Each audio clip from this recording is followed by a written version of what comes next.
Good morning all, it's 29 minutes past 9. We are going to start the proceedings. Please make sure that your devices are off, on mute, whatever it takes to keep them quiet. Thank you.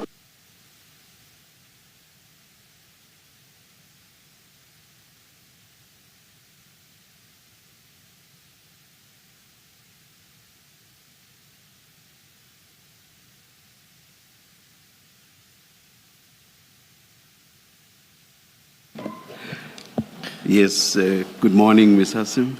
Morning, Chair. Morning, Commissioners. We are meant to be dealing with the application by Mr. Mokgotsi for the recusal of an evidence leader, and I will be making submissions in opposition. But I don't see his legal representatives, although I believe they are present, and I'm advised that Mr. Mokgotsi is running late. And I think we need to hear from his legal representatives how late. But at this stage, I don't think we need him right away. He'll only be needed depending on what our decision is right at the end. That's correct, Chair. We could proceed without him. So what we want is his representation, his legal representation at this stage. Thank you. Yeah. And I see Mr. Sehacha. And counsel, yeah.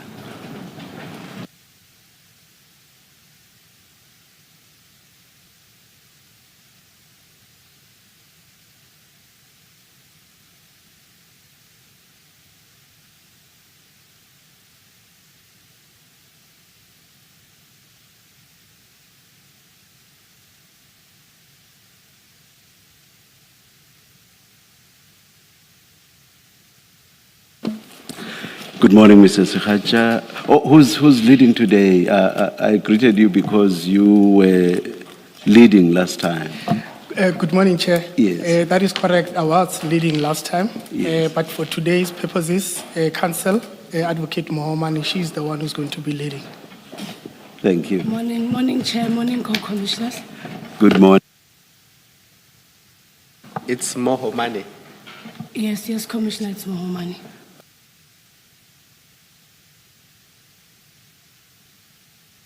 Please spell it for me. I just want to.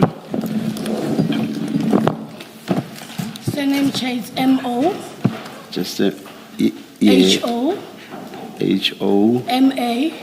N-E, Chair. Mohamani. Yes, Chair. Thank you. Thank you, Chair. Thank you. Are you ready, Ms. Mohamani? Yes, Chair, we are ready to proceed. Yes. Chair, prior to starting, I thought it would be prudent to inform the Commission.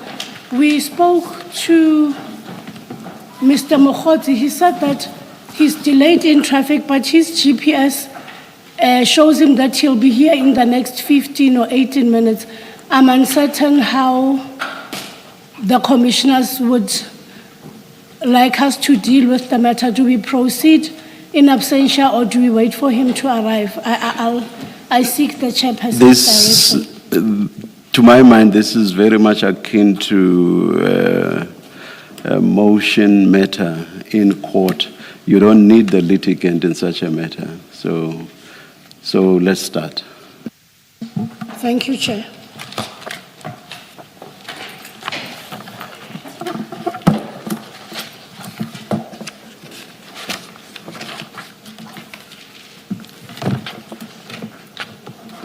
Chair and Co-Commissioners, this is an application that is being brought by Mr. Opa Brown Mokgotsi for the recusal of Matthew Carlson, SC, who is the chief evidence leader in the proceedings where Mr. Mokgotsi is witness. Now, Chair, what the relief that the applicant seeks is that Advocate Charles Carlson be recused from the matter and an alternative evidence leader be appointed to cross-examine Mr. Mokgotsi. the basis of the application rests on the possibility of biasness or impartiality. And this, Chair, stems from Actual bias or alternatively perceived? perceived bias, Chair. Not actual, but perceived. Perceived bias. Thank yes, you. Chair. And the reason for this perceived bias is as a result of events that took place before the Commission on the 9th of March and the 10th of March. Mr. Karim Suleiman came in to bear testimony before the Commission.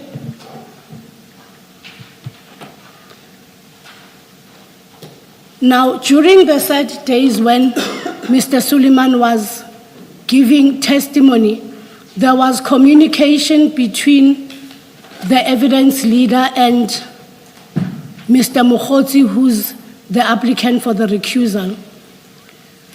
That communication comes in the form of WhatsApps. I think there is an antecedent question, a legal question, because how we grapple with the events that you referred to depends on what the law is.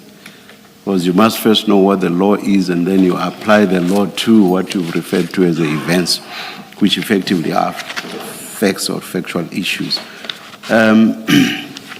In your application, you rely on SARFU and other cases. Those cases relate to situations that involve decision makers in whatever form those may manifest. The respondents have taken the point that those cases are irrelevant to a situation like the present, where a decision maker is not involved. And the point made is that the chief evidence leader is not a decision maker. So what law are you relying on? Because the point is correct that the cases that you've referred to in your application relate to decision makers. So are you continuing to rely on those cases? If so, on what basis would they be applicable here?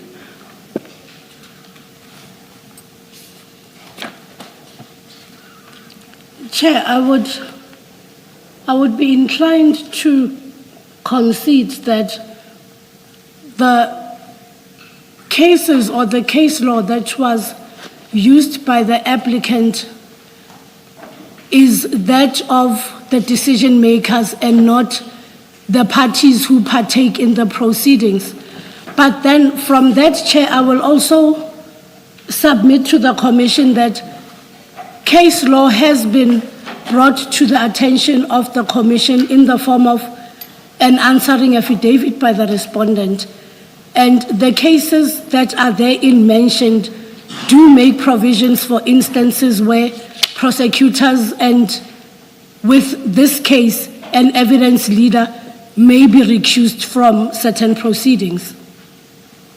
Can you state the principles insofar as you see them, and for us to have an idea of the case you want to make out? Chair, there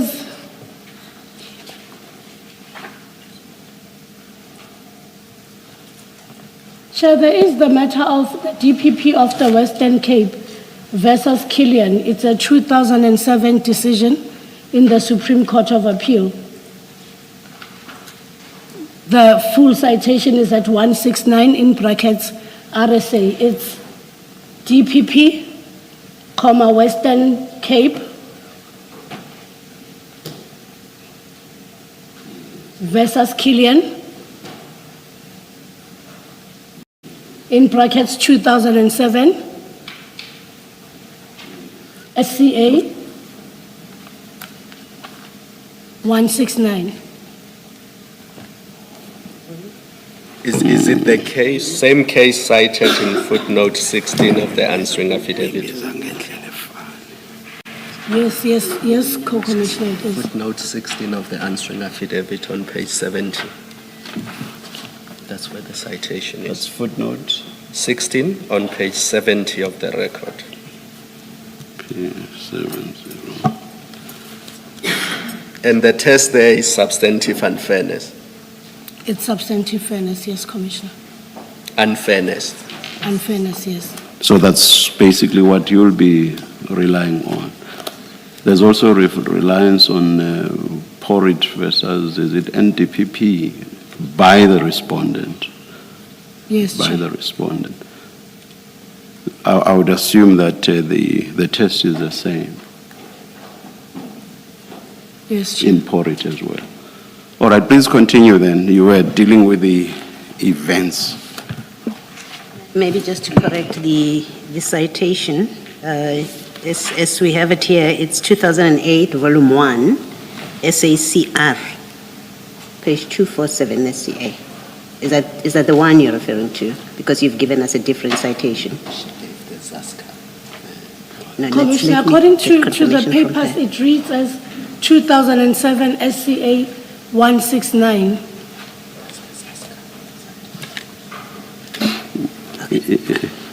Even Right, I don't know. if it is a Zaska citation, it will still be wrong because you must have a Zaska number because I assume that the 169 is the page.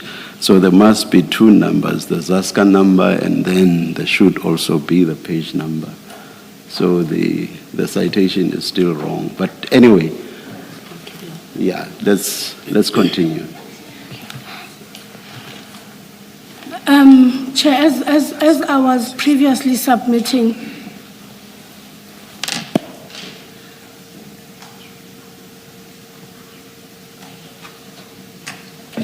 Yes, as I was please. previously submitting, Chair, previously Mr. Mokhotsi was before the Commission with a different legal team.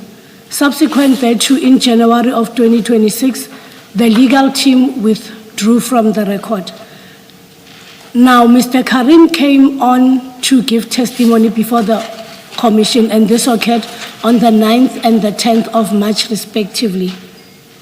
And it's at this time when there was communication between the evidence leader and Mr. Mokhotsi. Now, this communication comes in the form of telephone calls and WhatsApp messages.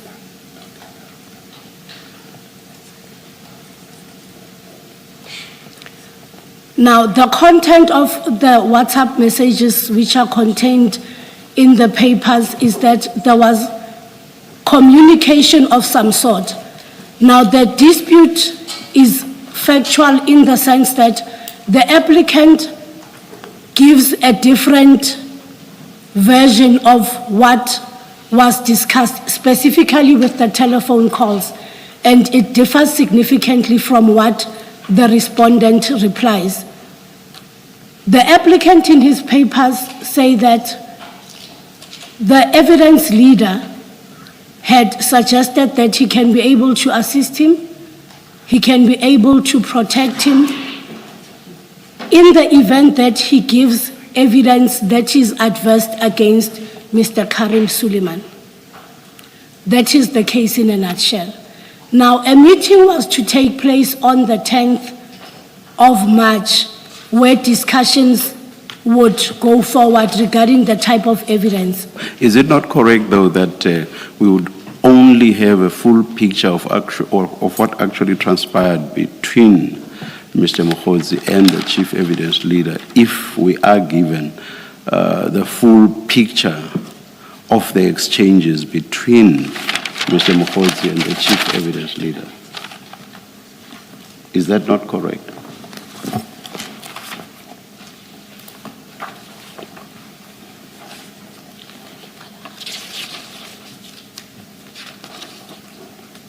I don't think that's something you can find in the papers. It's a question that you should be able to answer off the top of your head.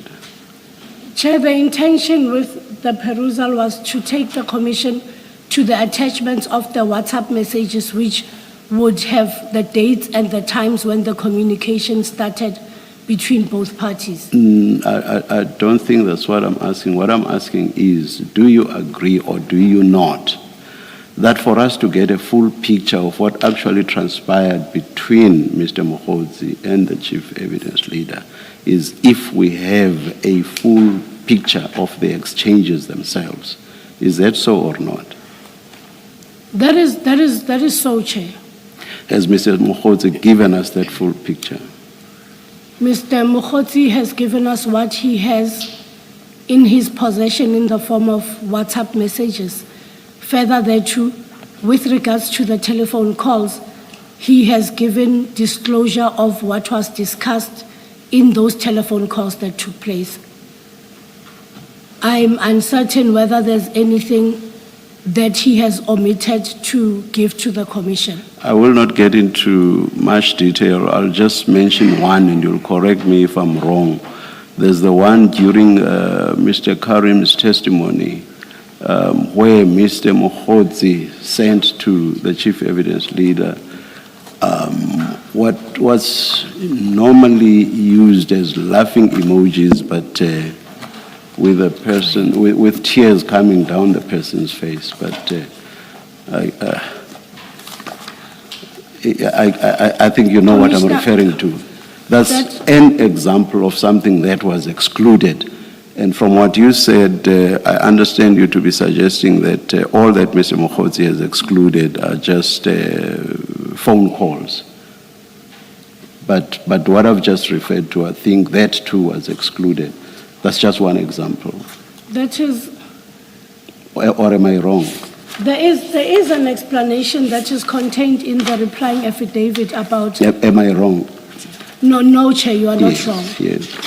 However, Chair, when that issue was raised, Mr. Mokgotsi then goes and he addresses the issue and he gives an explanation as to why that was omitted in the images or the WhatsApp chats that were handed in as annexures. And what's that explanation? Chair, the explanation is that he took what he thought was necessary in order to make a case, and this Chair can find at paragraph 43 of the replying affidavit. Page? 43, Chair. Page in terms of the entire pagination, not the page of his affidavit. 267.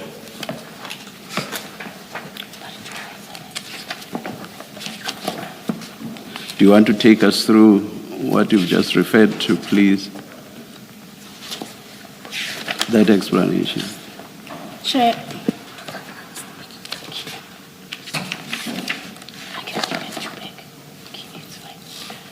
Chair will find at 267 of the bundle. You said paragraph? Paragraph 43, Chair. 43, thank you. Yes, Chair.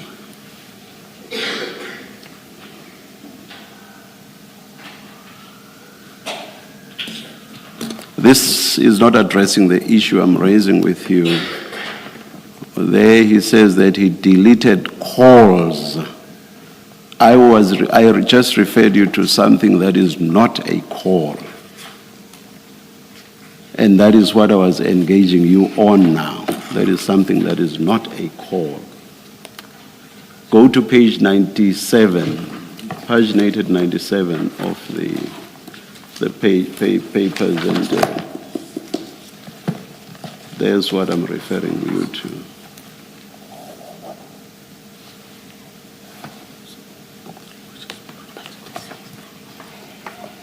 You see those three emojis there? Someone laughing, they have laughing tears, emojis. and their faces I see them. tilted. Yeah. Yes, Chair, I see them. So that's not a call. So 43 does not answer that. Paragraph 43 at 267 does not answer that.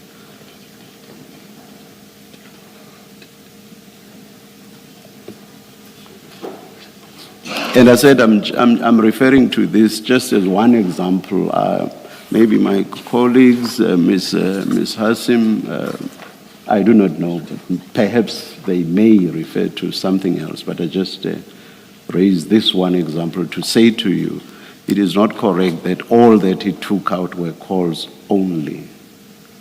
Now, Chair, In response to that, if the commissioners look at paragraph 42 of the same affidavit that I referred the chairperson to, it reads that the sole intention behind the deletion was to protect my conversations with the third respondent from third persons.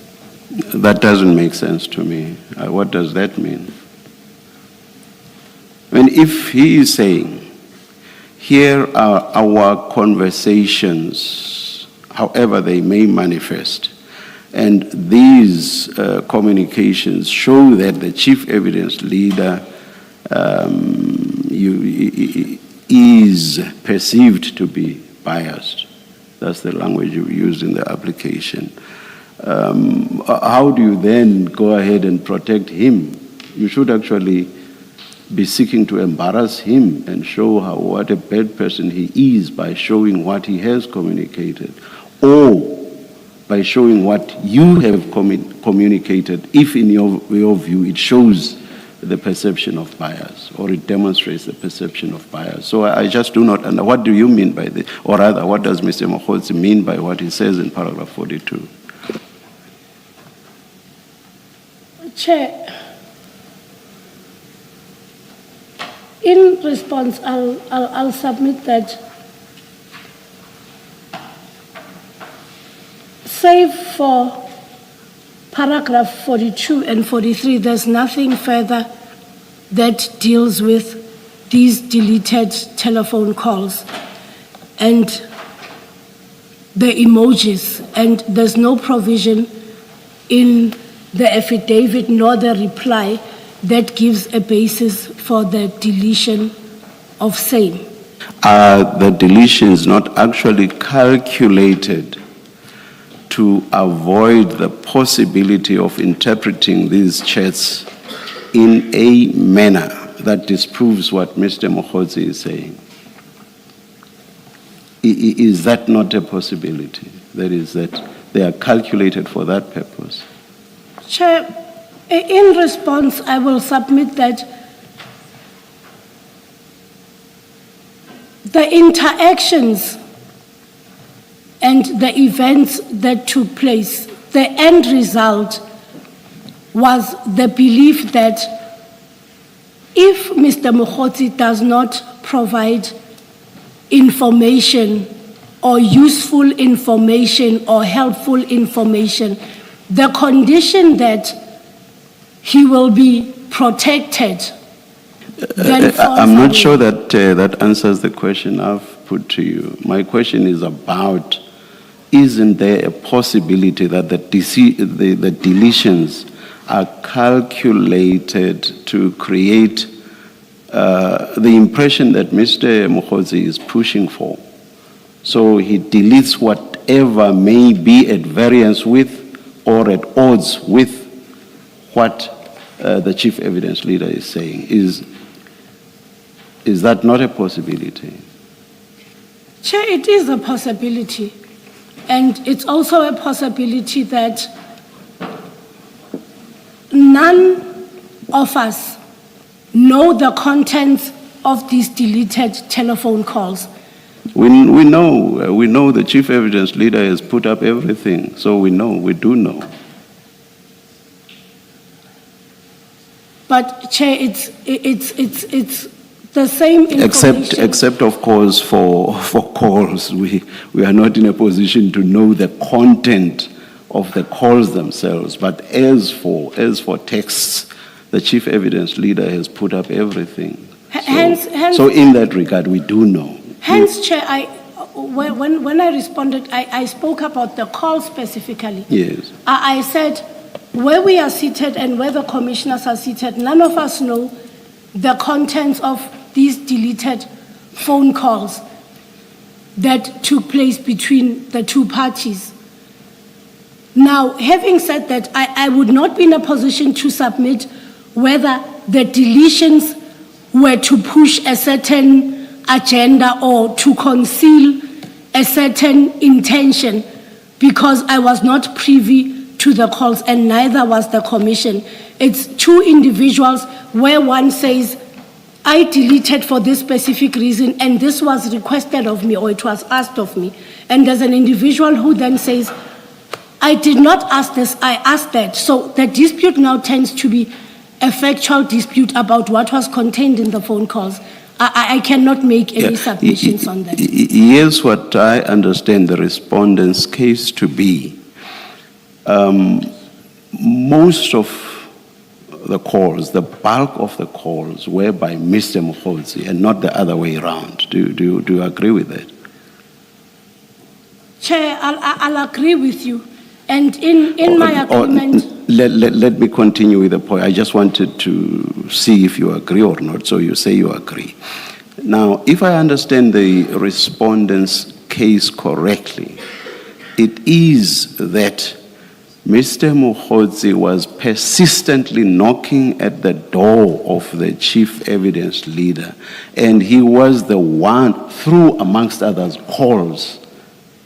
The many calls which you accept largely came from him, Mr. Mokgotsi. So he was knocking at the door of the chief evidence leader, seeking to be assisted. So he is the one that was seeking to be assisted. And if I understand the case, that is amongst others shown by the fact that he made several calls. He is the one that largely made calls to the chief evidence leader and not the other way around. That's how I understand the case. So we may not know the content of the calls, but the point appears to be that from the fact that he is the one that made most of the calls, that appears to be an indication that he is the one that was, if I am to speak loosely, was seeking the chief evidence leader out. Do you get my point? Go, for example, to page 95, 96 as well. And there you will see miss voice call, miss voice call, miss voice call, miss voice call. And all of those, and next page 96, miss voice call, miss voice call. There's another one, miss voice call, and all the way down. I'm sure you could go on and on. 97 as well, same thing.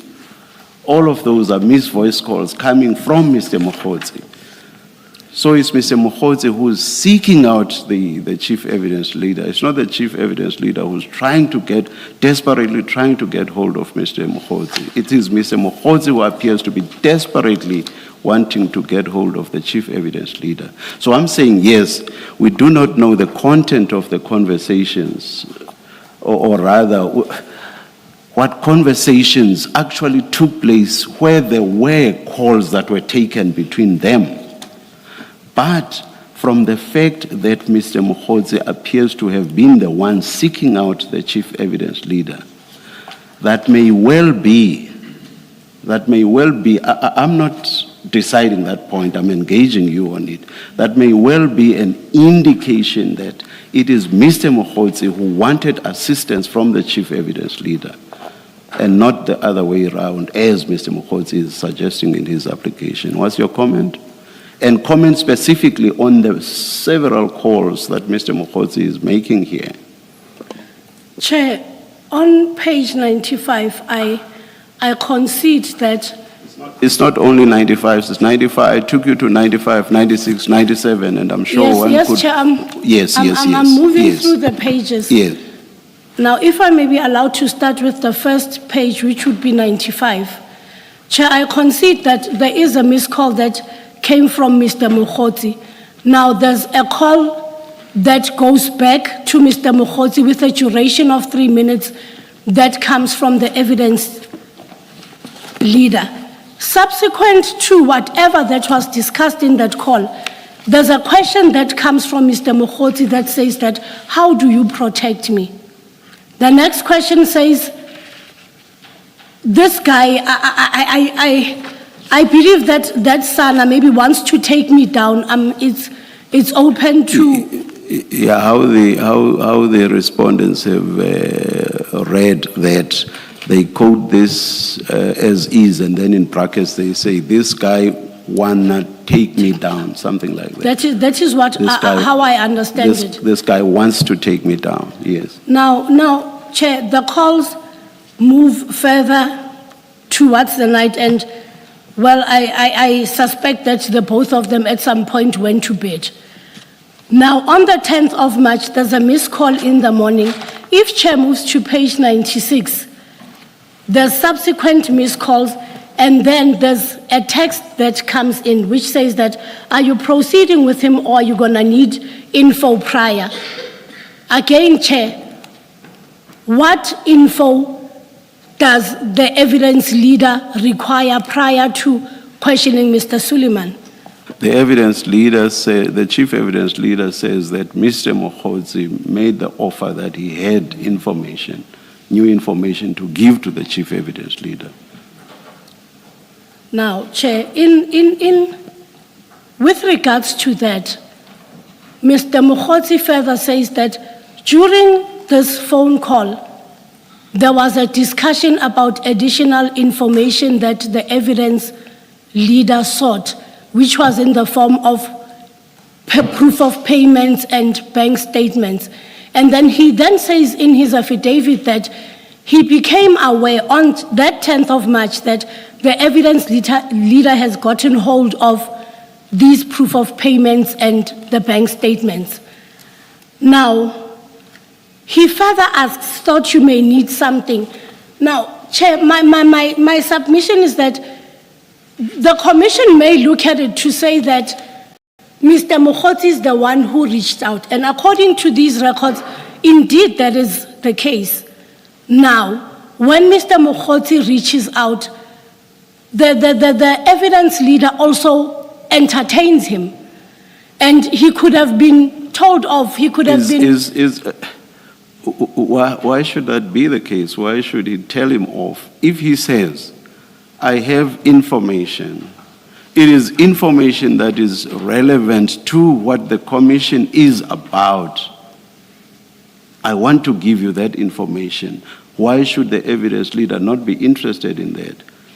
And we know, for example, that the chief evidence leader was not cagey or secretive, confidential about any of this. Remember, there are texts written to two other people within the commission. I think it's two. Yes, one is definitely an investigator, and there's another second one. I don't know whether that's also an investigator. And somebody else. Yes, two investigators. Yes. So he said, I have an appointment with Mr. Mokhodzi to consult with him. And that's basically on the new information that Mr. Mokhodzi says he has. Can you please join me? If the chief evidence leader wanted to act improperly, do you think he would have invited other people to come listen to him? Going to say to Mr. Mokhodzi, I want you to give any dirt you can give me on Mr. Karim. I'm going to get him and I will protect you. Would he have acted in that manner? Chair, Or perhaps let me go back to my initial question, which is, to use your language, why should he have told him off? If he said, I have information, why should he not listen to what that information is? That's the first point. And then the second point is, if there was anything the matter with regard to his conduct, that is the chief evidence leader, would he have invited other people to come witness what he wanted to do? And please answer both questions. On the first question, Chair, there is nothing underhanded with the behavior of the evidence leader when he called two other parties or members, if I may so put it without labels, who form part of the team for the commission to come with him when he goes to meet with Mr. Mokhodzi. Now, then the question turns on, would he have done that if he knew that he was going to do something underhanded with Mr. Mokhodzi? Chair, the allegation here is not anything underhanded. It's got nothing to do with underhandedness. It's the phobia that... I understood it to be Mr. Mokhodzi's case that everything about what the chief evidence leader did was underhanded. So what you are saying No, Chair. seems to cut across that case. No, Chair, what he Yes, says, yes. what he says is he wanted valuable information. He wanted me to throw Karim Suleiman under the bus. He wanted to give him something that would embarrass Suleiman. Now, in the event that I cannot do that, So are you now saying that there was basically nothing wrong that the chief evidence leader did? Which you cannot say if your case is that the chief evidence leader must be taken out of this case. You cannot possibly say there's nothing wrong he did. Chair, there has been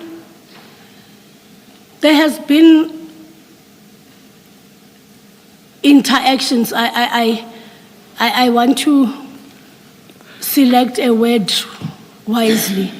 There has been interactions between the evidence chair and Mr. Mokhodzi, which chair have strained whatever relation that they might have had.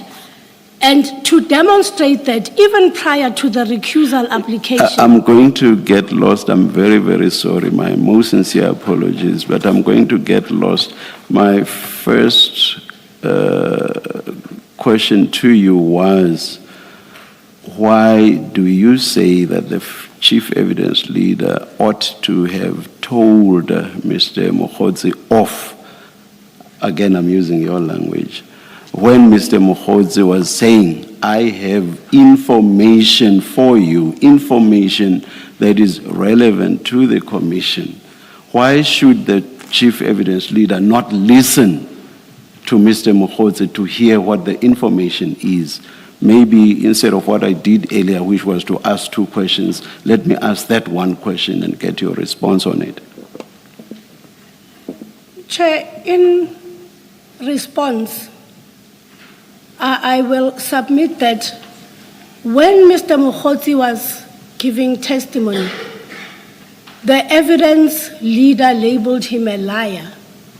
Now, you have this person who's a liar, and he comes to you and he says he has information, and you take the word of a liar and you entertain him and you run with that information.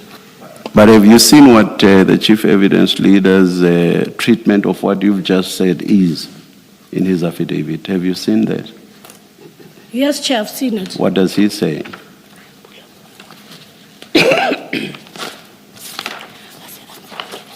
Let me tell you, to save time. The chief evidence leader says that I would still listen or consider what Mr. Mokhodzi says. But from where I am sitting, because Mr. Mokhodzi has been shown to be a liar, I would want to have corroboration of whatever it is that he were to tell me.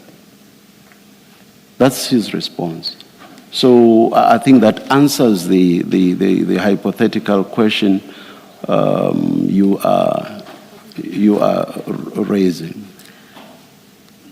Chair, I'll respond by saying that the corroboration comes after they have engaged each other for 2 days. It comes late on the 10th of March. They make an appointment to meet at 13 I'm not sure I past 4. get I'm not sure I get what you mean by referring to corroboration coming to the fore. Because corroboration would only be after the chief evidence leader had received the information. Then as to what he would do with regard to how that gets corroborated is something that would arise after receipt of the information. So I don't follow. I'm what in you are agreement saying. with the chair. Yes. Why I'm raising this issue, Chair? There's numerous phone calls. Yes. There's messages, there's missed calls, there's emojis that come for a period of 2 days. And the appointment is finally confirmed on the second day at 16:13. And they've been engaging each other for 2 days with telephone calls that, as I had previously submitted, I know nothing about, and the Commission doesn't know the contents thereof. But I think we all agree, though, that whatever was said in those phone calls was not about the actual content of what Mr. Mokhodzi could or would have said, because that is exactly what the consultation was to be about. So, no question of any corroboration at that stage. So, yeah. I'm in agreement, Chair. I will stop there and say, subject to whatever issues my co-commissioners may want to raise, you may continue with your argument, and I'll try not to disturb you any further. Maybe before you continue, if you look at page 76, paragraph 8.2, that is the evidence, Mr. Chaskalson's affidavit. And in there, that's the answering affidavit. Yes, Commissioner. 8.2, he says the suggestion that Mr. Mokhodzi could provide evidence. The suggestion that Mr. Mokhodzi could provide evidence against Mr. Karim first came from Mr. Mokhodzi himself, unsolicited by me. That's what Mr. Chaskalson says. Then you look at how Mr. Mokhodzi deals with that in his replying affidavit. You'll find it at page 264. It's quite a lengthy response. It goes from paragraph 22 up to 29. But in all of that, he does not deny that he's the one that approached Mr. Chaskalson with an offer to provide information about Mr. Karim. And in your exchange with the chairperson, I understand you in your own way to not be disputing. That's how this started. Now, if that is the case, and we have to accept that is the case, because in the replying affidavit it's not denied. So Mr. Chaskalson's word on it would be the last word on it. Now, if that is what happened, how is it a problem or even a ground for a complaint that finds a recusal application that they then continue conversations about Mr. Karim? How can it be? Can the Commissioner repeat the question for me? If the admitted case or the undisputed case, let me make it the undisputed because Mr. Mokhodzi does not dispute it. If the undisputed case is that Mr. Mokhodzi is the one that approached Mr. Chaskalson with an offer to give him information about Mr. Karim. That's the case, right? And I'm saying that's not disputed. Your client had the opportunity to dispute and say exactly what happened in those conversations, but he doesn't dispute it. So we must accept that the true position is that Mr. Mokhodzi, unsolicited, offered to Mr. Chaskalson that I will give you information about Chaskalson.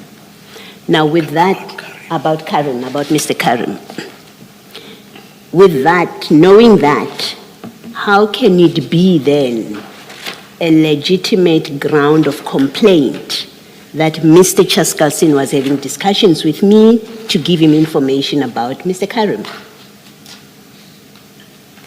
How can it be? Just logically, if nothing else, just logically, how can it be? a legitimate ground for complaint and therefore for recusal. Commissioner,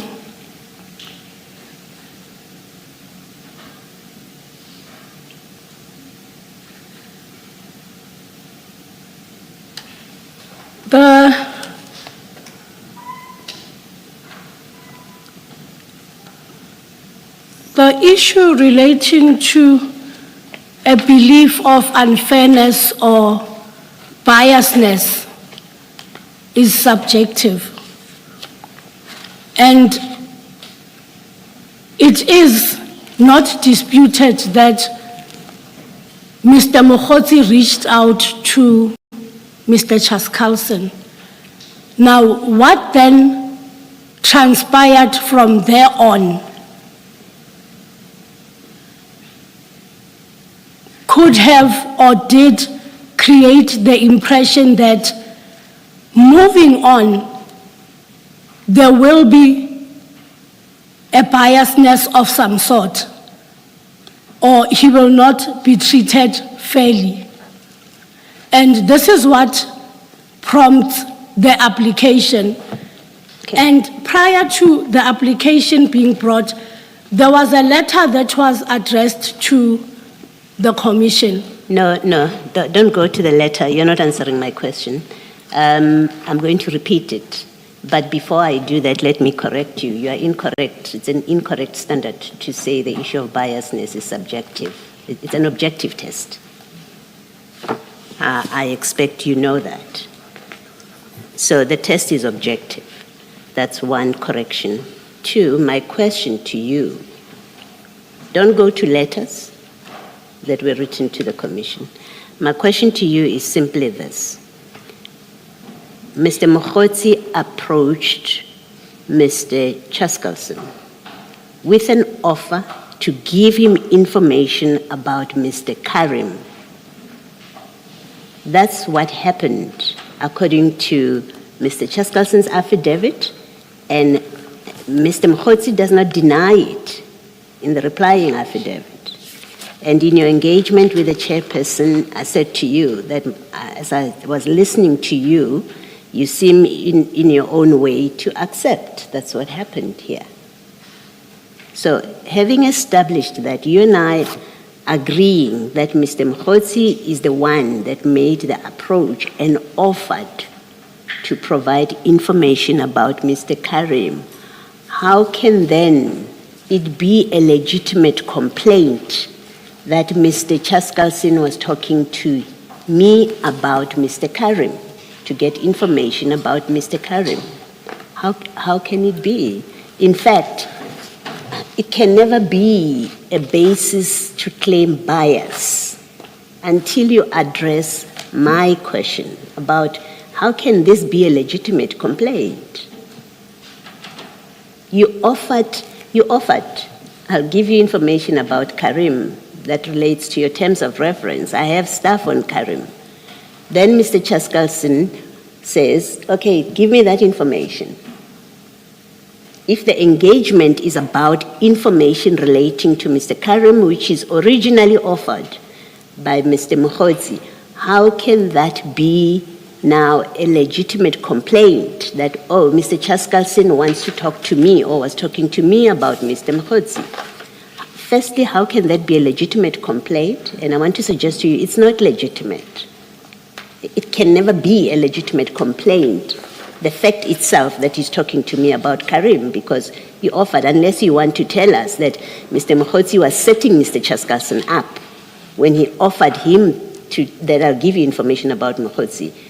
Perhaps he was setting him up so that he can do this complaint, but we have to accept he was in good faith when he made the offer. So I'm not casting aspersions on him at this stage. I accept he was in good faith when he said, I have information that's relevant to you about Mr. Karim that I'm going to share with you.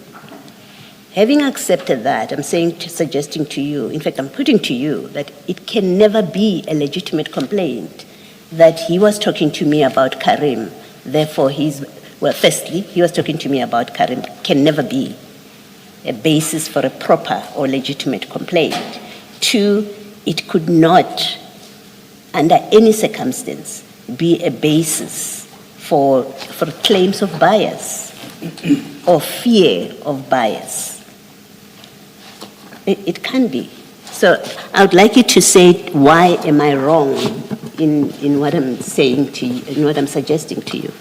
Commissioner, if it is looked at in isolation that Mr. Mokhotsi approached the evidence leader, then that cannot be a ground for this application. If the mere approach on its own is what the recusal is about, I'll have to concede. In isolation, it is not a ground to bring a recusal application, neither is it a ground to anticipate any form of biasness from the evidence leader. All right, that's fine. So what else do you say we should look at? So we've settled that the approach and the conversation that follows as a result of that approach in itself is not a ground for complaint, for legitimate complaint, but for recusal. But then you say, don't look at it on its own in isolation. What else are you saying we should look at that then supports the complaint and the ground for recusal?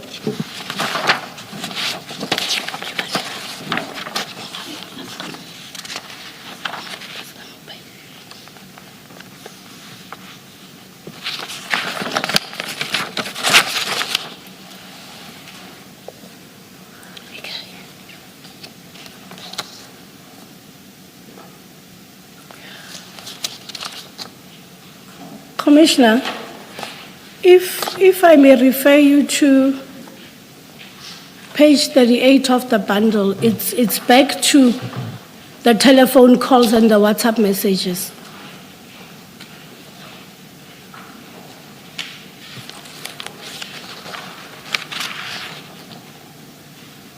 Yes.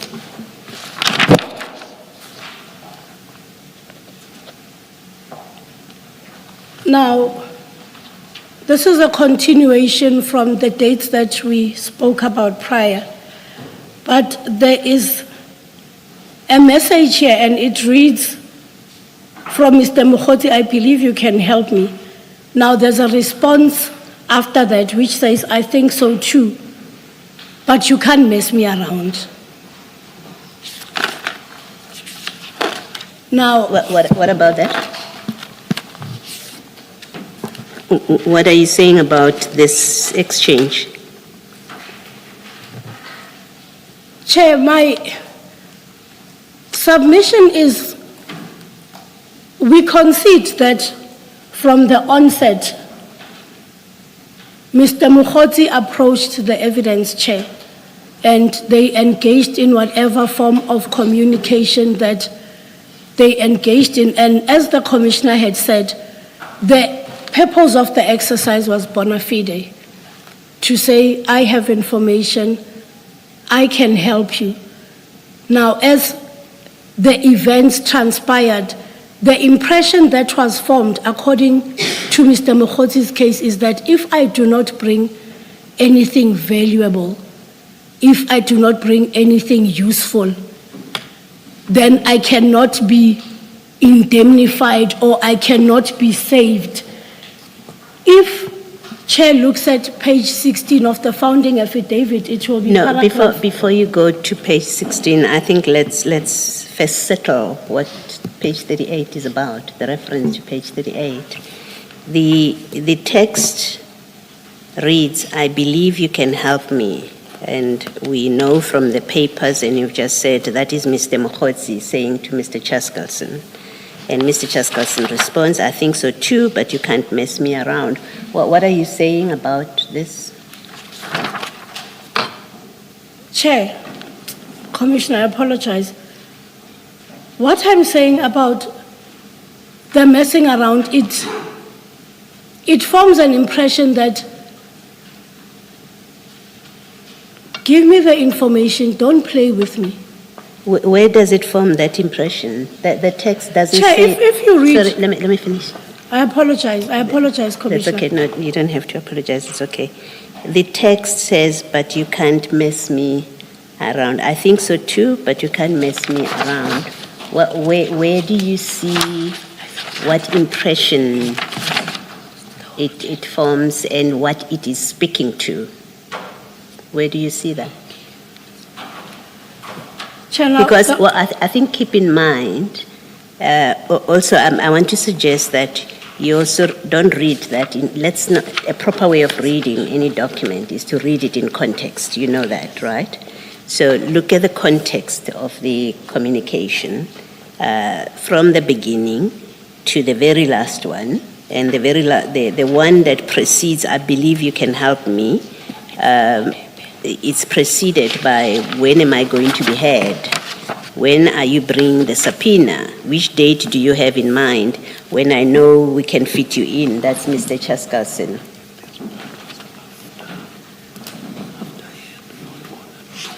Yes. Commissioner. Yes, this- and sorry, let me finish. I just want for us to be in agreement about the context in which this text appears. Yes, Commissioner. That whole page, it starts with what happened to you. That's Mr. Chaskalson, and in his affidavit, he does say that they had been waiting for Mr. Mokhosi to come here for an appointment.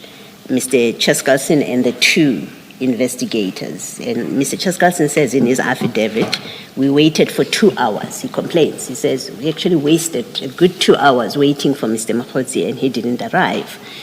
And that explains, according to Mr. Chaskalson.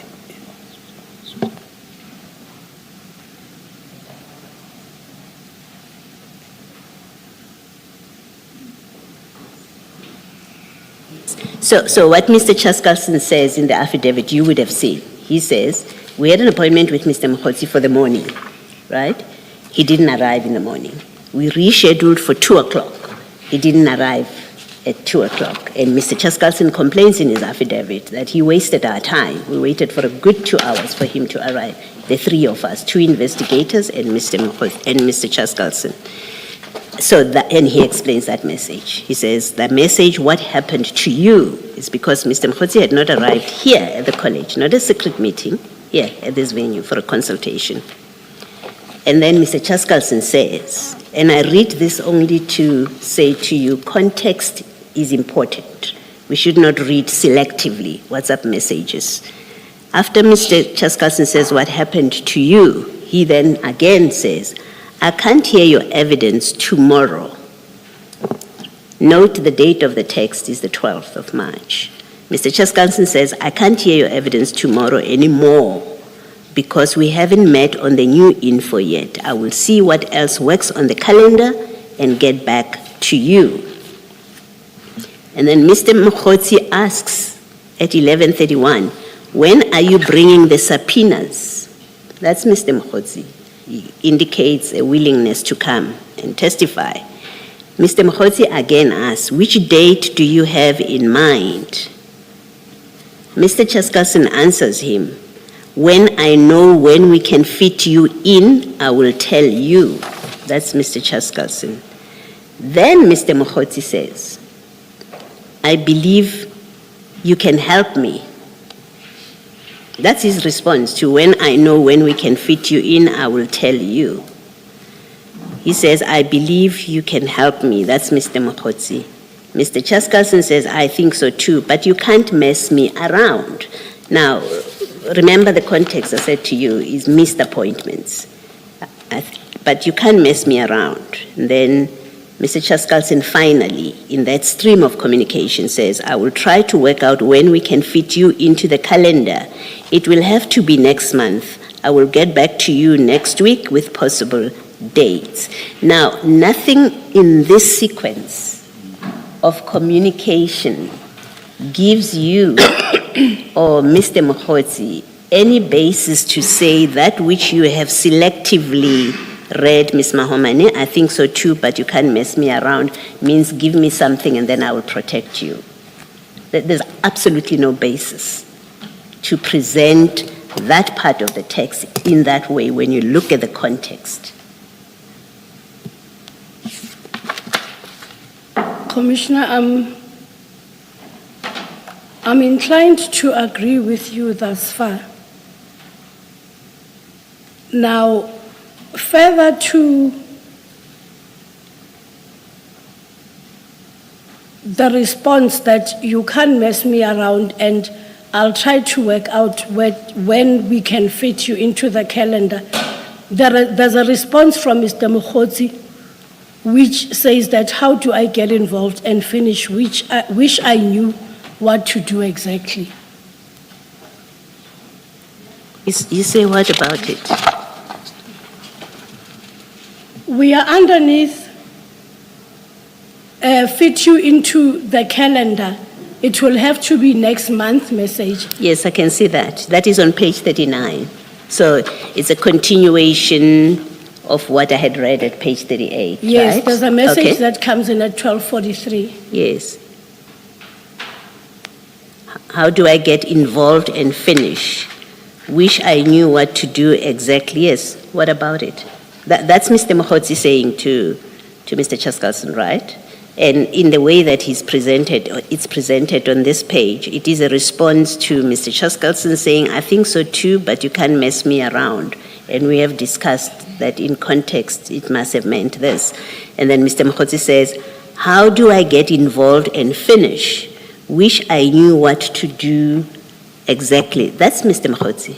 It's not Mr. Chaskalson. What are you saying about it? I agree. And I asked the question, keep in mind my conversation with you is about what do you say Mr. Chaskalson did wrong in this communication that is initiated by Mr. Mokhotsi to give information about Mr. Karim to Mr. Chaskalson. Here he offers, he again continues, Mr. Mokhotsi, to offer, how do I get involved and finish? Wish I knew what to do exactly. What do you say Mr. Chaskalson did wrong when you read this text? That creates a basis for the complaint and for fear of bias on his part. Commissioner, with the last response, in the WhatsApp message,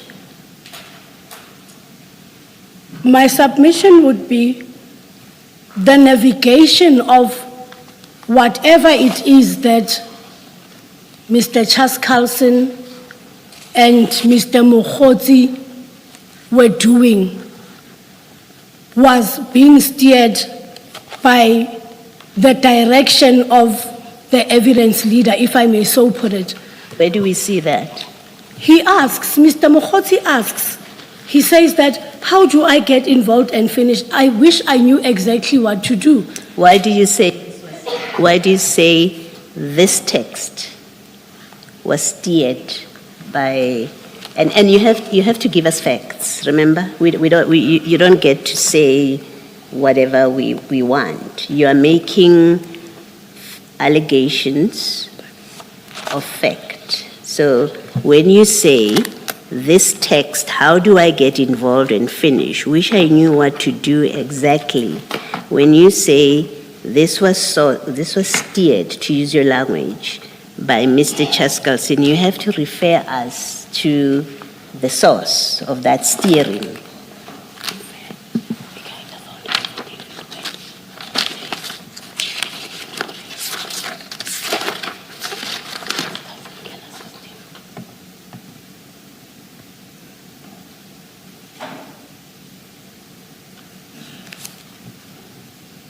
Commissioner, paragraph 6.3 of the founding papers, page 12.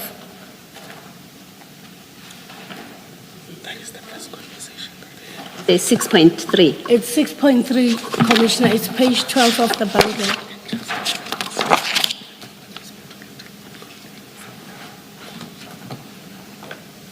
Yes.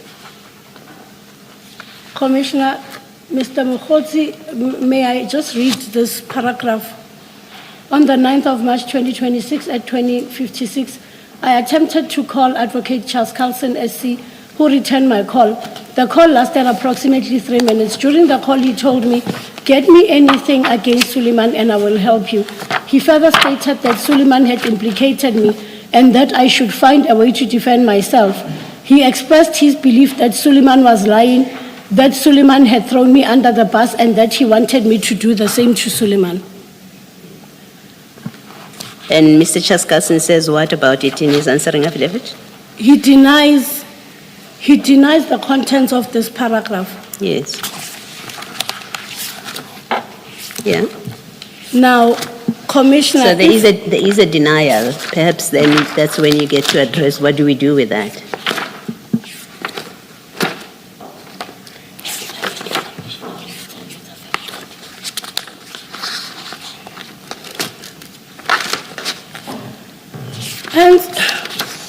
Hence, Commissioner, in response to that, I had said to the Commission that there's a factual dispute here wherein one party says, "I did," and the other says, "I did not." And then the other one says, "You did this," and the other one denies. And the difficulty with that, as I had answered the chairperson, is nobody knows the contents of the phone calls and what was discussed between the evidence leader and Mr. Mokhotsi. Thank you, Ms. Mohammed.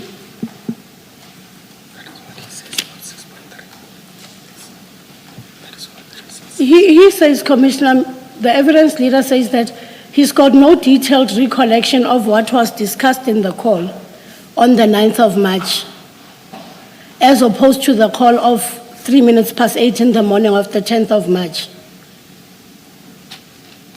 It's not a denial per se. He says that he has no recollection, so he is not disputing that. Right, I've heard you. Ms. Mohammed, only 2 issues from me. Good morning. Morning, Commissioner.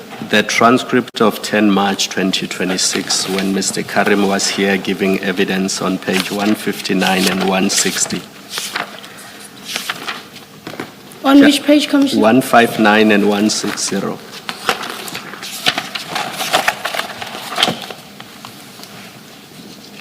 You'll see on page 159, line 22. Because if you recall, Mr. Karim's evidence was public. He was sitting here with us. Mr. Chaskalson says, "Now, did Brown ever meet with you and Mr. Maumela?" Mr. Karim says no. Mr. Chaskalson continues, "You say no, because after your evidence yesterday, Mr. Mokhotsi called us up and said he had in fact met with you and Mr. Maumela shortly after this tender. You have no recollection of that." And it continues. And the point I'm making here is it was not hidden that Mr. Mokhotsi had approached the evidence leaders and had given them evidence relating to his interactions with Mr. Karim, which is what that was all about.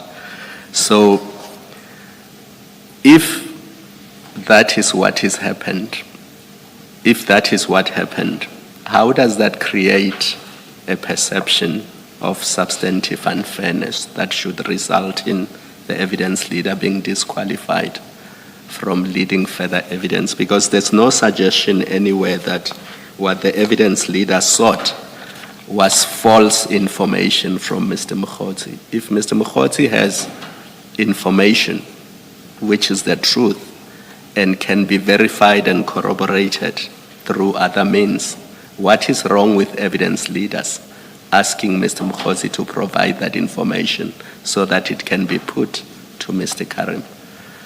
I would understand if you were saying in your application, evidence leaders asked Mr. Mokhotsi to provide false information. And I emphasize false information because that would be problematic to me. But if in their engagements they said, "Give me what you have on the issues we are dealing with so that I can put that to Mr. Karim," and he'll have the opportunity in a public hearing to respond to that. What is wrong with that? And how does all of that rise to the level of substantive unfairness that should result in an evidence leader being disqualified?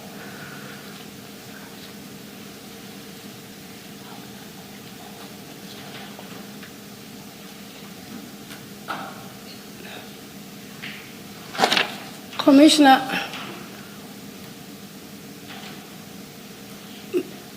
as I had previously responded, if that aspect is taken in isolation, and the only issue is that Mr. Mokhotsi approached the evidence leader, then it's the correct position. There is no basis to have the evidence leader recused specifically with regards to Mr. Mokhotsi.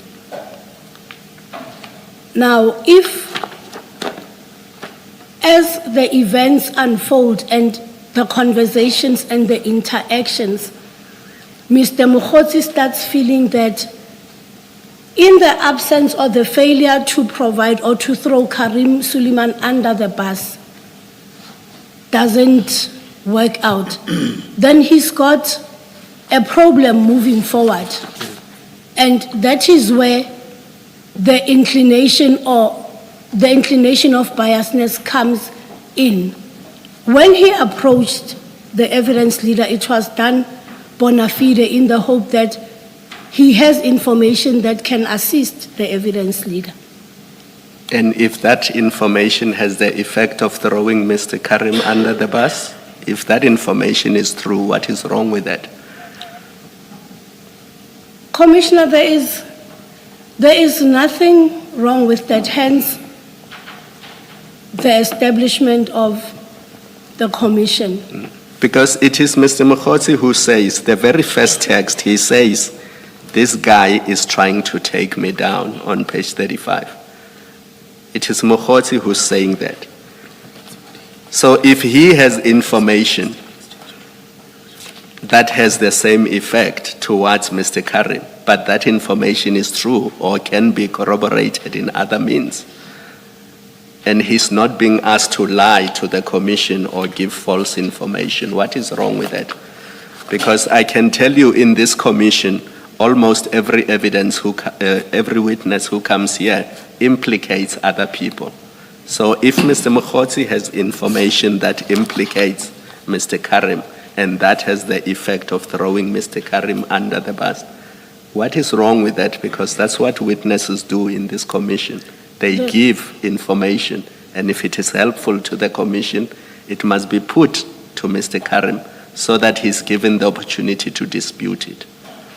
So I don't understand how that can result in substantive unfairness, which should disqualify an evidence leader. And if you respond to that, that's all I had to raise with you. There is nothing, Commissioner, untoward about soliciting information that can assist the commission. And so to put it, even go as far as throwing Mr. Karim under the bus.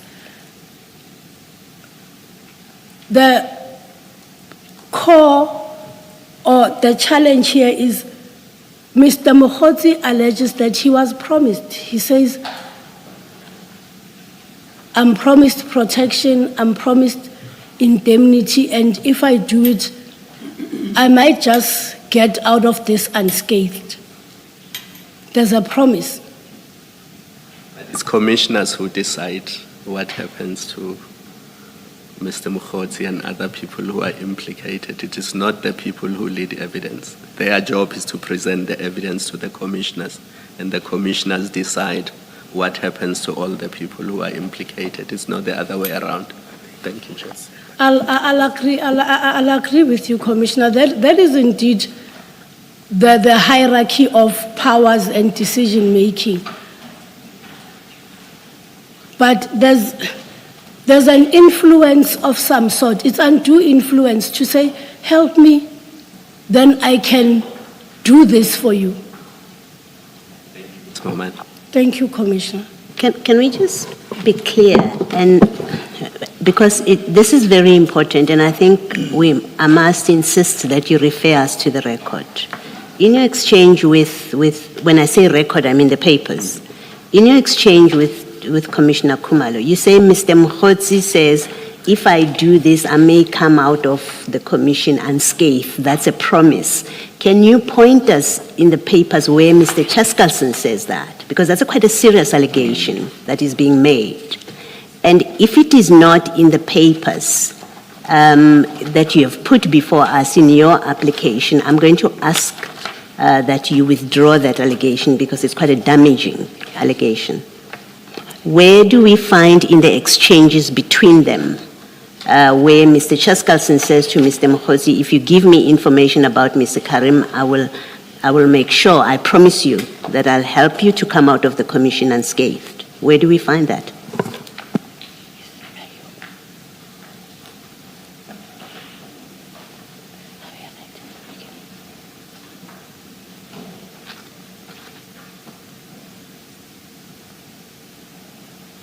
I think the best you can do is 6.5 on page 30.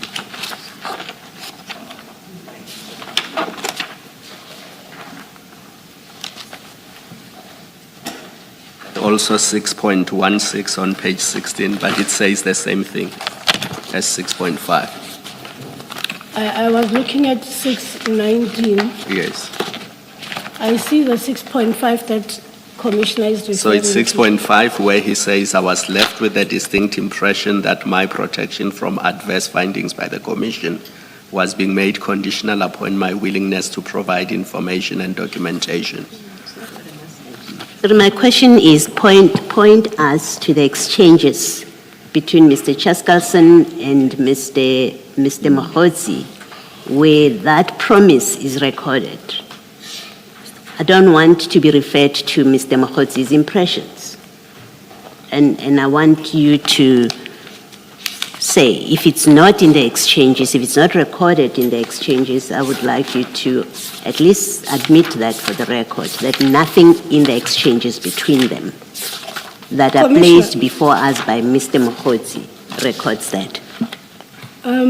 Commissioner, I'll respond by saying that with the WhatsApp messages and the phone calls that have been put as annexures, there's nothing in that communication that brings that sort of message across. Now, it's information that comes from Mr. Mkhotsi, and it is then where he says in the affidavit that I can get out of the commission, I can be protected, and in a nutshell, I'll submit that it's some form of immunity. That's how he understands it. But further thereto, there's nothing in the communication that has been put forth that depicts that. So just to be clear, you accept that there is no evidence before us, and Mr. Mkhotsi doesn't say, Mr. Chaskalson promised me that if I give him information on Mr. Karim, he will ensure that I come out of the commission unscathed. Nowhere in the WhatsApp messages, Mr. Mkhotsi doesn't say in any of our calls that was said, and he doesn't allege that in the affidavit. He simply says, I got the impression. I got the impression. That's what you're saying. So yes, where you earlier said a promise was made to him, that was not correct to say. That is not the. I'll retract that and I'll say an impression, according to the affidavit of Mr. Mkhotsi, an impression was created. Yes. My difficulty with you when I started engaging, why I engaged you on this, is you said a promise was made to him. I'll retract the use of the word promise, Commissioner. No, you're not retracting the use of the word promise. You are retracting a statement that says Mr. Chaskalson made a promise to Mr. Mkhotsi because we don't have evidence of that promise. That is what I'm saying should be retracted. you can still say, Mr. Mokgotsi says he gained the impression from their communication that that is what was being offered to him. I don't quarrel with it being an impression that he formed. The question is whether that was a reasonable impression based on the facts that are before us. The one that I needed clarity on is where you make the positive statement that he was made a promise that he would be protected from adverse findings if he gives dead or incriminating evidence on Mr. Karim. That's all I wanted you to. Commissioner, I'll retract the statement that I made earlier on. Thank you. I think that's a fair resolution to my concern. Just one very brief matter. There appears to be a suggestion of something negative about the statement relating to throwing under the bus. Did I understand that correctly? If I did, can you again just articulate that? Is the chair asking The my issue personal about- understanding of throw under the bus? No. What exactly are the allegations and what is the point being made in that regard?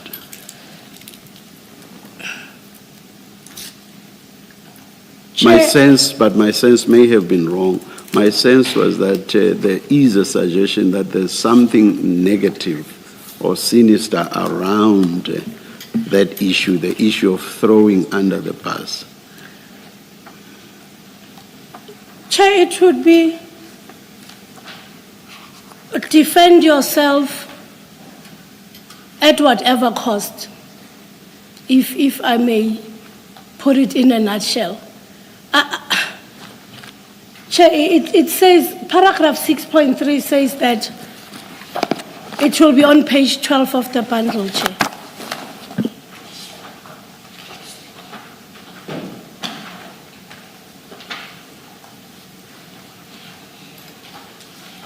Yes. And I'll leave the first 3 lines because I believe that we had gone to this paragraph on numerous occasions, and I'll go straight to the point.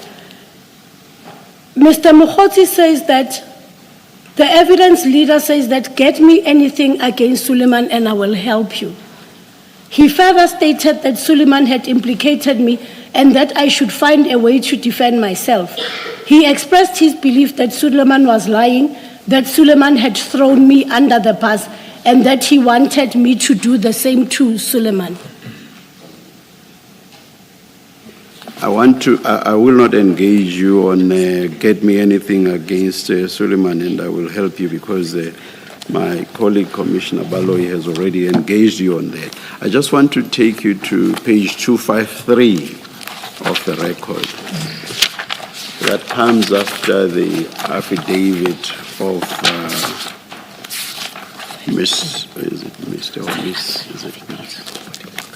of Tsepo Modimokhale. Yeah. Page 253. I've arrived there, Chair. Yes. Now, this is, you'll see the text by the chief evidence leader. It's written to the 2 investigators that I referred to earlier. Yes, Chair. And the chief investigator greets them and then says, Mokgotsi has been calling me non-stop. That again emphasizes the point I made with you, that the person who was really seeking out the other was Mr. Mokgotsi and not the other way around. Mokgotsi has been calling me non-stop since Karim started giving evidence and threw him under the bus. So the chief evidence leader has no qualms about saying that. That's his assessment of the evidence. What we will make of it is something else, of course, but that's his assessment of the evidence, and no qualms at all about saying this. He wants to give us dirt on Karim and ostensibly wants to tell us what he knows about Matlala's contract. I've arranged to see him tomorrow at 10. If you are available, please join me. All innocent. so far as I read this. And of course, the 10 o'clock meeting is a meeting that did not materialize. Mr. Mokhodzi did not show up. And after contact was revived, an arrangement was again made, as Commissioner Baloyi said, for a meeting at 2 p.m. of the same day. That too did not materialize. Nothing negative at all in any of these. You may comment if you want to. Chair, my comment will be, I concede with what the chairman says. If this text is read in isolation, then, Chair, there is nothing untoward. I will not go back there because, again, Commissioner Baloyi engaged you on what more do you want us to look at, and I'm not sure that I heard what you were saying in response to that question by Commissioner Baloyi. So the same applies here as well. Your point about in isolation, but what's the additional material that you have in mind? I'm not asking for a response. The question was asked and was responded to. I'll leave it at that. And as I said, I had personally reached a point after engaging you for a longish time to hear you out. That is to give you an opportunity to argue your case. Of course, it doesn't mean that we will not ask you questions here and there, but we want to let you feel free to argue your case. I see that the time is 4 minutes to 11. For a few minutes. Yeah. Let's continue until 11 o'clock. Chair, I do not have a response. I'm uncertain if there's any. No, I'm not asking for a response to any question now. I want you to argue your case. We engaged you right from the start and did not really give you an opportunity to freely argue your case. I'm now giving you an opportunity to freely argue your case. Am I making sense? You are making sense, Chair. Unless you are saying through our engagement you've dealt with all the points that you wanted to deal with and that you have no further submissions to make. I'm not steering you in that direction, no. Chair, I'm going to request that we take an adjournment. I'm informed that client is here so that we can obtain further instructions with what has transpired. I'm uncertain how much time the commissioners would like to give us. All right. Well, of course, in an application brought on affidavit, I'm not sure what a litigant may tell you as to what happened or did not happen because we go by what's contained in the affidavits. But we'll adjourn and you can take whatever instructions you want to. Let's adjourn and return at 11:25.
Good morning again. It's 11:24. We are ready to resume. Please make sure that your devices are on mute. Thanks so much.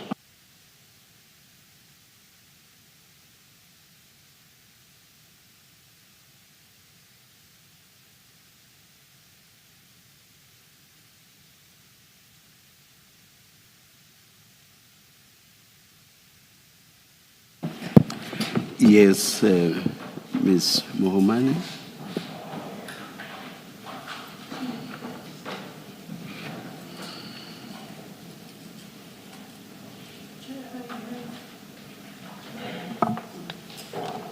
Thank you.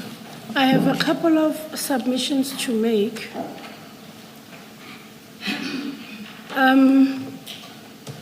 If I'm allowed, may I direct the Commission to page 12, paragraph 6.1 of the founding affidavit of Mr. Mokhotsi.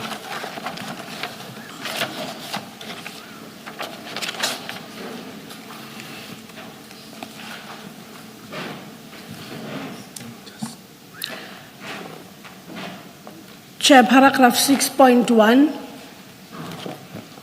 gives a picture of what happened when Mr. Mokhotsi reached out to the evidence leader. And he says that it was around that time he did not have any attorneys, which coincided with the time that Mr. Suleiman was giving testimony in the commission. Now, he also further in the next paragraph says that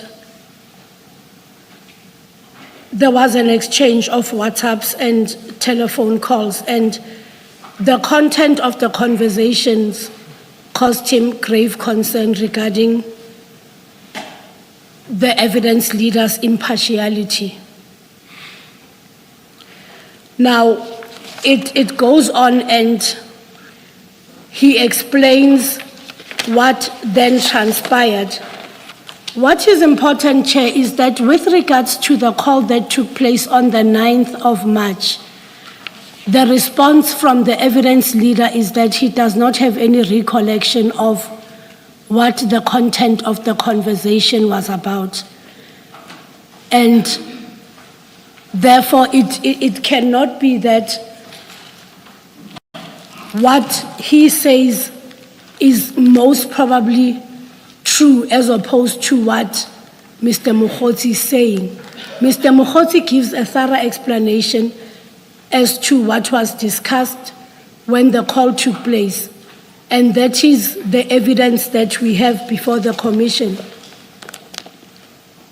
and it's not disputed. Now, Chair, I also submit that it's important that we visit the purpose or the rule of one being an evidence leader when it comes to commissions.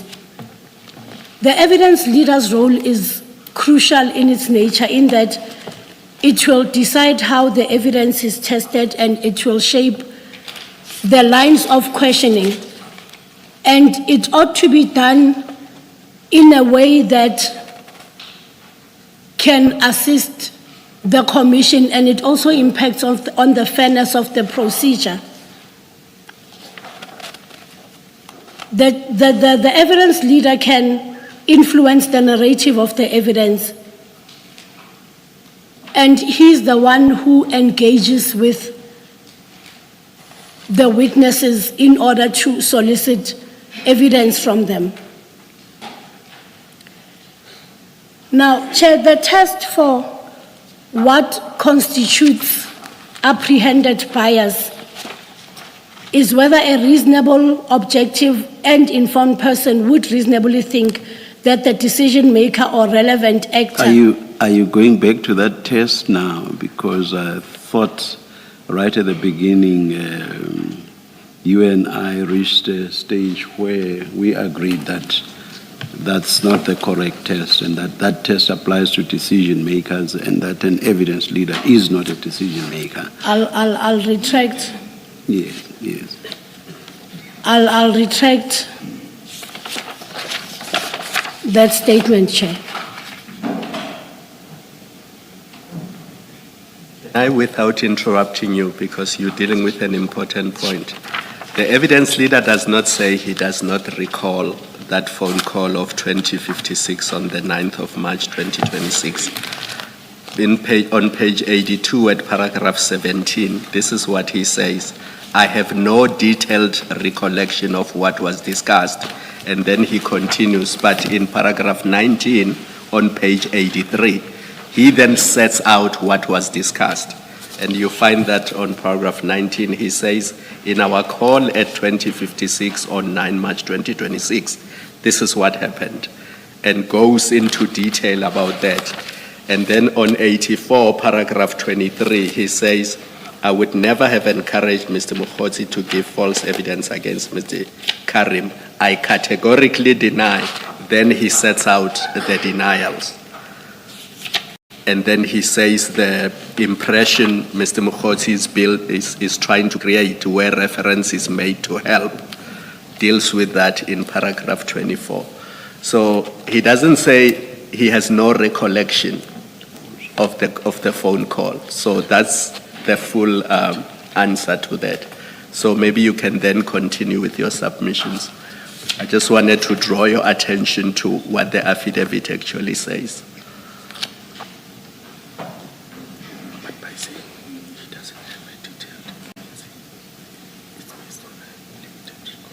Commissioner, the evidence leader says in paragraph 17 that he does not have a detailed recollection,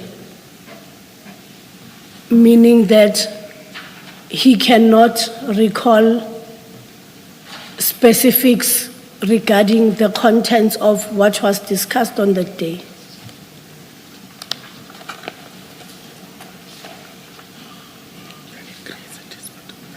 And Mr. Mokhotsi then says, I called the evidence leader, and the evidence leader suggested that based on the evidence that Mr. Suleiman gave, he threw me under the bus and I need to defend myself. That in itself is a dispute of fact. He says in paragraph 6.3 that the evidence leader asked him to get anything against Suleiman and he will help, and that Mr. Suleiman had implicated him and that he should find a way to defend himself. And further, that Mr. Suleiman was lying. Now, these are two conflicting versions of what the contents of the telephone call are that took place on that day. And my submission would be, in light of the absence of a detailed recollection, then what would be of sense is that Mr. Mokhotsi's version as to what was said on that day should be the one that stands. There's a specific denial in 23.2. I deny that I suggested that if he could find evidence to implicate Mr. Karim, I would protect him from adverse findings from the commission. So that is a specific denial, and it goes to the very issue you are raising. You in one breath, Commissioner, say that you don't have a detailed recollection, and in the same papers you say that you deny. How do you deny something that you cannot recollect in detail? But that's a simplistic approach. Let us take the example of a person and their child. And the child says that on the 26th of April 2021, I had a discussion with my father about issue X. The father says, because of the time that has since elapsed, I do not remember that conversation. But there is no way, with the parenting skills that I have and the values that I cherish, that I could ever have said something like this to my child. I would never, ever. The parent knows what the values they cherish are. The parent knows what they could never, ever say to their child on the basis that it would be at odds with their values. So the parent, even if they do not recall the conversation referred to by the child, is in a position to say, I could never ever have said anything like that to my child. I see nothing wrong with that at all. And that's basically what, in substance, of course, that's what Commissioner Khumalo is drawing to your attention.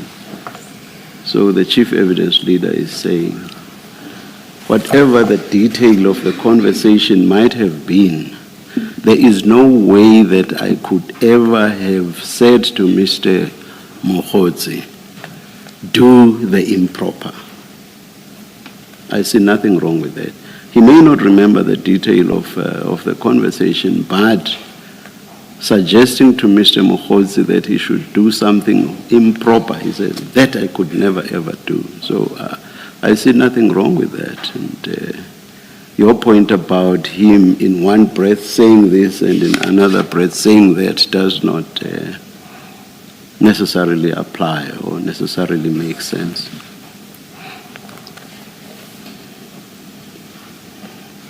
Do you follow my point?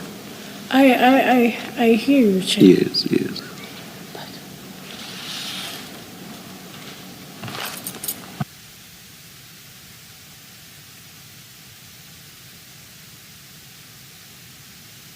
I had said we would try to, or rather not to interrupt as much as possible, but sometimes we cannot resist it because of the submissions being made, because we want to give you an opportunity to argue your cases freely as possible. Yeah. Please continue. Thank you, Chair.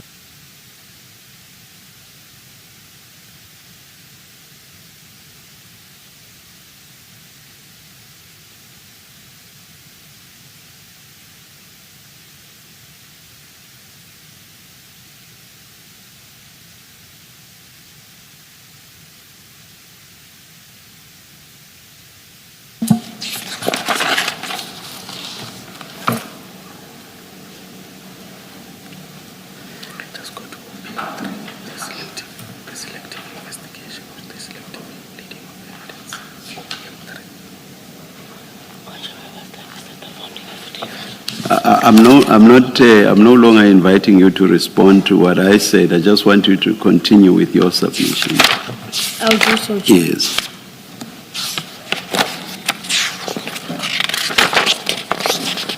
I think before Commissioner Khumalo put a question to you, you were at a point where you wanted to deal with the role of an evidence leader in instances like these. I thought that's where you were. And I sort of assumed that perhaps you were going to take us to what Justice Nugent said in the SARS Commission or something like that. Maybe that's not what you had in mind, but once you started saying something about that role, I thought of what Justice Nugent said in the SARS Commission, in his judgment in the SARS Commission. I will revisit that, Chair. I deviated from my chain of thought. I'm just recollecting. If I may be so permitted, Chair, may I take the commissioners to page 21 of the bundle. It's still the founding affidavit of Mr. Mokgotsi.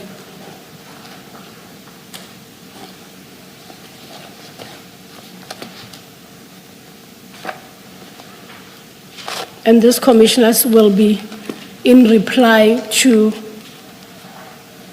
the selective evidence that the evidence leader deals with, and this is the basis for the fear of where the bias might emanate from. If the commissioners look at paragraph 10,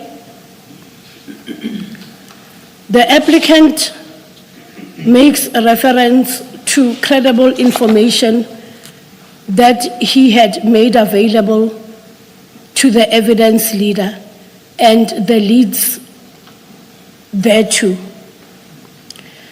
And his take is that these issues, which he sees as important issues, have not been given sufficient investigative attention. And what is happening is that the interest has been directed towards specific individuals, and in brackets, it reads Suleiman. And further thereto, there's also evidence that came to the commission regarding the purchase of certain properties in the name of private individuals, and that has also been overlooked. And he further requested that these leads that he gave be given sufficient attention. And his take is that the individuals are not as significant or as important as this evidence that he has brought forth.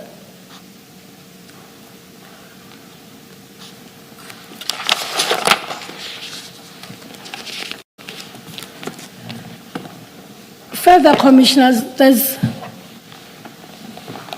a point in limine that was raised, and this the commissioners will find at page 260 of the bundle. 260. 260, Chair. Maybe before you start on 260, can I just to make sure that I understand what is this, the submission or the argument about paragraph 10, are you saying, is Mr. Mokhotsi rather saying that the failure, there is a failure, firstly, one, there's a failure by, is it the evidence leader, because this is an application to recuse Mr. Chaskalson, by the evidence leader to pursue his allegations that crime intelligence has brought properties, crime intelligence transactions, his evidence about a section 252A operations, informant-related issues, and procurement irregularities. Is the case being made that Mr. Chaskalson has failed to investigate those, and that failure has created an apprehension that he is biased against Mr. Mokhotsi? Is that the? That is the position. Okay, all right, thank you. Please continue.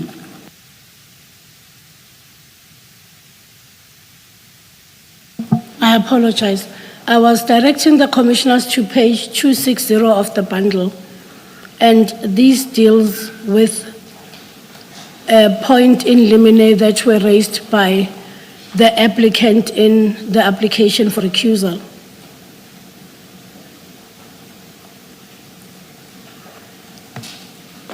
Specifically, it deals with the answering affidavit that was deposed to by the attorney purporting to be acting on behalf of the second respondent.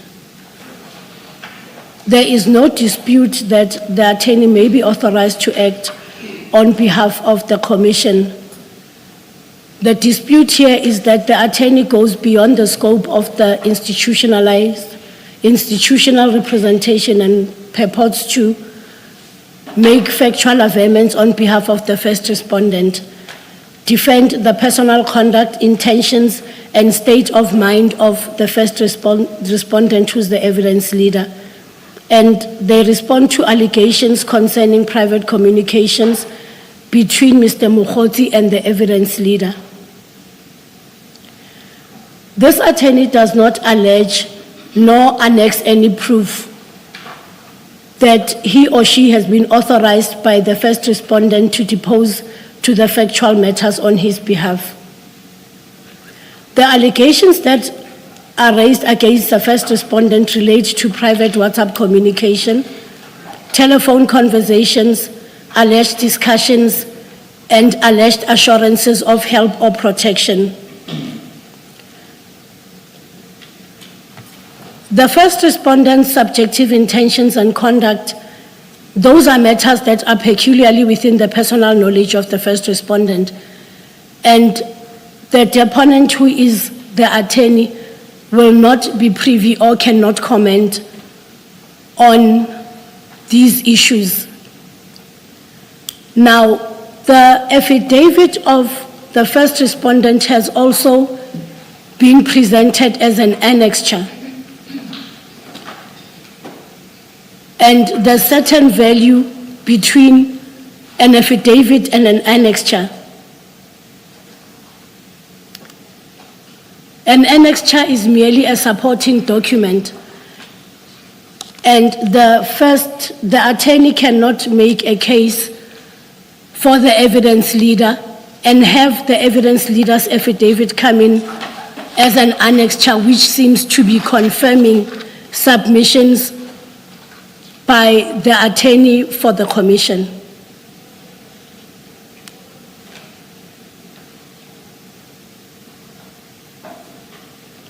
I'm inviting the commission to find that when it comes to the affidavit that was deposed to by the attorney for the commission, that the commission finds that that affidavit does not enjoy locus standi.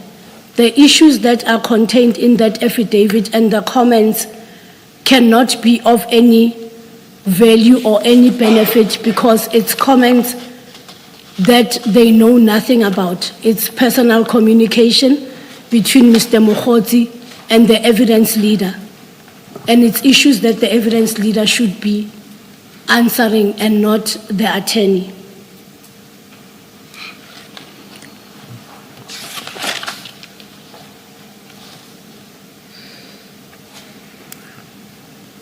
Commissioners, there has been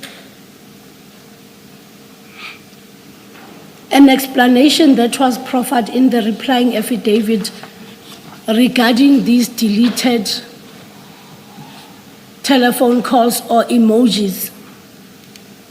Now,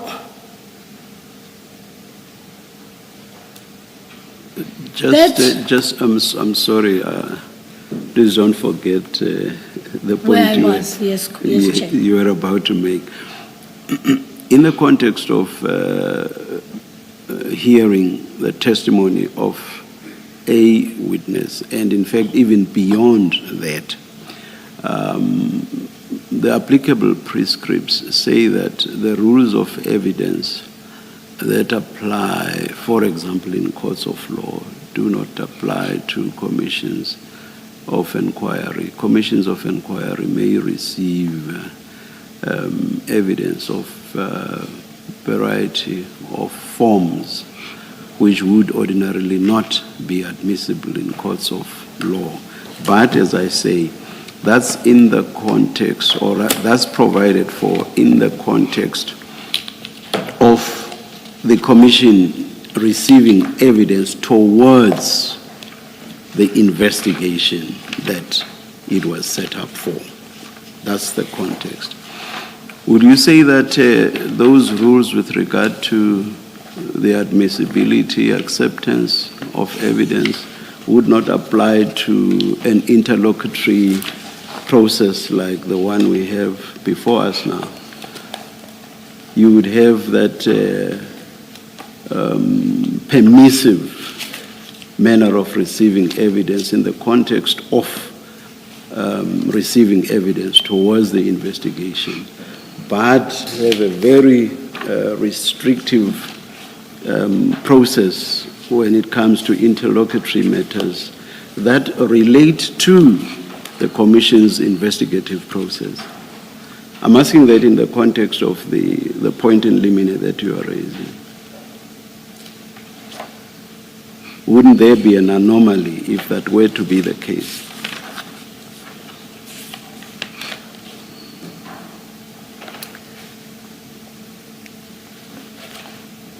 Chair, in the normal route, that would be an issue to raise. However, in light of what you are saying to me or what you are putting to me, I'll submit that in a quasi-judicial tribunal like of this nature, then I cannot take that point in limine any further if that is then the status quo. I will have to leave that point in limine and not argue it any further.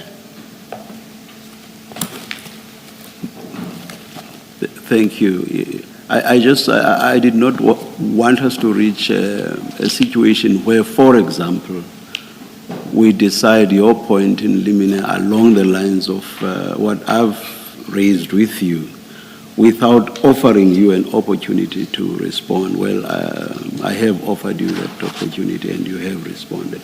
You may go back to the point I asked you not to forget.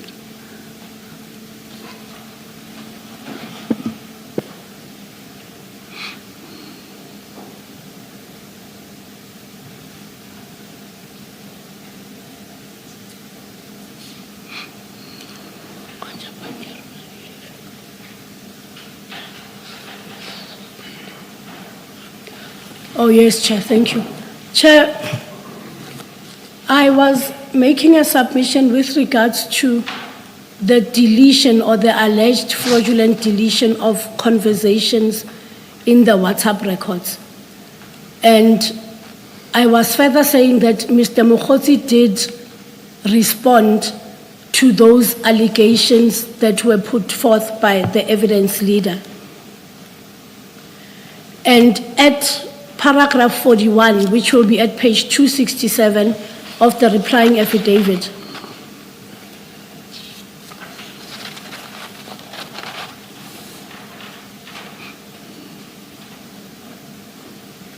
Yes.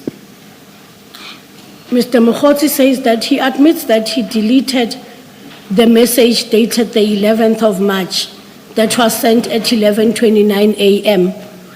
And the intention was not to mislead the Commission, as at the time he had not even contemplated bringing the application here in.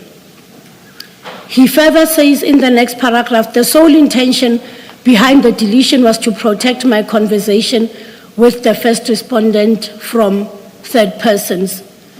The next paragraph, he says that he admits that he deleted the calls on the basis that at the time of taking the screenshots for purposes of this application, he did not find them relevant, and furthermore, he's further to allow me to take screenshots of the relevant facts. I therefore deleted them. I understand this, Chair, and I'm subject to correction to say that to allow me to take screenshots of the relevant facts, his headset doesn't allow him to take screenshots. I'm uncertain how to read this, and I seek the guidance of the Commission. No, just make your submissions. I submit that. There's no need for guidance from us on this. I submit that, and subject to correction, that his handset did not allow him to take screenshots of the relevant facts. He therefore deleted them. The calls that have been deleted were unanswered and therefore hold no significance to the application. Except, of course, that they may assist in the context of what I engaged you on right at the beginning. I will not repeat that. Please continue. Chair, what There is... is the point I made about, based on the number of calls, who appears to have sought out whom in that context. Please continue. Chair, what is common cause is that, yes, there was communication between Mr. Mokhotsi and the evidence leader. And during those conversations, a discussion came in regarding Mr. Karim.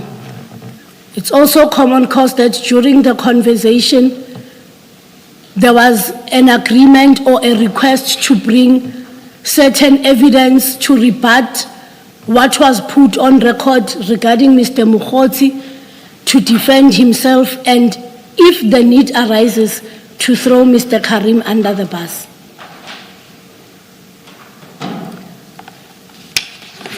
Now,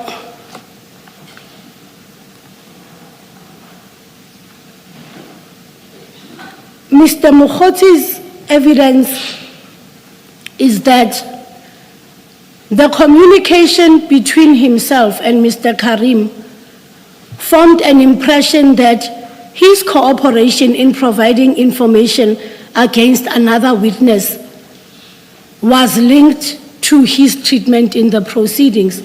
And this, Chair, will find at paragraph 7 of the replying affidavit.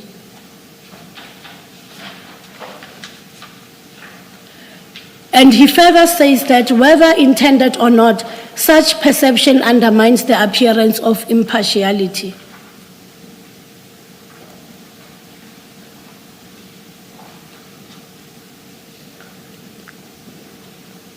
Now, it goes back, Chair, to whether or not a reasonable, objective, and informed person would apprehend bias.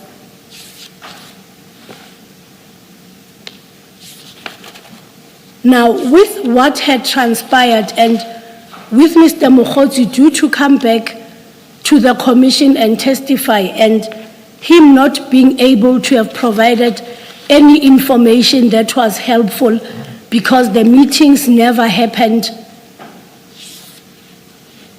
he became fearful of appearances of impartiality, and that he would, upon his appearance, be treated unfairly. Mamani, is it not opportunistic to offer Mr. Chaskalson information on Mr. Karim and then fail to deliver because Mr. Mokhotsi turns out doesn't have that kind of information, and then say, I fear that Mr. Chaskalson will be biased against me because I did not give him that which I promised? Isn't there some opportunism there? You offer and then you fail to deliver, and then without more you say he's going to be biased against me. I mean, he hasn't referred us to anything in the chats which shows Mr. Chaskalson being upset with him or saying to him, you know, I'm going to get you for failing to deliver. There's none of that, other than that text which we have read in context, that it actually doesn't quite convey what you were saying, where it says, don't mess with me, don't mess me around or something like that. I don't understand how that an offer made which couldn't be fulfilled without more creates a reasonable, remember the test is reasonable apprehension of bias. How that would create a reasonable apprehension of bias that after this he's not going to treat me fairly. In response, Commissioner,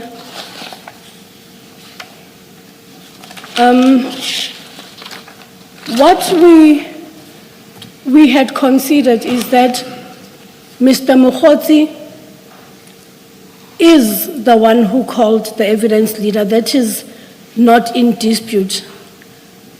However, what was contained in the phone calls, and I had said previously, I do not know, and neither does anybody know what was discussed in these telephone calls.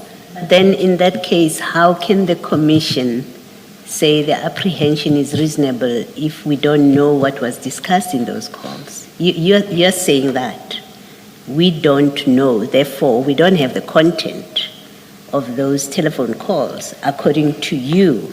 So we lack the necessary facts on the basis of which the commission can make the determination that the apprehension is reasonable, because eventually that's what we must find. We must find that the apprehension is reasonable. Commissioner, firstly,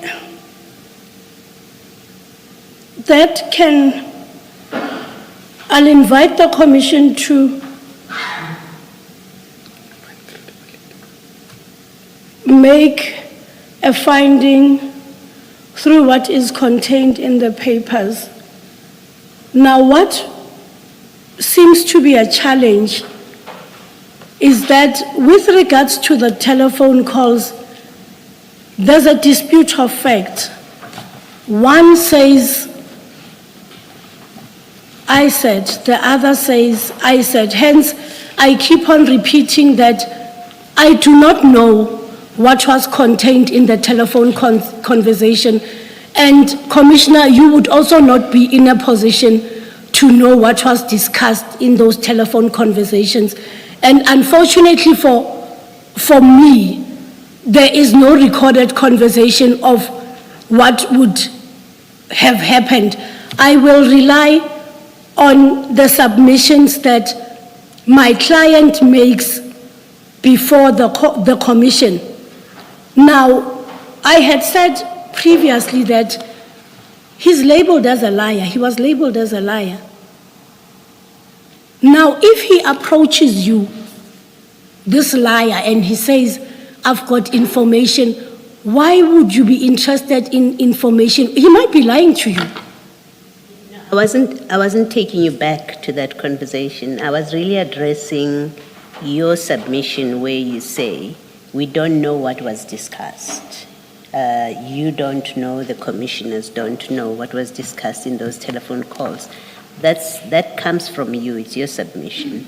So I was asking the simple question that if we don't have the facts about those calls, what was discussed, are we in a position, at least as it relates to those calls, is the commission in a position to make a determination that what was discussed in the calls creates a reasonable apprehension of bias?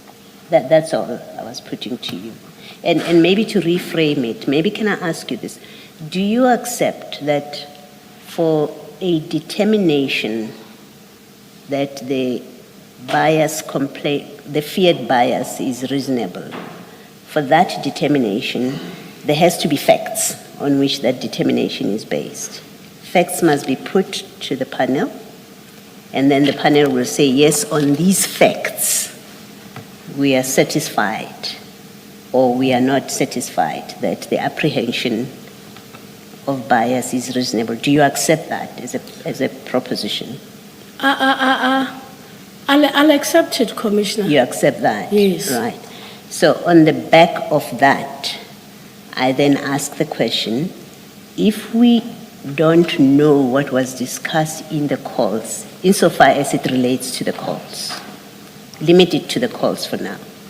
If we do not know what was discussed in those calls, as you say, can you accept, should you not accept that the commission is not, the panel is not in a position to say those telephone calls do create a reasonable apprehension of bias because we don't know what was discussed according to you?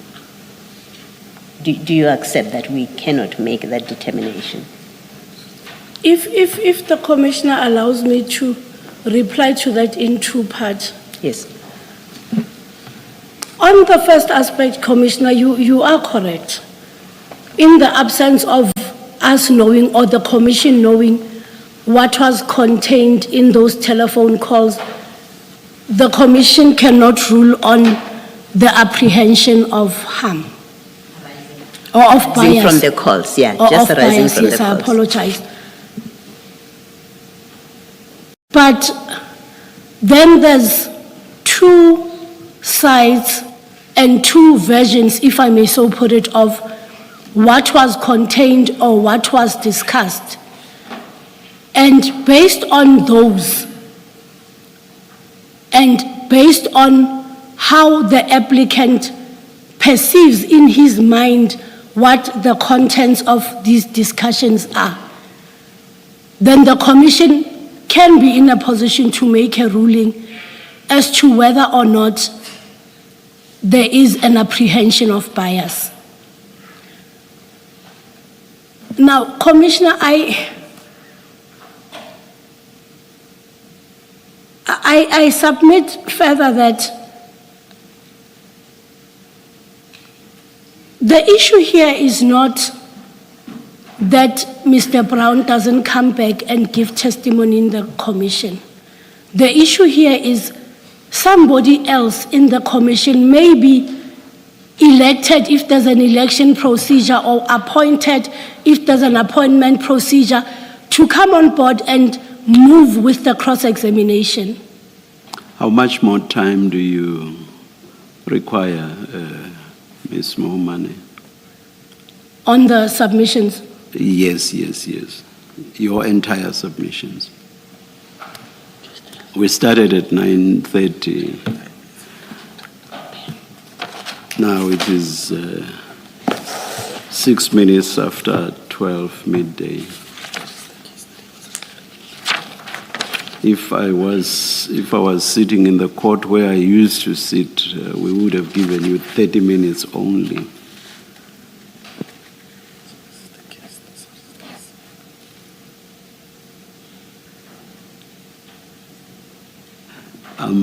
I'm listening. That doesn't mean I will accept the time that you... Chair, I won't be longer than 5 minutes. Thank you very much. Thank you. Chair, lastly, I request to invite the commission to the role of the evidence leaders. I believe I left it hanging, and I had said to the commission that I will come back to it in due course. Now, to supplement what I had said previously, in a nutshell, evidence leaders are required to assist and facilitate the work of the commission. And in doing so, they must investigate and marshal the presentation of evidence to the commission. They bear the overall responsibility of leading evidence before the commission, although it is subject to the direction of the chairperson. If I'm so permitted, may I direct the court to the matter or the ruling by Judge Nugent in the Commission of Inquiry into Tax Administration and Governance by the South African Revenue Service. You don't need to read that. We have had sight of it. We have read it. Yes, please continue.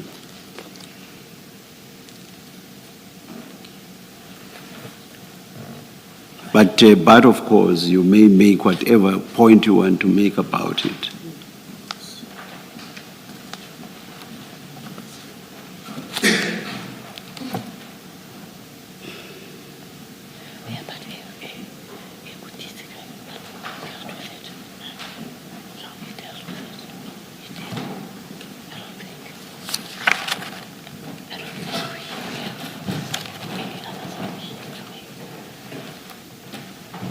Chair, we do not have any further submissions to make unless the Commission would like me to address it on other aspects.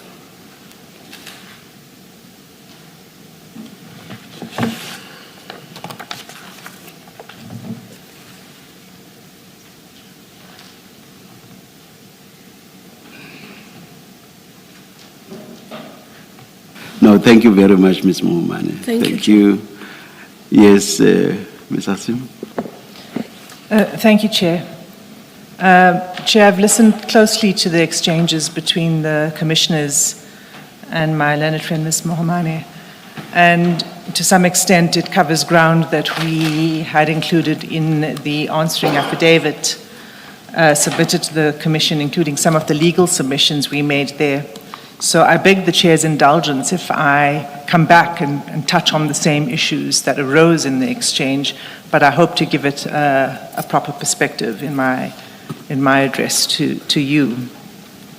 And to begin with, Chair, let me just say that the evidence leaders oppose this application in the strongest terms. And obviously we submit that the application should be dismissed. And we do so on the basis that it's legally misconceived. And I have heard the shift in approach by my learned friend and the reference to Killian earlier, but I'll submit in due course that that there wasn't actually any shift in an argument and the legal basis, the wrong legal basis that was advanced. So it's legally misconceived. On the facts, it's not just unsustainable, it's a deliberate misrepresentation of the facts. And I propose to return to the facts in order to explain this. And it's an abuse of the Commission's process. Chair, I will address 4 issues. The first, the conceptual flaw. The second is the factual basis of the application. And I would like to have a particular focus on the altered WhatsApp record that was put forward by Mr. Mokhotsi as a key part of the basis, the factual basis for his application. Third, the allegation of unfair questioning by Mr. Chaskelson. And finally, what we respectfully submit should be the appropriate ruling in the circumstances, including referrals for investigation for possible perjury, forgery, and contraventions of the Commissions Act and the regulations of this Commission. So the first difficulty, as I said, is conceptual. Mr. Mokhotsi invokes the law of judicial recusal. He relies on Safu, on De Lacy, on Besson, on Burnett, and Mulaudzi. All of those cases concern judicial officers or decision makers. None of them concern a commission of inquiry or even something akin to a commission of inquiry. And while my learned friend indicated reliance on Killian at the start of her submissions to the Commission, she continued to make submissions on the basis of a reasonable apprehension of bias, the test for judicial recusal.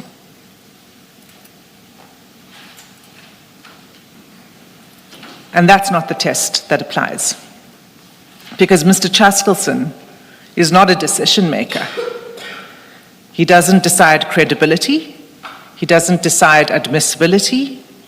He doesn't make any decisions about whether adverse findings should be made, when and how. Those powers belong to the Commission.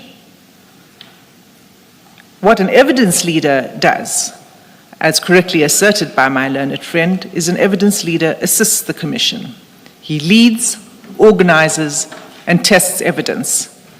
That function must be performed fairly, but it's not adjudicative. It's an investigative function. To assist the Commission, we've provided the authorities that we think are more suited to an application of this sort, where an applicant is seeking to remove an evidence leader. And in this regard, Chair, we refer to the recent ruling of Justice Khampepe in the TRC Commission. And it was specifically an application that was made there too for the recusal of an evidence leader. And what she said is important. The chairperson rejected the proposition that the SAFU recusal test applies directly to evidence leaders. Her ruling held that evidence leaders are not decision makers. They function always subject to the direction of the Commission.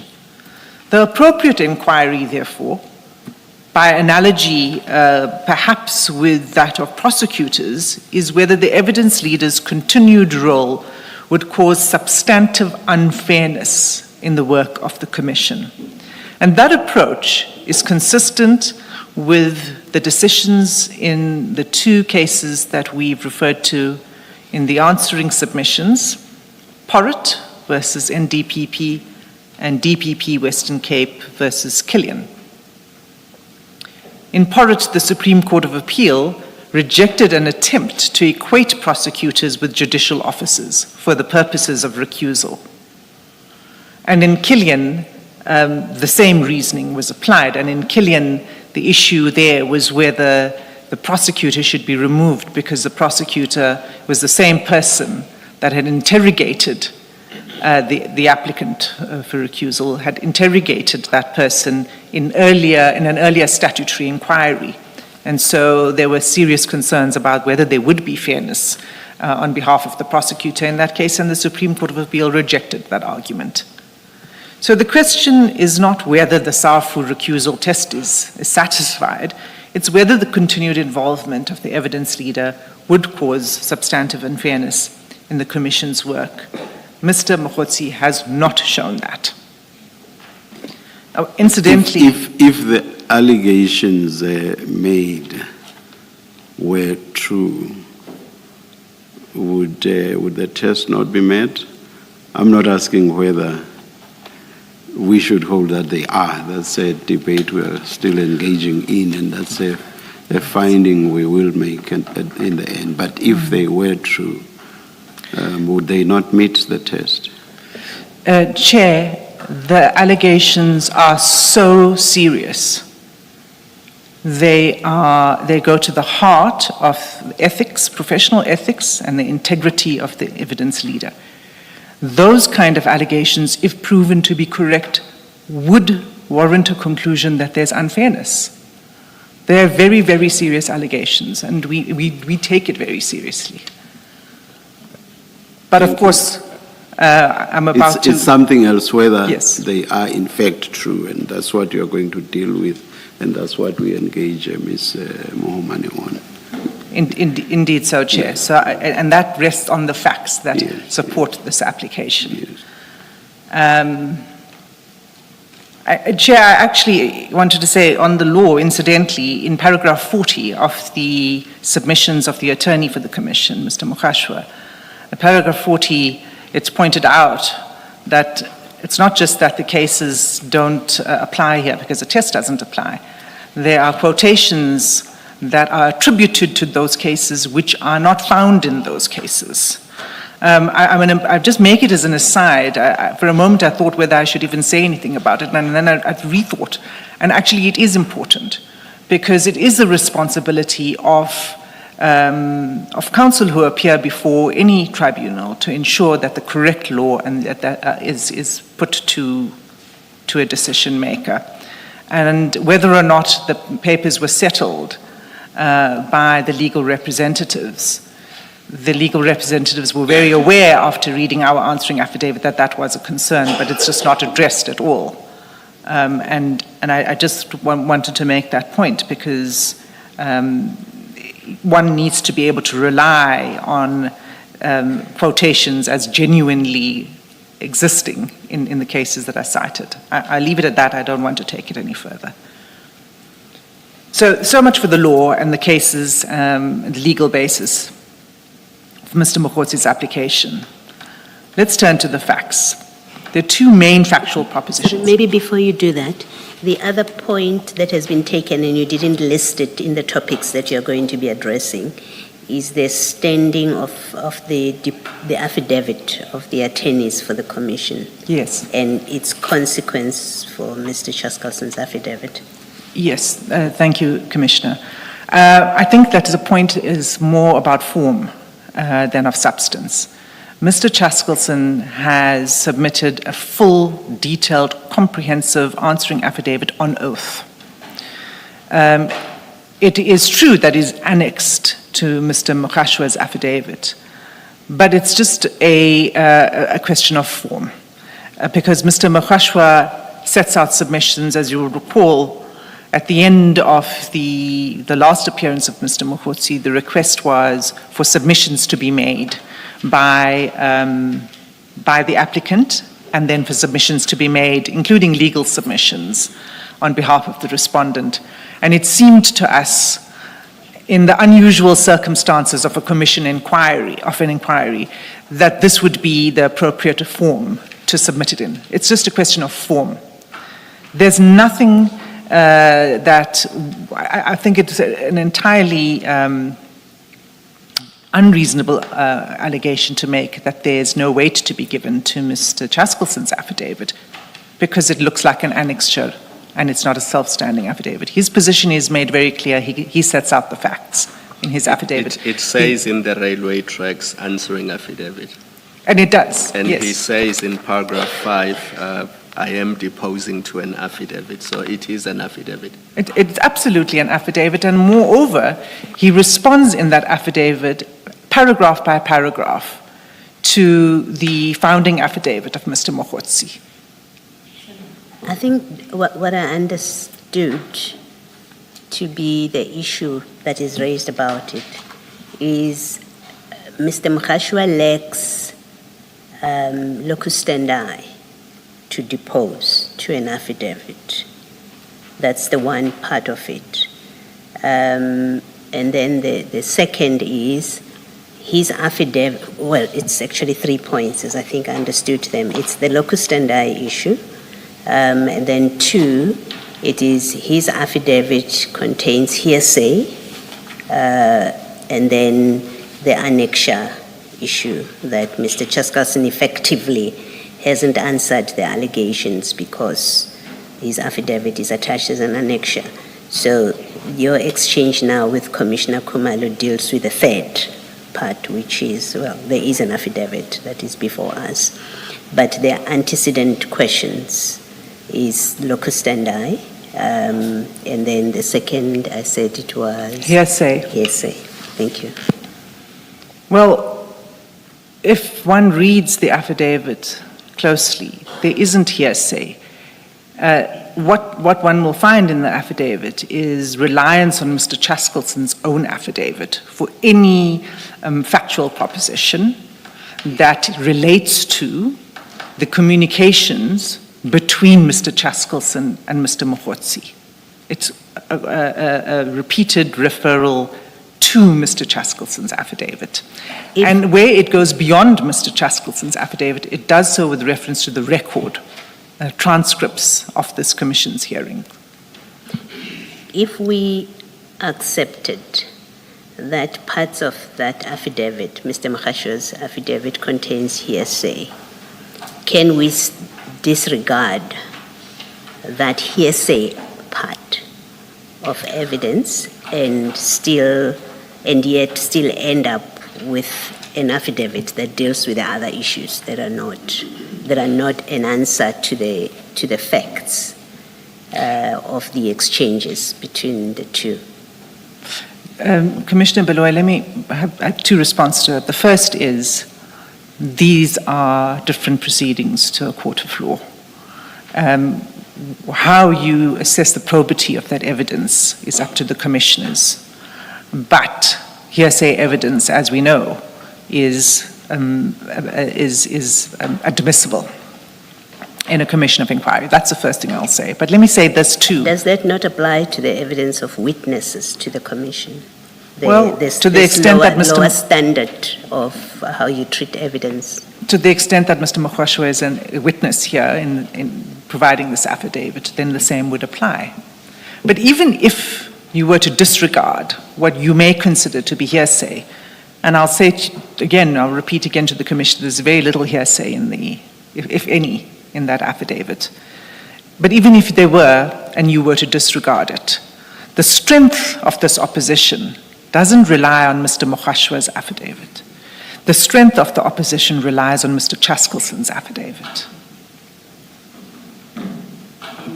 Is it open to us, to the commission, to say can we do this? It's a question. We say these paragraphs contain hearsay evidence, which is what is contained in Mr. Chaskelson's testimony anyway, as you say, affidavit. So we disregard Mohashua to the extent that those parts, because to say it contains hearsay evidence, as I understand the position to be, doesn't mean we necessarily reject the whole affidavit, right? You look at what, in fact, in the affidavit is hearsay, and then you decide how to treat it. Mm-hmm. Could we retain Mr. Mohashua's affidavit on the basis that it places Mr.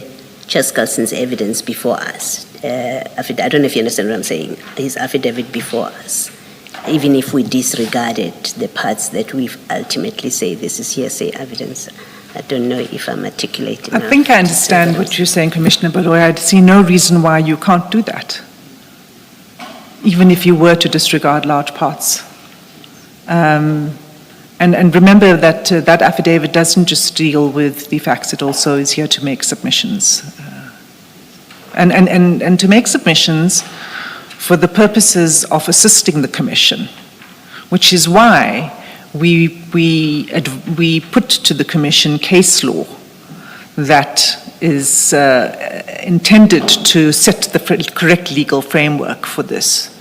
The approach is not to say, well, the applicants didn't make out a case, there's no legal foundation, full stop, which is what one would do in a normal case. You may not necessarily go down a long road. You'll say there's just no case that's been met here. We're in a different position. We're here to assist the Commission and to put all evidence and all law that may assist the commissioners in making this decision. And that's the value of that affidavit of Mr. Mohashua. And the complaint or assertion that he lacks locus standi, it's accepted that he acts by the applicant, that he acts for the institution.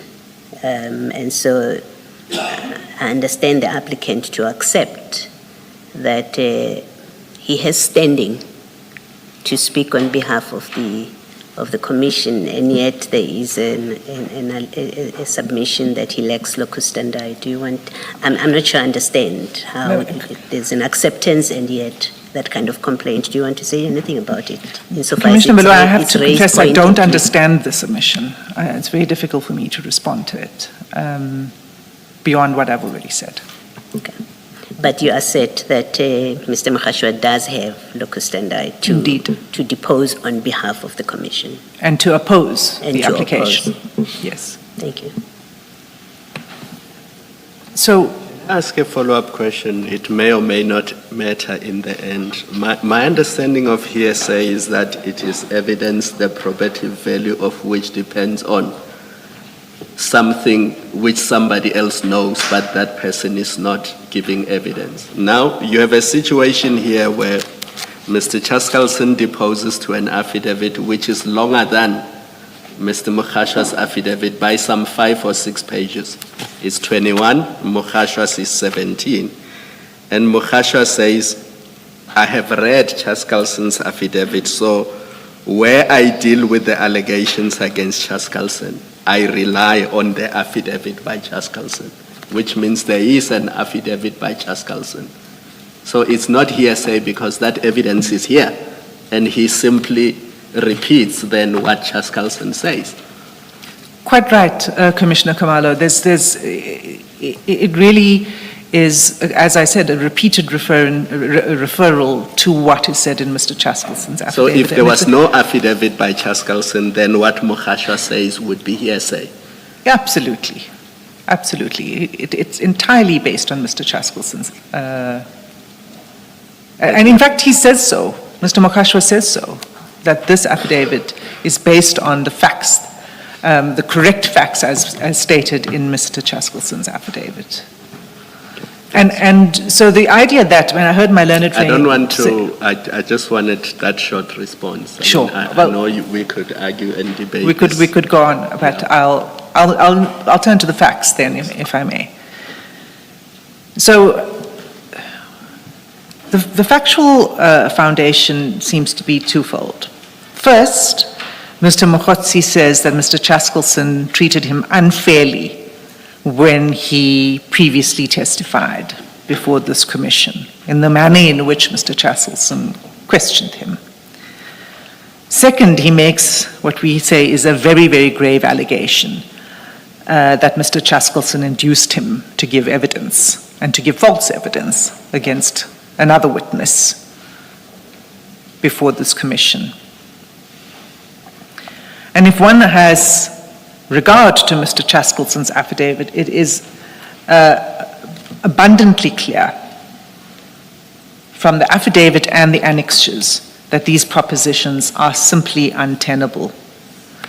The answering affidavit is more than a denial, and I will call it an answering affidavit, Mr. Chaskelson's affidavit. That's what when I refer to the answering affidavit, I'm always referring to Mr. Chaskelson's affidavit. That affidavit is more than a denial. It's a detailed factual account supported by the true WhatsApp record, annexed as MC1, and a marked up comparison, annexed as MC2, which identifies the communications which Mr. Mokhotsi removed from his annexure, and his annexure is marked OBM2.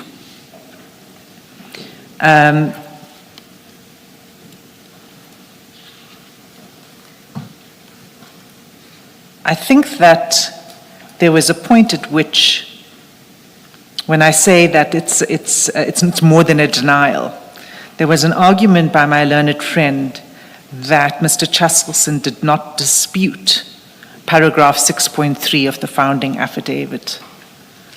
And it goes to, there was an exchange between Commissioner Khumalo and my learned friend. It goes to, in fact, if we could just go to Mr. Chaskelson's affidavit at paragraph 17, and that's at page 82 of the record.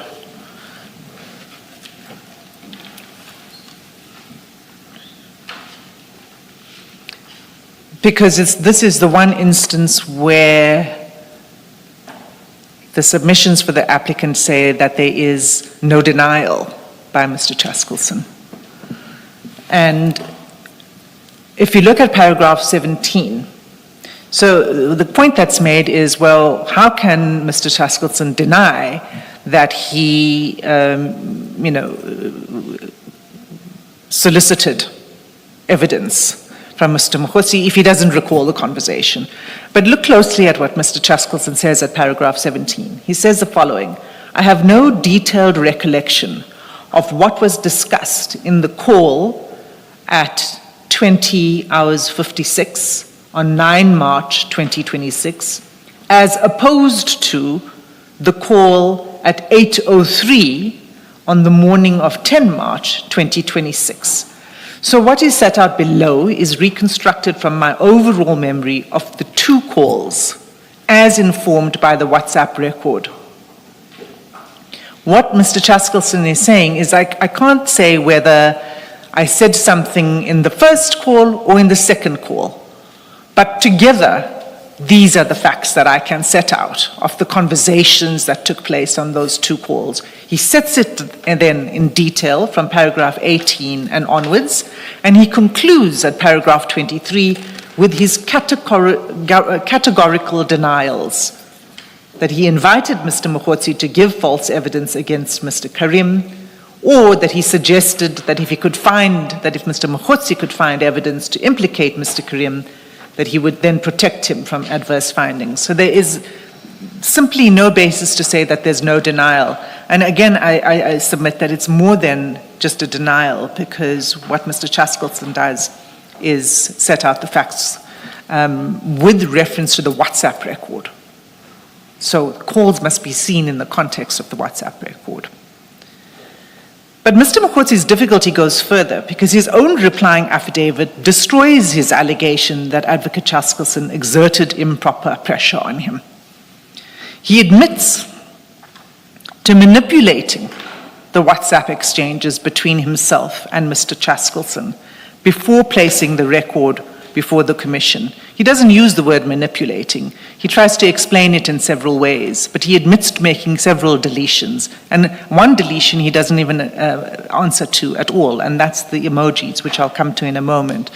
Chair, if I may ask that we look at OBM2, the annexure that's put up by Mr. Mokgotsi, the WhatsApp record that he puts up. OBM2 is, what page?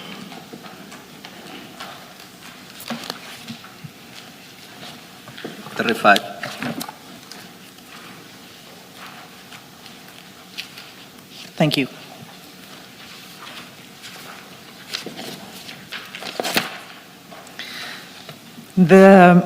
I don't know about, I'm not using the bundles because the printed version is not that good for me, for the submissions I'm going to make. I would ask the commissioners if you have the electronic version to look at that version, alternatively to look at what's being flighted in front of you, because it's a better version, and it's important that you see this for the following reason. The problem with this annexure is not just about its content and the misrepresentation in the content. It's also about its appearance.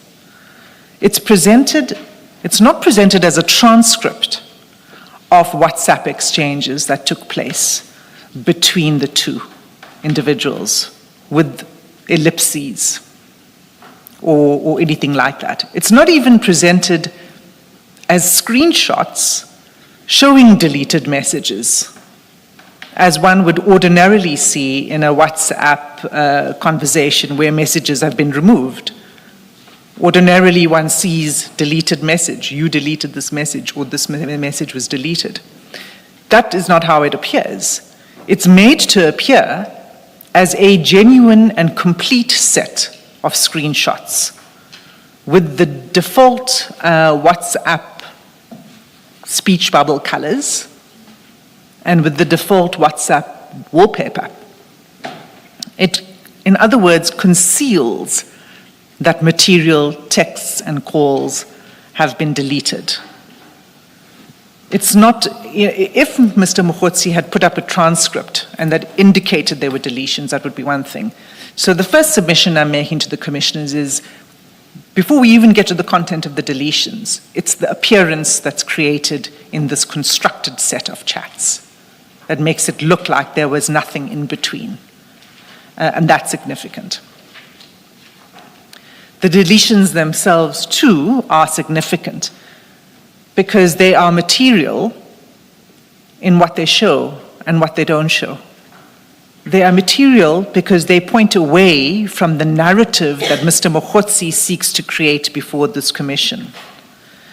What he says, of course, to try to explain this is that he admits, first he denies tampering with the WhatsApp messages in paragraph 38. But then he admits to deleting the message. He admits to deleting the message of 12 March at 11:29. And that's the text that says, in fact, if I may ask that MC2 is now displayed,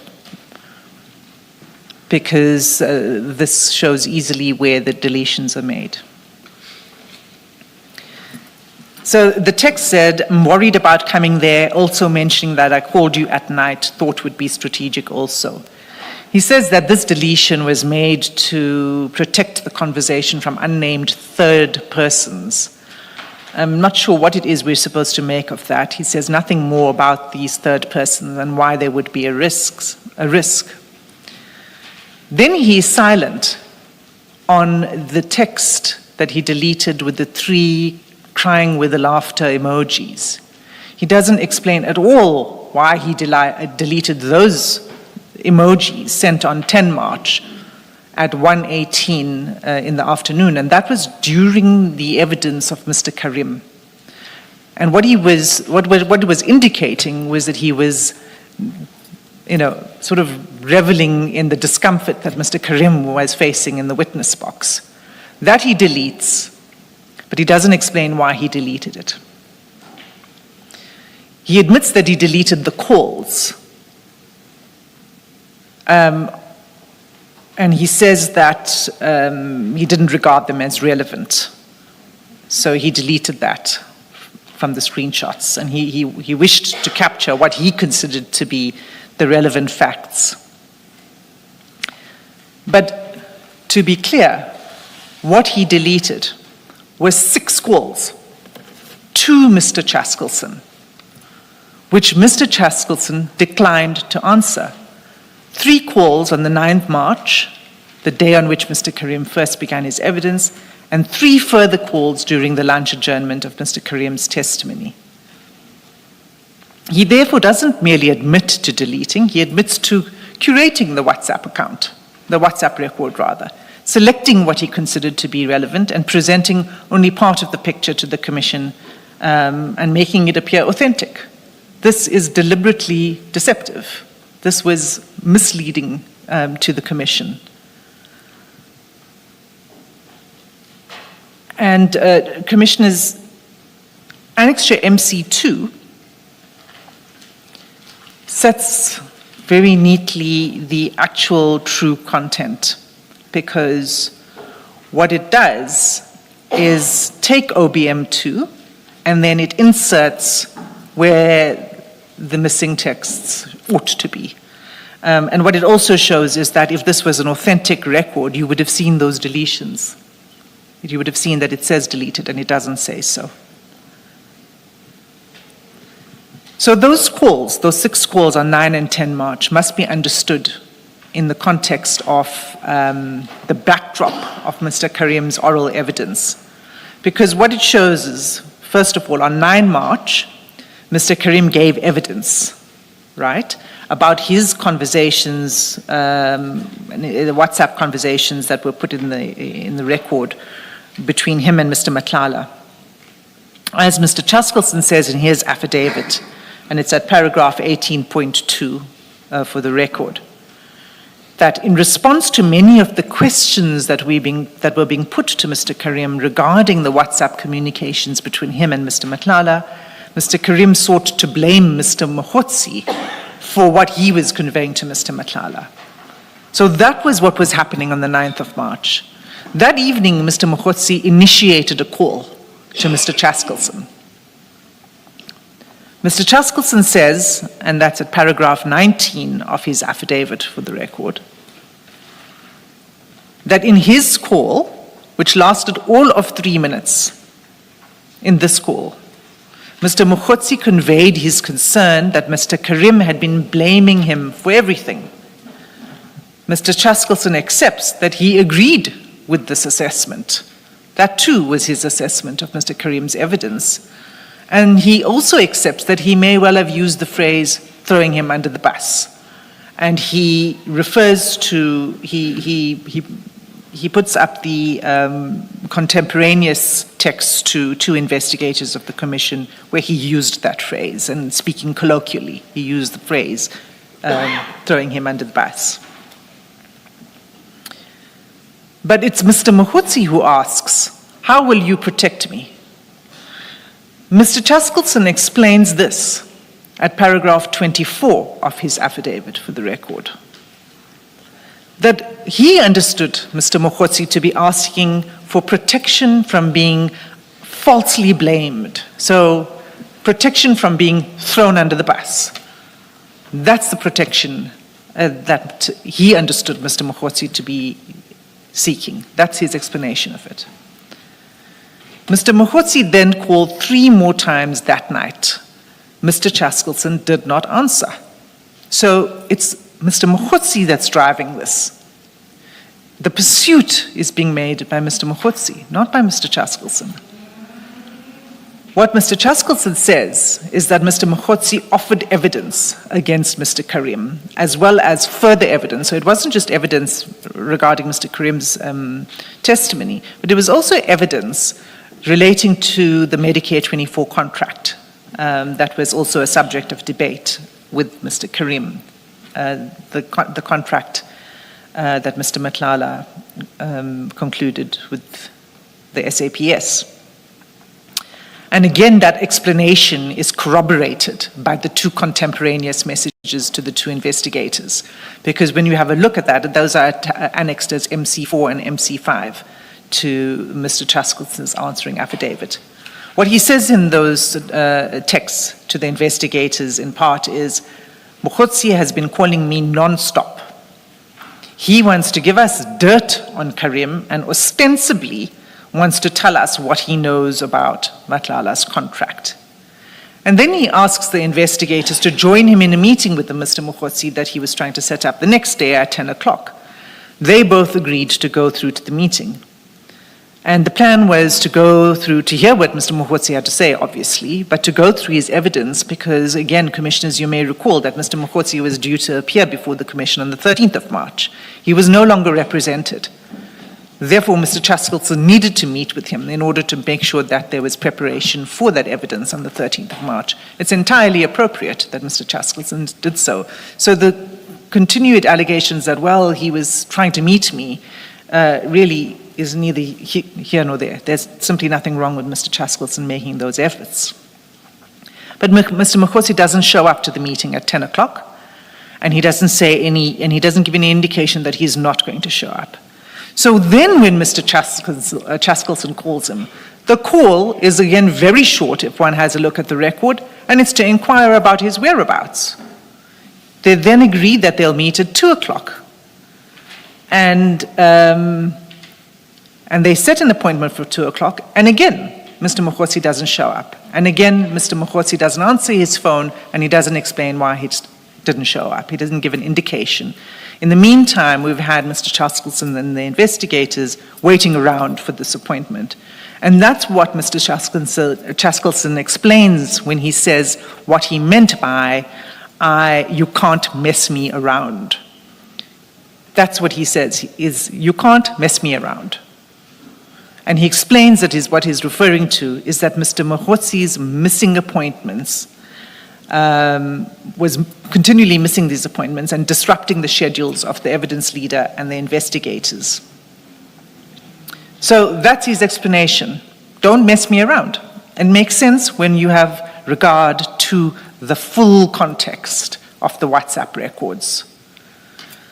If you were truly, and I think it was, I can't remember which of the commissioners put this to my learned friend, but the point is important because if he were truly attempting to use false information against Mr. Mokhotsi, why would he invite the investigators to accompany him?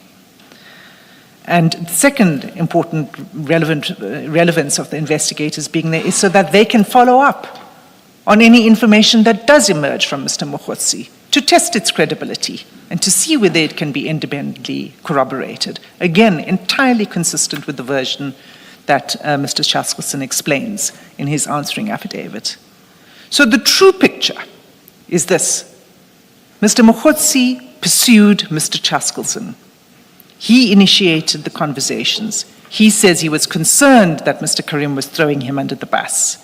He sought assistance to avoid being used as a scapegoat, as Mr. Chaskelson explains it. That was his understanding.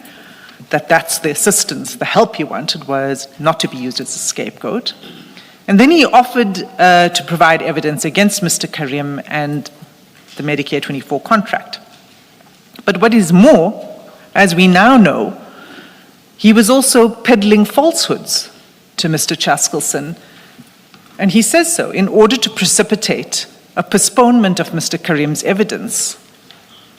And we also see now, contrary to everything that he was saying about Mr. Karim to Mr. Chaskelson around the 9th and 10th of March, when those efforts proved unsuccessful to provide evidence to secure a postponement, he then provides an affidavit which is attached to his founding affidavit in which he lists all the parts of the testimony that of Mr. Karim that he now corroborates. And I'll come back to the false information, Chair.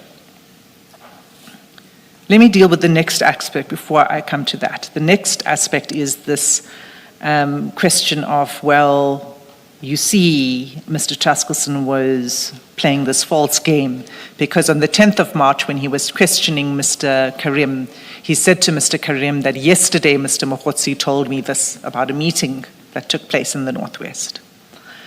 And I really am not going to spend much time on this. It's very clear when you look at the record that what Mr. Chaskelson was saying was, he said the following: because after your evidence yesterday, Mr. Mokhotsi called us up. So he was referring to evidence that had been given the day before, not that Mr. Mokhotsi had called him the day before. So the timing of the call from Mr. Mokhotsi is actually not relevant. The material point is this: it's that Mr. Mokhotsi admits that he told Mr. Chaskelson that this meeting took place, this meeting in the Northwest. He admits that. And then he adds this following startling addition to his affidavit. At paragraph 6.10 of his founding affidavit, he says the following. He says, I began by suggesting he ask about the meeting between myself, Morgan Maumela, and Suleiman. A meeting which never took place. I did this deliberately to encourage him to postpone Suleiman's testimony, as I was already concerned about the Commission's treatment of me and its focus on issues outside its mandate. So this is the point I was making earlier. He admits that what he told Mr. Chaskelson was false in that paragraph, and that he advanced that falsehood to secure postponement of Mr. Karim's testimony. And that admission is serious, because it's not just, it doesn't only suggest dishonesty, but it's a deliberate attempt to manipulate the evidence leader and this Commission's process. Mr. Mokhotsi's conduct, and it's for that reason, Chair, that we say that Mr. Mokhotsi's conduct, in addition to the forged WhatsApp record, his conduct should be investigated as a possible offense under the Section 5 of the Commissions Act and Regulation. 6.20 says, I deliberately mentioned it to prompt a postponement of Suleiman's testimony, so it was deliberate. Absolutely. He deliberately gave false evidence to secure the postponement of Mr. Karim's evidence. Those are the words that he says unmistakably in his affidavit.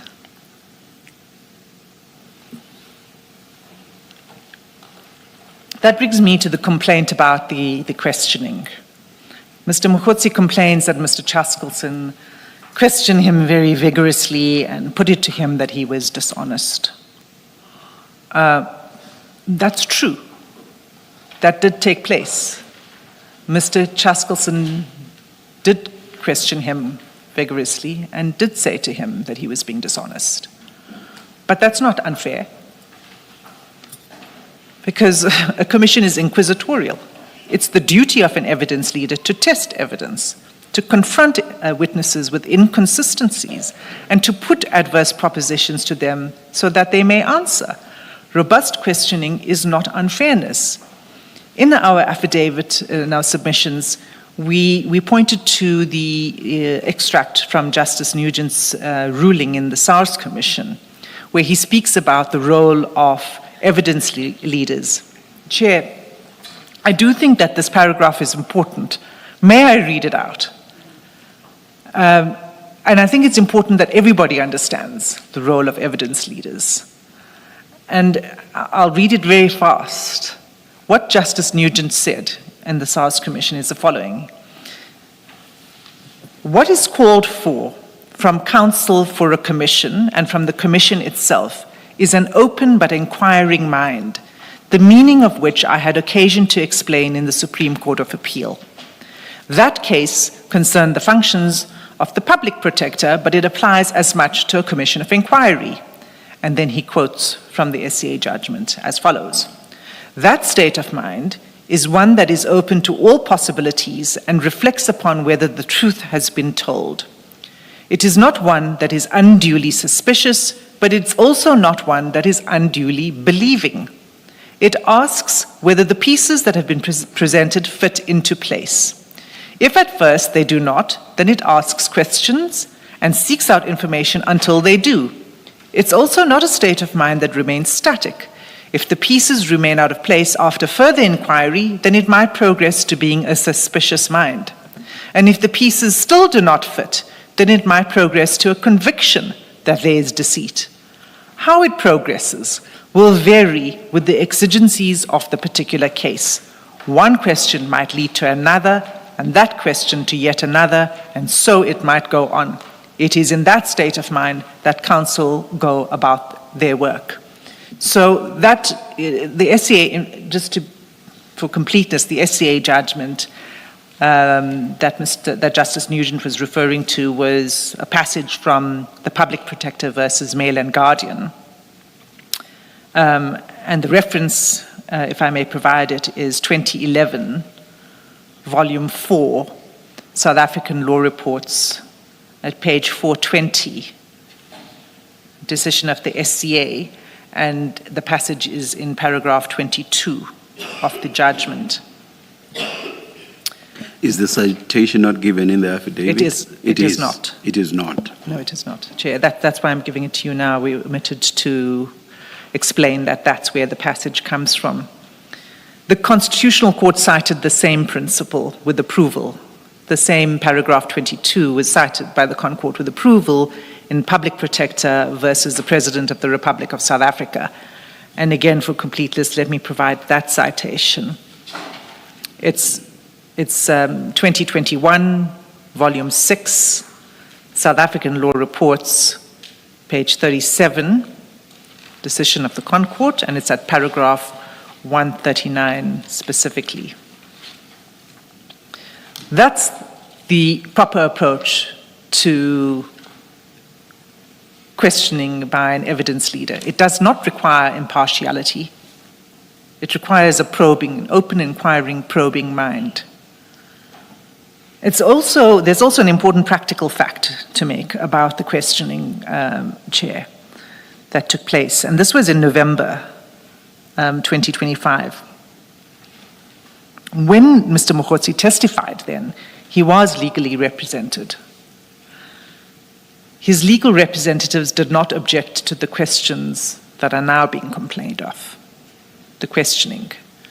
The complaint is only raised later, when the witness is due to return to the witness box. And I'd submit that that timing is telling. But of course, the lack of objection is not in and of itself determinative. That's correct. That's correct, Chair. But one would think that if the degree to which Mr. Mokhotsi is complaining now about it, that if it was that serious at the time, that there would have been a complaint at the time. There wasn't. But we have addressed the complaint nevertheless, because one ought to still address the substance of the complaint. Correct, Chair. There's one additional point which I didn't indicate in my opening, but it's about, and it came up again in the questions, it's about ignoring leads that are relevant, information that's provided, that's ignored. And what Mr. Mokhotsi says is that he provided certain leads and they were not pursued. First of all, that's not a recusal point. The Commission is assisted by evidence leaders and investigators. The evidence leaders and the investigators decide what to investigate, when to investigate it, through which witnesses, and whether something warrants investigation. A witness who provides information does not acquire a right to dictate the Commission's investigative priorities.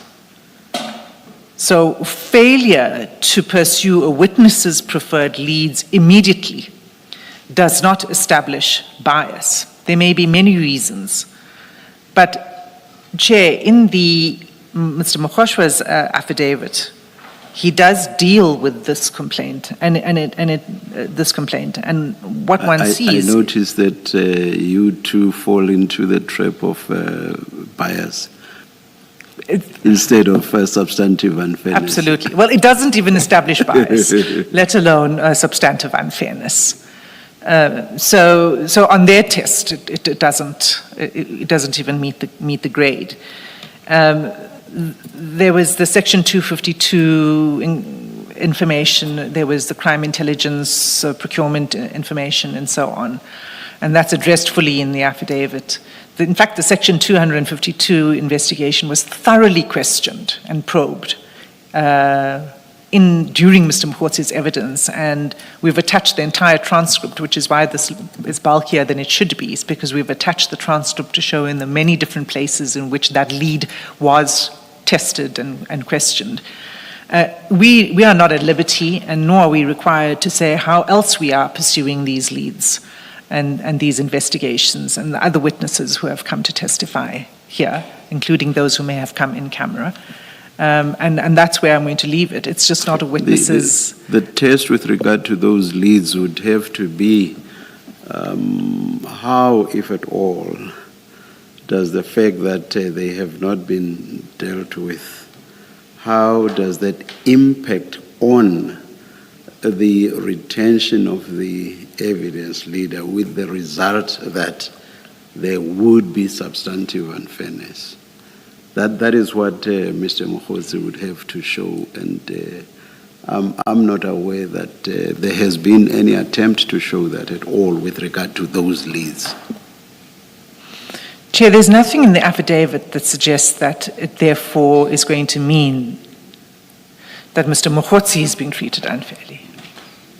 Maybe it will be to the detriment of the Commission. It won't have a full picture if those leads are not pursued or something at best. And there are many reasons for when and how evidence is placed before the Commission. Some leads require further corroboration, further witnesses, etc. All of that is entirely separate to the questioning of Mr. Mokgotzi and whether Mr. Chaskelson can continue to question him. And whether there'd be any unfairness in that. Yeah. Yes, please continue. The final point before I conclude, Commissioners, is that the timing of the application does matter, because the questions that are complained of go back to 2025, and then the WhatsApp complaint starts in 9 and 10 March. But the application is only brought when Mr. Mokgotzi is due to return to give evidence. And the reason I'm raising this again, this issue of the delays, for two reasons. The first is a practical one about protecting the Commission's proceedings. And in fact, in Burnett, the case that's put up by the applicant, the only aspect of this case that's of any relevance to this application, in fact, when it doesn't help the applicants, is at paragraph 71, where the court says the following about complaints of, when complaints of reasonable apprehension of bias should be made. And the court says this, the Constitutional Court, it is highly desirable if extra costs, delay, and inconvenience are to be avoided, that complaints of this nature be raised at the earliest possible stage. So I raise it for that point. It's a practical point, and it's about protecting the Commission's resources, time, and its proceedings. The second is, what I submit with respect, is that properly understood, what it shows is that this application is just another stratagem to manufacture further objections, to secure further postponements, and to ultimately avoid testifying before the Commission. So for those two submissions, I say that the delay is relevant. So in conclusion, Chair, let me finally submit that the application should be dismissed. And we submit, again with respect, that the Commission should find that there is no legal basis that's set for a recusal of an evidence leader, as if he were a judge or a decision maker, that the applicable inquiry is whether continued involvement would cause substantive unfairness, that Mr. Mokhotsi has not established any such unfairness, that the allegation that Mr. Chaskalson has induced false evidence is unsupported and is contradicted by Mr. Mokhotsi's own submissions, and in my own personal opinion is a reckless and slanderous allegation, but that's my own personal opinion. Mr. Mokhotsi placed before the Commission a materially incomplete WhatsApp record and admitted to deleting material from it. He should therefore be referred to investigation for possible perjury, forgery, and contraventions of Section 5 of the Commissions Act and Regulation 12.1 of this Commission's regulations. And thus, in short, Chair, if the Commission were to rule that this application falls to be dismissed, we would finally say that then what must appropriately follow is that the Commission directs that Mr. Mokhotsi's evidence proceeds without further delay. And of course, the appropriate evidence leader would be Mr. Chaskalson. Thank you, Chair.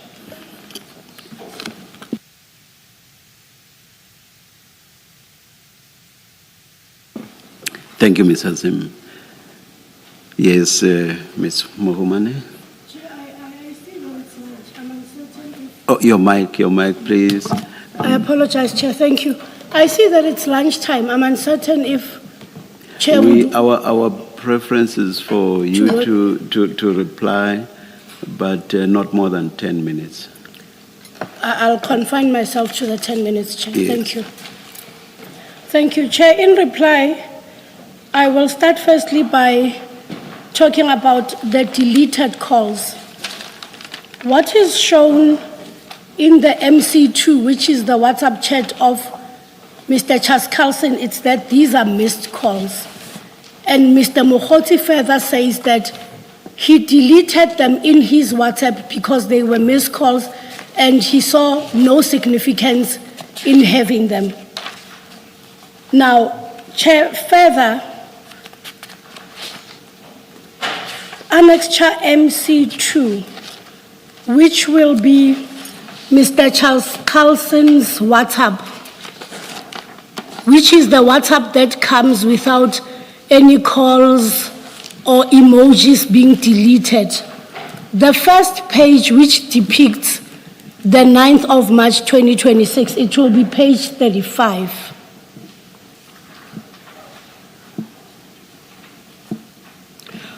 Chair, what I want to submit is that if the Commission looks right on top of the chat, there's a word there that says nose. And there's a time that says 8:56 a.m.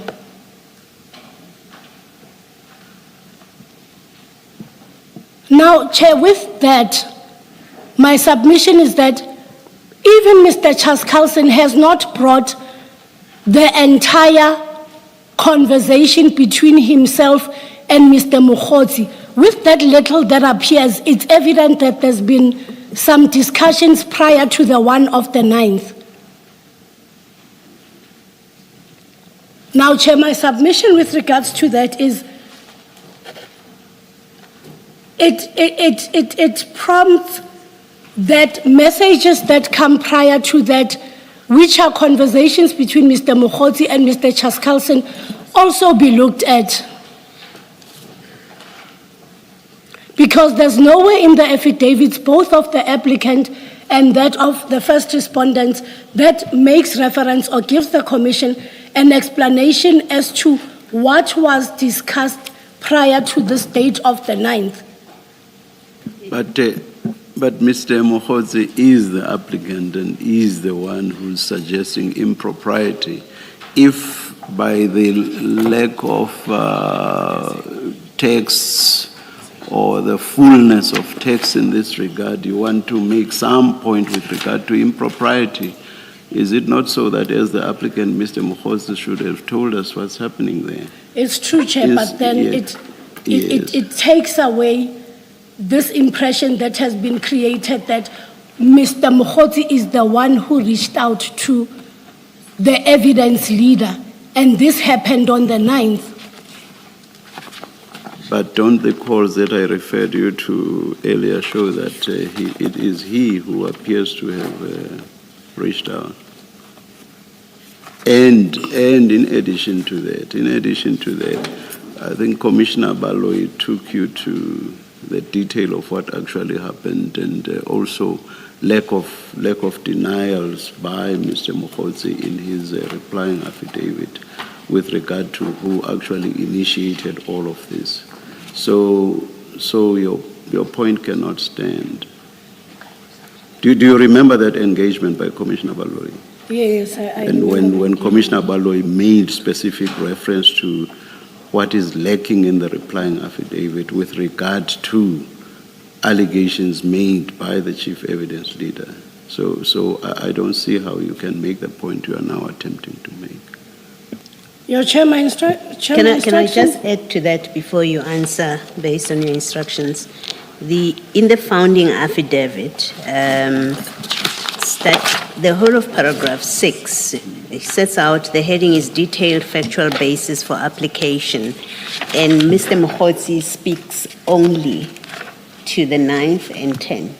So those are the relevant facts, that what he says are the relevant facts for purposes of this application. And if you look at that WhatsApp message that you are relying on MC2,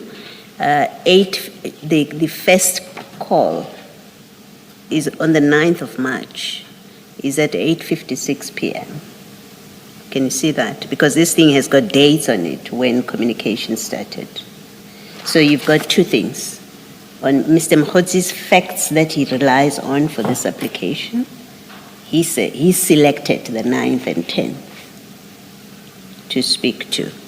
And then the WhatsApp that you've referred to, in fact, records what happens between them from the 9th. So what happened on the 8th, Mr. Mokhosi didn't consider it to be relevant. He hasn't placed it before us.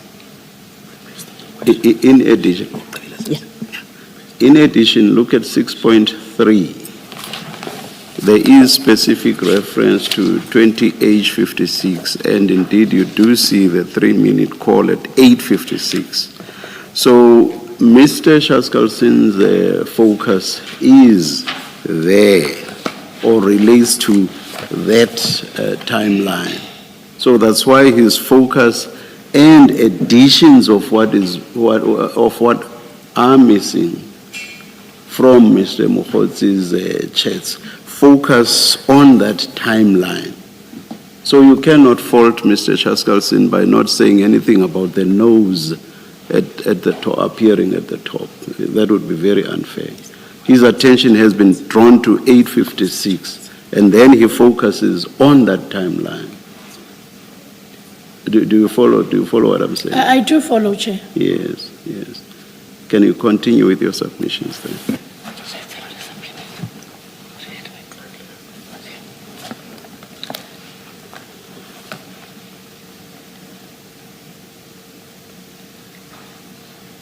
Chair, further,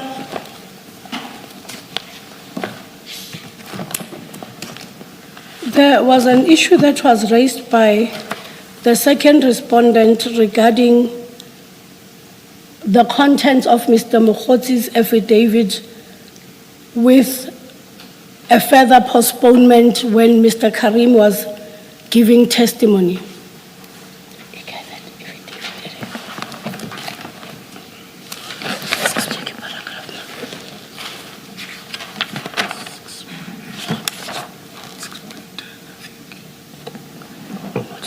6.10 on page 14 and 6.20 on page 17. Because I had a question there also. What should we make of that? If Mr. Mokhosi himself says, I gave Mr. Shaskalson this information in order to engineer a postponement of Mr. Karim's evidence. Because that is serious interference with the work of the commission if you are giving evidence leaders misleading information and your intention is to engineer a postponement of a witness who's in the witness box and giving evidence. So as you deal with that point, can you please address that? Will do so, Commissioner. In reply to 6.10, read together with 6.11, these are events that transpire whilst Mr. Mokhotsi is trying to get information or whatever evidence that the evidence leader can use. And now my submission on that is that he mentioned the health department tender, which is contained in paragraph 6.11. And he also mentioned Mr. Maumela and Suleiman in paragraph 10, hoping that in light of this information, he might go and get an opportunity to get more information that was required from him, from the evidence leader. That is how I understand this. No, he doesn't say that. He says, I did this deliberately to encourage him to postpone Suleiman's testimony, as I was already concerned about the Commission's treatment of me and its focus on issues outside its mandate. He does give a reason why he engineered that. He was trying to engineer postponement in favor of Mr. Karim. Ms. Momani, look at 6.10. He says he began by suggesting that Mr. Chaskalson should ask Mr. Karim about a meeting that took place between himself, Maumela, and Suleiman. And then he says that meeting never took place. So he lied when he said there was such a meeting. And then he says, I did this deliberately to encourage him to postpone Suleiman's testimony. And he further, Commissioner, says, as I was already concerned about the Commission's treatment of me and its focus on issues outside its mandate. Yes, so my issue is, why would he mislead the evidence leader about a meeting that never took place, and him saying under oath that he did so in order to engineer the postponement of Mr. Karim's testimony? The answer to that question, Commissioner, is on the last two lines of that paragraph. He says he was concerned about the Commission's treatment and the focus on issues outside its mandate. So I'm going to leave it at, you believe that him misleading evidence leaders to engineer a postponement of another witness is justifiable if he's concerned about his own treatment? That is not my comment, Chair, and that is not my belief. I'm merely directing the Commissioner to say that in that same paragraph, he gives an explanation to say that he was concerned about the Commission's treatment and its focus. I'm mindful not to be found to say that his concern was correct about making mention of a meeting. I'm just merely emphasizing that he states that this is the reason he did it. It is not my opinion as to whether it is right or not. I appreciate that, thank you. So we are dealing with a witness who will say or do anything based on what he wants. It doesn't matter if that may be untrue. Effectively, that is what is happening here, or not?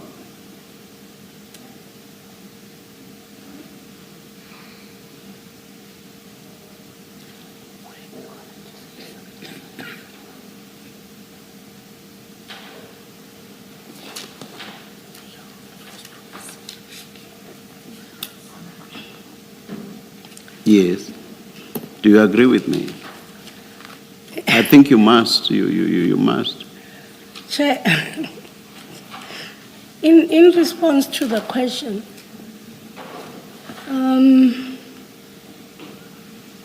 firstly, I'll respond by saying it's improper. Do you agree with the proposition I've put to you?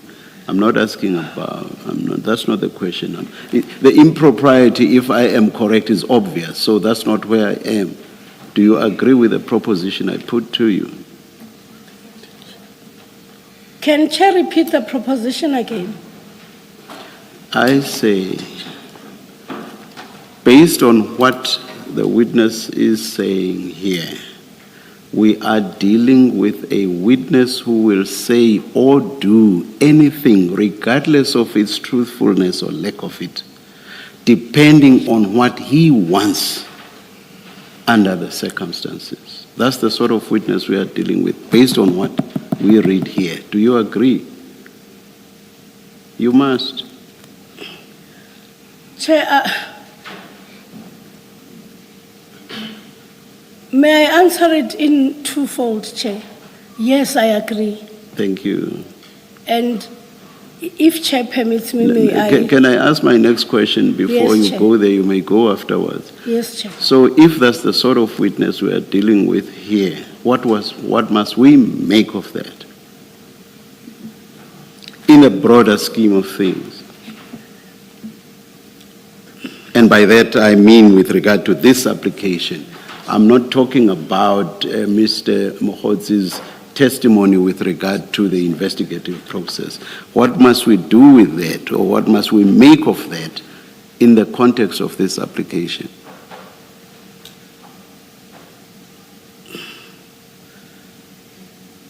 Earlier during the proceedings, Chair made an example about a father and a child. And Chair said that a man of value, a staunch father, would know what he had uttered and why he didn't utter. And Chair will understand where I'm going with I that don't. example. I'll honestly explain it so don't. that Chair Okay, understands. Okay. Chair, a child in a house who lives with very strict parents and he gets a good beating when he does something. Even if he hadn't done it, to avoid getting a good beating, he would simply say, yes, Dad, I did it. Now, why that example, Chair? We have Mr. Mokgotzi, who, according to his papers, believe that if he doesn't deliver, as per the agreement, consequences are going to befall him. Now, if consequences befall him, there'll be adverse consequences.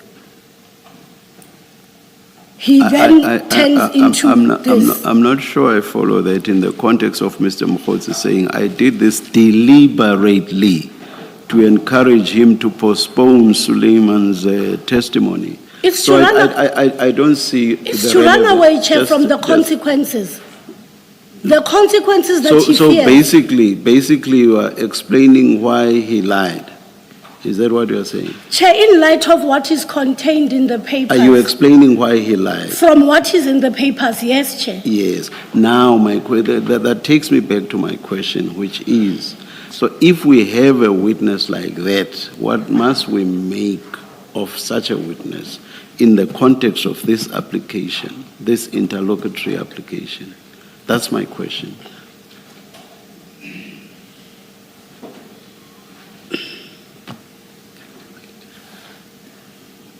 Chair, that leaves the Commission with nothing other than to find on the credibility of the applicant. Please, I think the 10 minutes is... It has elapsed, Chair. Can I just see for a second, Chair, if there's any other thing Yes. I wanted to address? All right.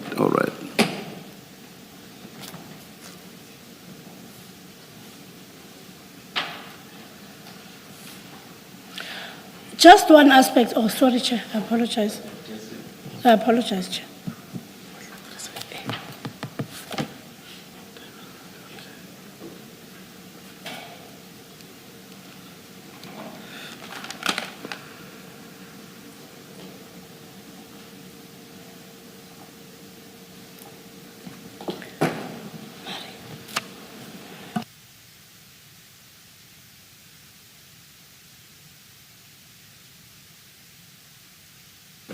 Please continue, Ms. Mohammed. Thank you, Chair. On just one aspect, the timing of the filing of the application.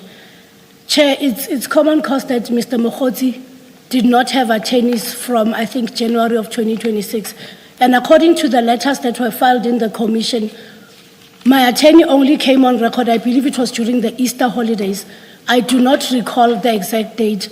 Now, from the time he came in to consulting and raising these issues, it still falls within a reasonable time. And On my reading, I don't remember reading that explanation in the affidavit. Is it there in the reply? no, it's not in the replying affidavit. It's merely, Should it not have been there? You know what judges will usually throw at counsel, which is, counsel, I am now testifying from the bar. I'll retract that submission. I have Indeed. nothing further to say, Chair. Thank you very much, Ms. Mohomane.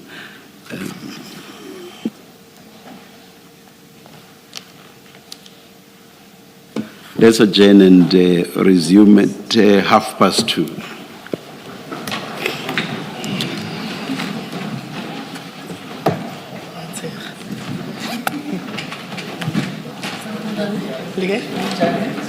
Hello, Welcome, my Tom. sister. Chidi Garanti. Don't let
Good afternoon, all. It's 29 minutes past 2.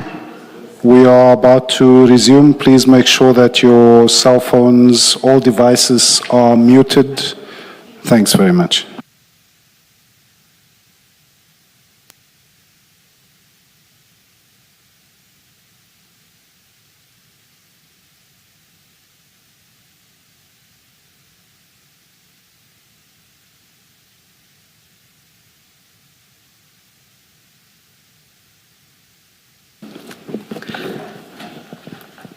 Good afternoon, Ms. Hassan. Good afternoon, Ms. Mohammed. Good afternoon.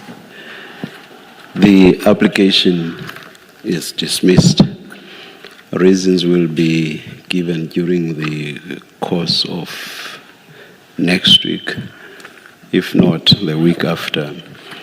The effect of the dismissal of the application is that Mr. Mokhodzi's evidence will be heard today, but we will have to take an adjournment. I will not indicate after how long we'll come back, but we'll come back not long from now for the hearing of the evidence. And Mr. Mokhodzi will be led by the chief evidence leader, Mr. Shaskal Singh. That's the effect of the dismissal of the application. Let's adjourn. Oh, sorry. Yes. Thank you, Chair. Chair, I have been instructed to place on record that in light of the outcome of the recusal application, Mr. Mokhodzi wishes to bring a review application. We thought it prudent to bring it to the attention of the Commission. But because there's no interdict at this stage, we will be continuing with the hearing of the evidence. Let's adjourn.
We'll start in 1 minute.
All right, we're ready to resume the hearing.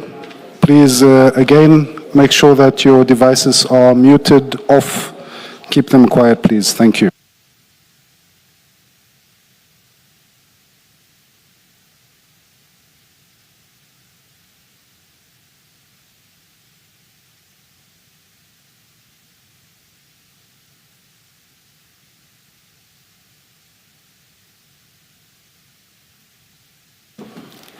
Good afternoon, Mr. Mokhodzi. Good afternoon, Chair. Do you swear that the evidence you are going to give is the truth, the whole truth, nothing but the truth? If so, please raise your right hand and say, "So help me God." So help me God. Thank you. Thanks, Chair.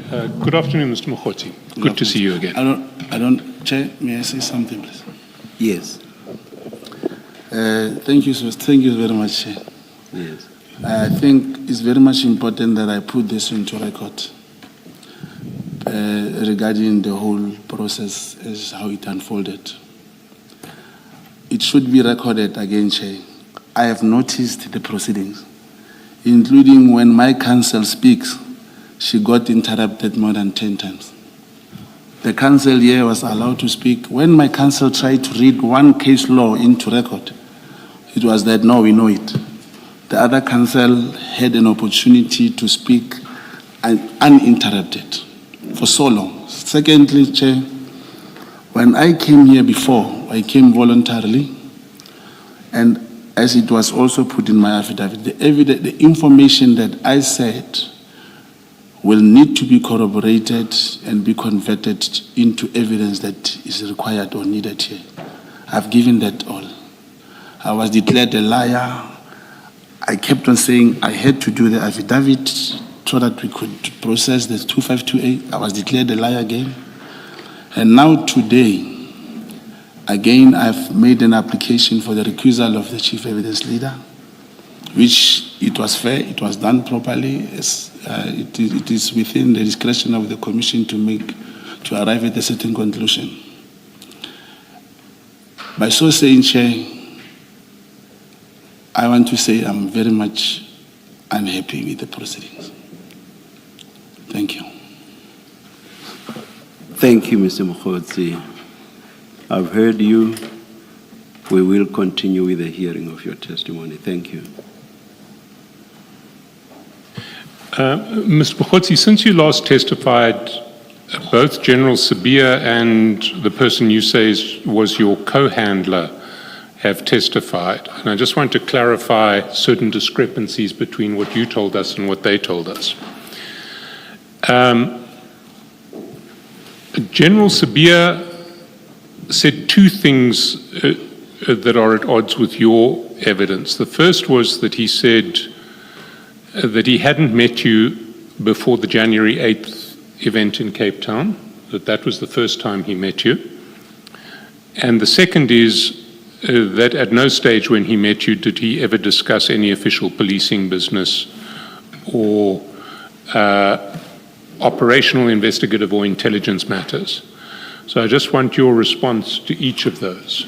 Yeah, Was General Sabia correct to say that the first time he met you was at the 8th January event? Yeah, to all the answers, I'm not going to incriminate myself going forward, Chair. But I don't understand how you can incriminate yourself in relation to whether you met General Sabia before January the 8th or only on January the 8th. As I said, I'm not going to incriminate myself. Please explain how that incriminates you. By answering that question, Chair, I'll be incriminating myself again. I therefore request to rather invoke my right to remain silent. How does this incriminate you, Mr. Mokgotsi? That's the answer. I do not want to incriminate myself any further. That's the answer, Chair. Doesn't answer my question. I hear you when you say you do not want to incriminate yourself. What I want to understand is how this incriminates you. I don't want to incriminate myself, Chair.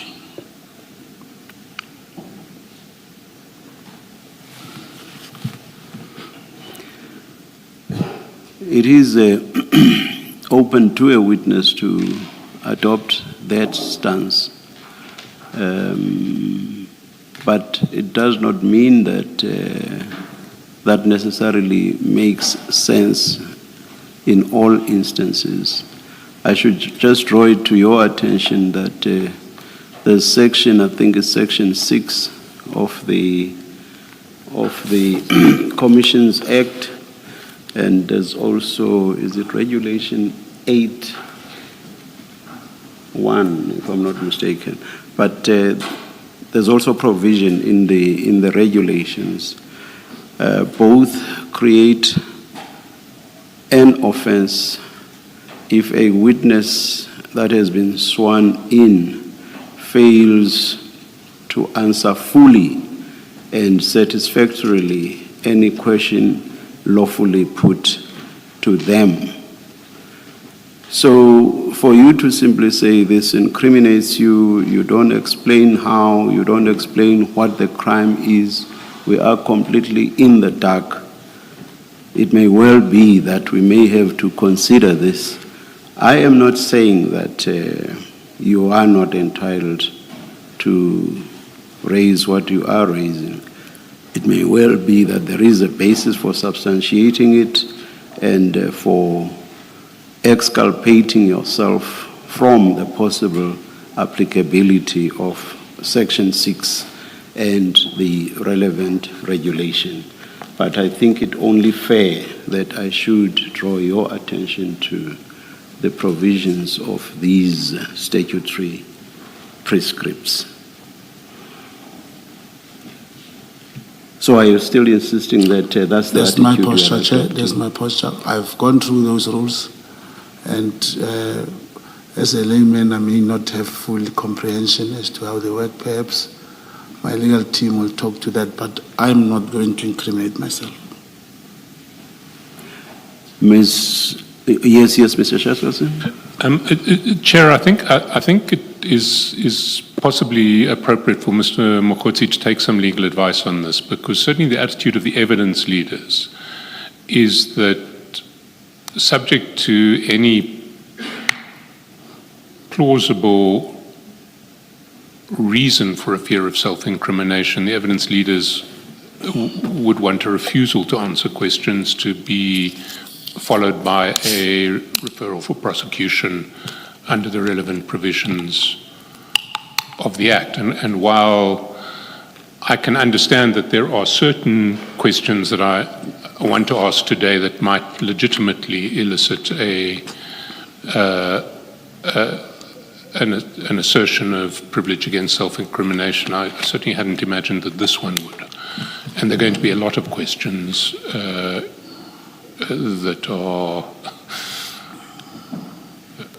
are going to give rise to this issue. So I think Mr. Mokgotsi needs to understand what his legal position is, and I don't want him to be put into a position where he ends up being prosecuted for refusing to answer questions, believing that he has a right to do so when he doesn't. Chair, I'm not refusing to answer questions. Mr. Mokgotsi, I will invite you and I want to hear you. All right. Ms. Mohumane, Chair. do you want to take the opportunity to talk to your client?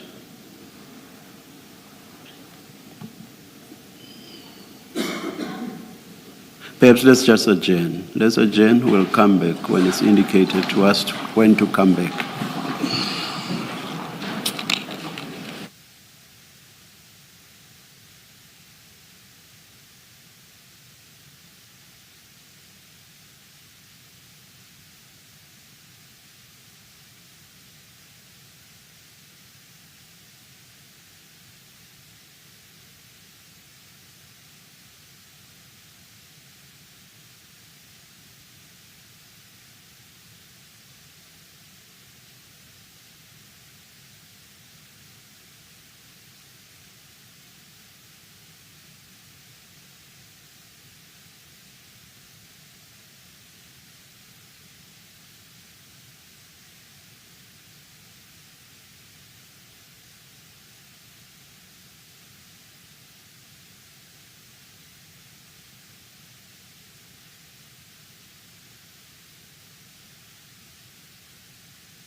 All rise.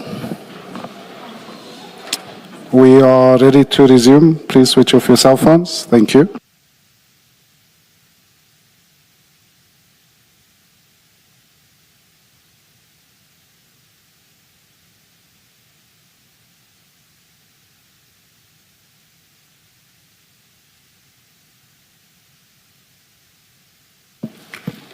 Yes, Ms. Mahumane.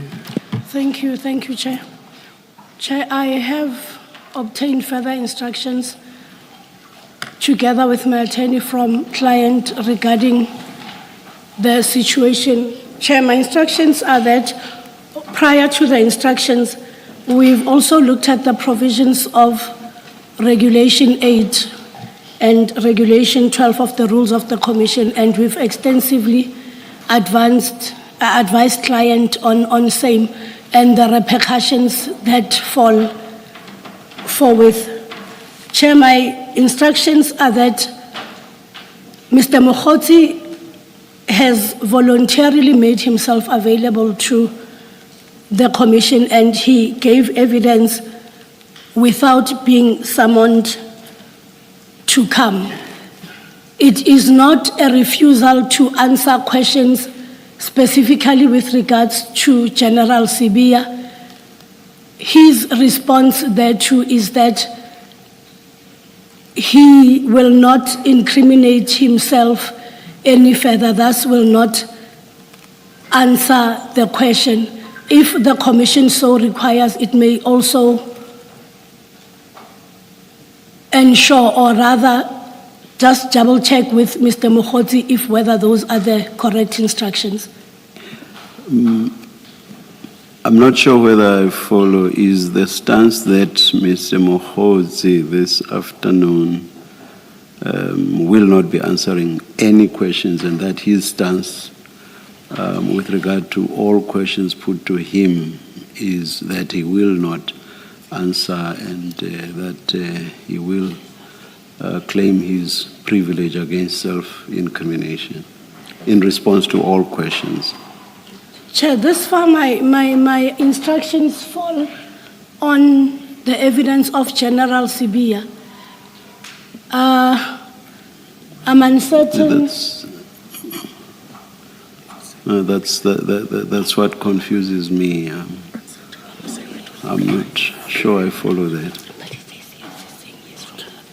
Chair, if I may, I see a nod from Mr. Mokhotsi when Chair asks that would it be with all the other witnesses, and I see a nod from Mr. Mokhotsi's side. May Chair confirm for me? Yes.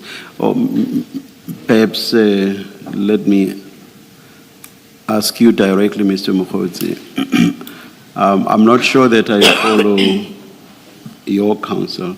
I want to establish from you whether your stance is that you will claim privilege against self-incrimination in response to all questions, whatever their nature. Chair, I'll sit here and wait for all the questions. I will respond to each and every question, as I said. If question is posed, I'm not refusing. If I say I do not want to incriminate myself, I'm answering. I'm aware of the repercussion, as I'll be in contempt with the Commission.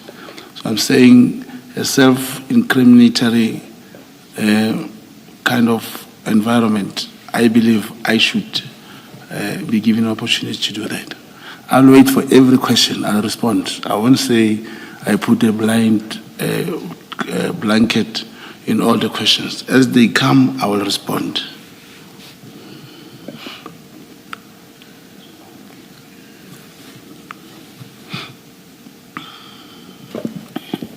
Mr. Shaskelson, I guess the best way to deal with it is for you to put all your questions to Mr. Mokhotsi. Let's proceed then, Chair. Yes, So, yes. my first question was, is General Sibia correct to say that the first time that he met you was in Cape Town around the January the 8th event? I'm not going to incriminate myself, Chair. And my second question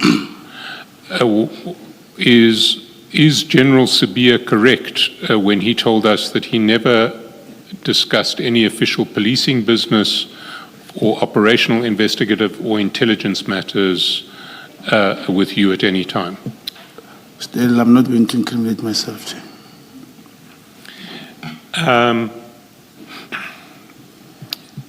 Then let me proceed to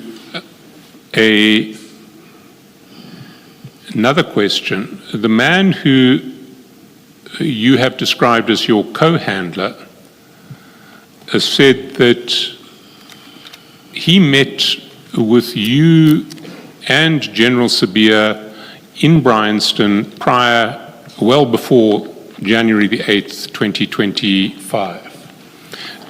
Is that correct? Not going to incriminate myself, Chair. Let's proceed.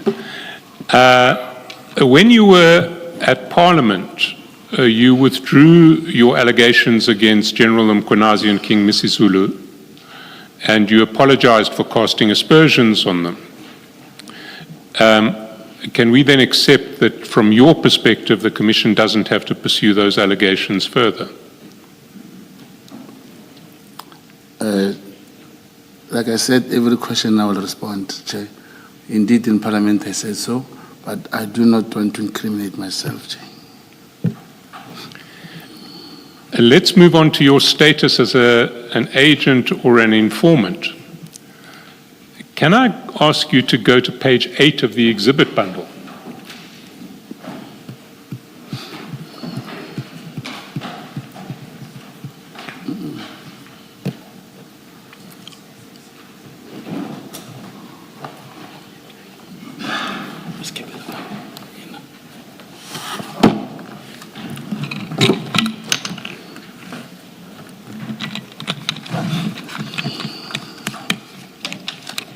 Chaskalson, Chair made a ruling the other day that we should refer to CJC numbers for the transcription. CJC 40. CJC 40. I can see myself running into difficulties on that. Can you just email me an index so that I can look at it? Listen, we'll assist you because we have the physical file. So if you give us a page number, we'll thank you.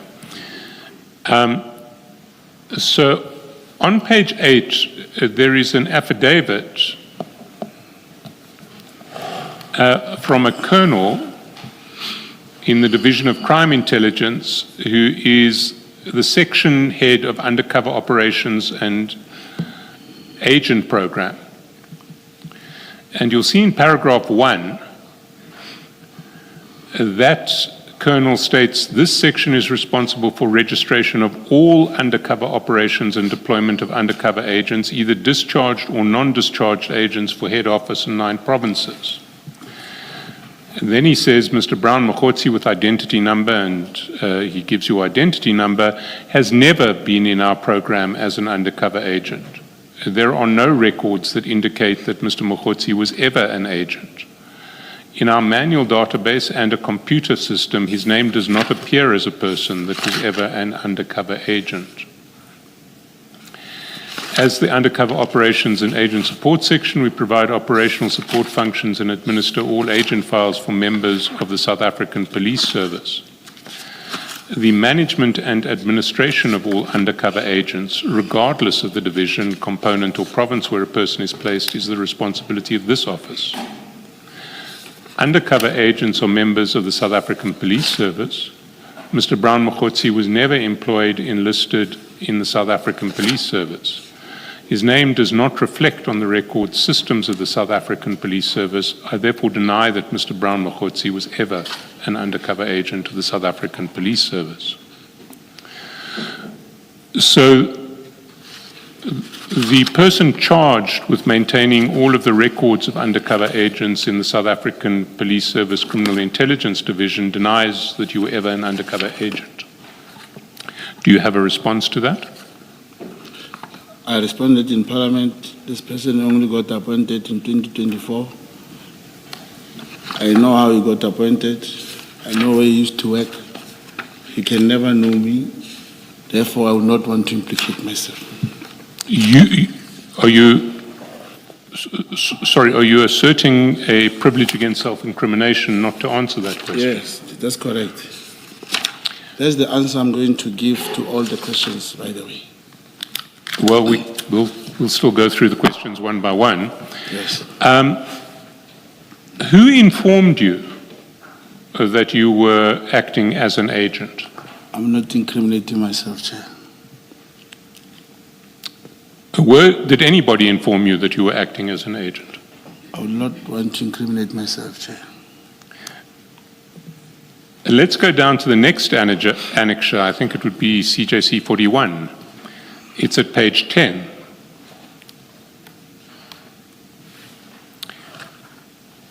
And there you'll see this is an affidavit with a colonel stationed at the Secret Services account in the Division of Crime Intelligence. And the colonel says, I am the acting section head of finance responsible overall management of the financial administration of the Secret Services account. Part of my duties include administrative management of informer database nationally. The SSA Central Informant Index falls under the control of the Divisional Commissioner Crime Intelligence or his/her delegate appointed for this purpose and serves as the nodal point for the registration and handling of record checks relating to informants. All active and inactive informants are placed on the register, as it is important to know if a person is or has been an informant previously. Paragraph 4. A record of all known information peddlers, hawkers is kept on a separate database to ensure that such persons' particulars are supplied for record purposes. The bona fides of such persons must be placed under suspicion as they're normally not trustworthy and attempt to provide information to the highest bidder, irrespective of the consequences.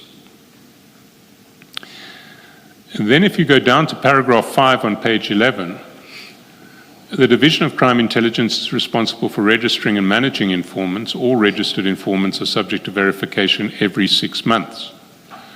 During this process, handlers and their immediate commanders are required to physically verify the source and submit a certificate to this office for capturing. The ID number, and your numbers given, belonging to Mr. Brown Mokhotsi was tested against the Crime Intelligence database. This ID number is registered in the CAPTHAN system with the, and it's been redacted. The source was handled by and it's redacted, and co-handled by and it's also redacted. The source was registered on 9 January 2001 at Soweto cluster, and the same source was deregistered on 20 August 2001. The handlers requested an amount of 1,200 rands for recruitment fee to motivate the contact. According to our report, there are no other financial transactions relating to the source for the period he was active in our system. So the colonel responsible for administering crime intelligence records of all informants says you were an informant for a brief period in 2001, but there is no record of you being an informant ever after. Do you have a comment on that? No incriminating. Sorry? I don't want to incriminate myself. Now, in fairness to you, I should place on record that the person who you describe as your co-handler says that he was aware that you were being run as an informant. He does confirm that you were being run as an informant. He, however, was emphatic that you were never an agent, only an informant. Do you want to comment on that? I don't want to incriminate myself. In your affidavit, you described yourself as a contact agent. The person who you referred to as your co-handler says there is no such thing as a contact agent. Do you want to comment on that? I'm not going to incriminate myself. And that person also testified that you and he were homeboys from Soweto and knew each other outside SAP's work. What is your response to that? I don't want to incriminate myself. Now, in your statement, you say that your handler was Warrant Officer Mabizela. Do you stand by that statement? There are 6 different references in your statement to Warrant Officer Mabizela as your handler. Yes, my Bizela, Mabuza. I understand it. I don't want to incriminate myself. Sorry, you said Mabizela Mabuza. I don't want to incriminate myself. You don't want to incriminate yourself.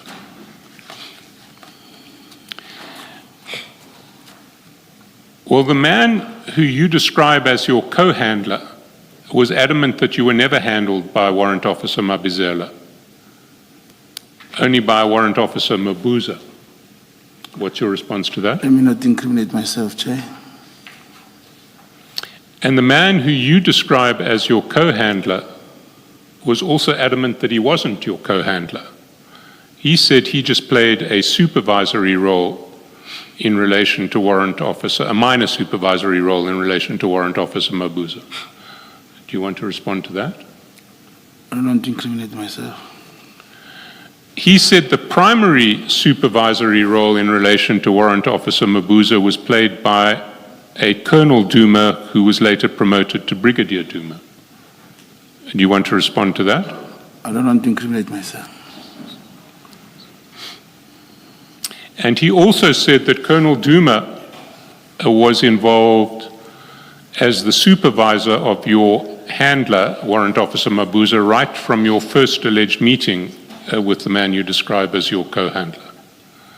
Do you have a response to that? I'm not going to incriminate myself. Can you explain why there is no mention of Colonel Duma in your statement? I'm not going to implicate myself. It was Brigadier Duma, actually. Let me not incriminate myself. Well, he was later promoted to Brigadier Duma, but at the beginning we are told he was Colonel Duma. Can you say why there's no mention of him in your statement? Let me not incriminate myself. Can you say why there's no mention of Warrant Officer Mabuza in your statement? Mabuza and Mabizela is almost the same name. They refer to one person, but let me not implicate myself. So if I understand you to say that Mabuza and Mabizela are the same person. Let me not incriminate myself, Chair.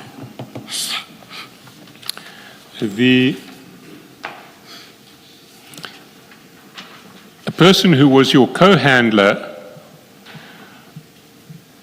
said he introduced you with Colonel Duma, Warrant Officer, and Warrant Officer Mabuza to General Sabia. Do you have a comment on that? I'm not going to incriminate myself. Now, Warrant Officer Mabuza is dead. Are you aware, or do you want to, can you confirm that? It's true.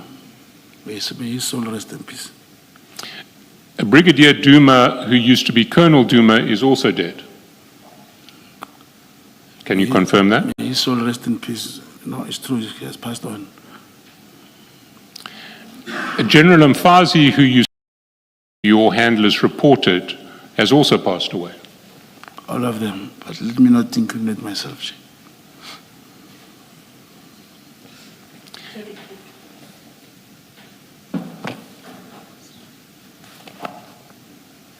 Mr. Mkhotsi, just so that I understand your answer, when you say all of them, I don't want to incriminate myself, are you saying all of them have passed on? That's correct. Or is that what you're saying? All right, thank you.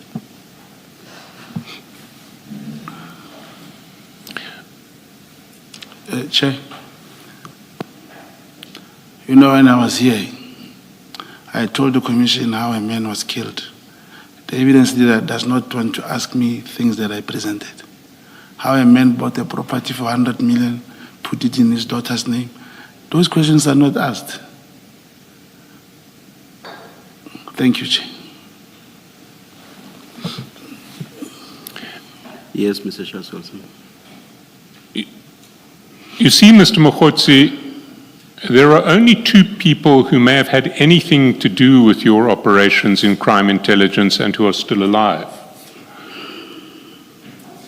The one is the person you describe as your co-handler, and the other is General Sabia.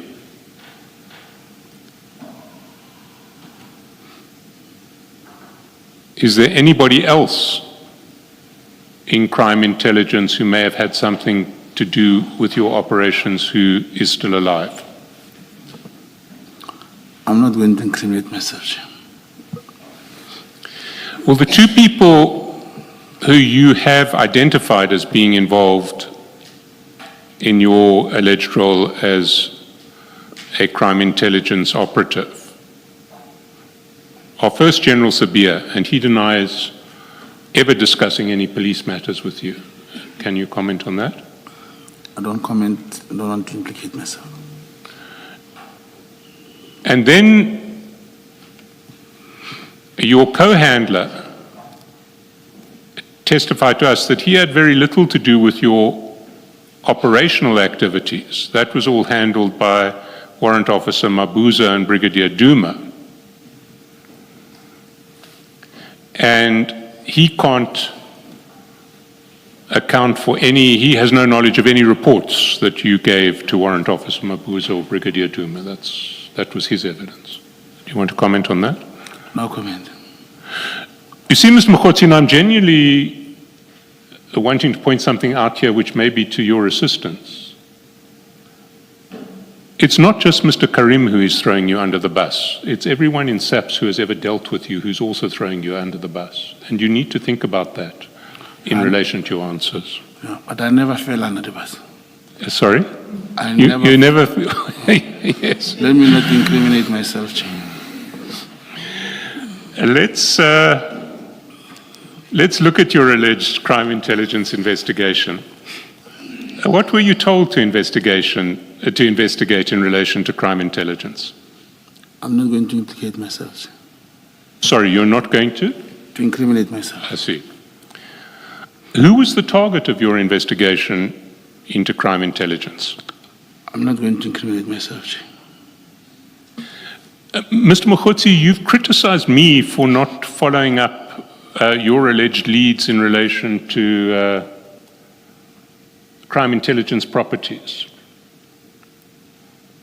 Who tasked you to follow those leads?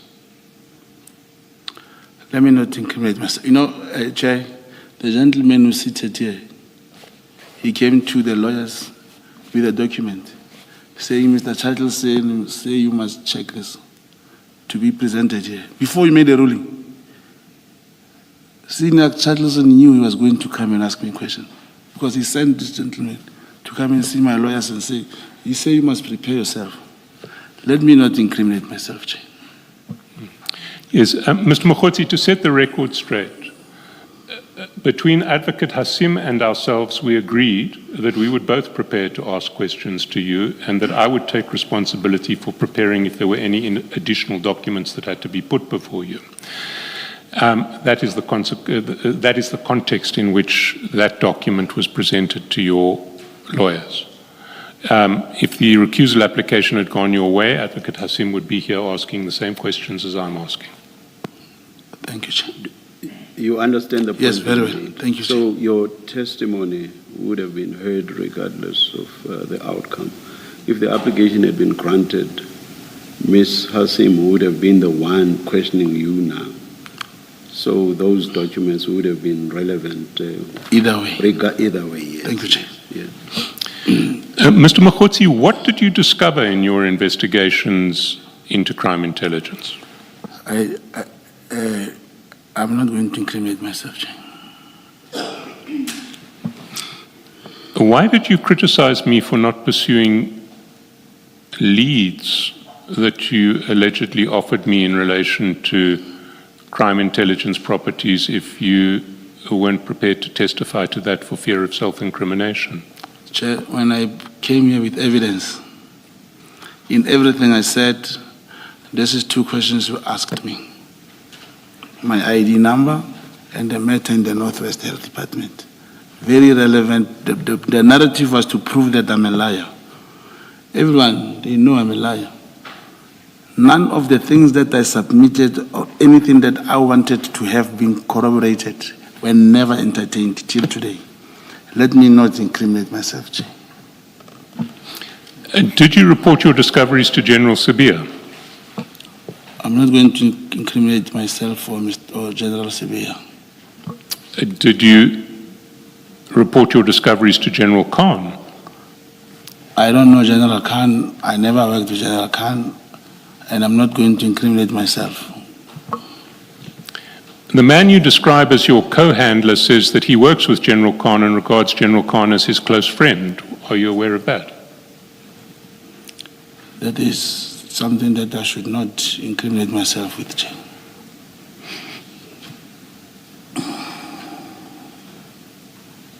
Let's look at the documents that you wanted me to investigate. Can I ask you to go to page 64 of the evidence bundle, sorry, of the exhibit, of the annexure bundle. It's annexure BM 7.23.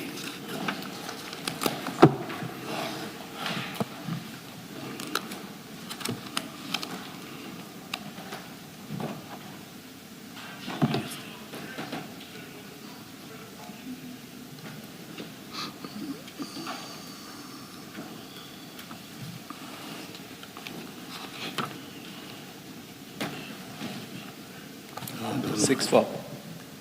6.4. BM 7.23.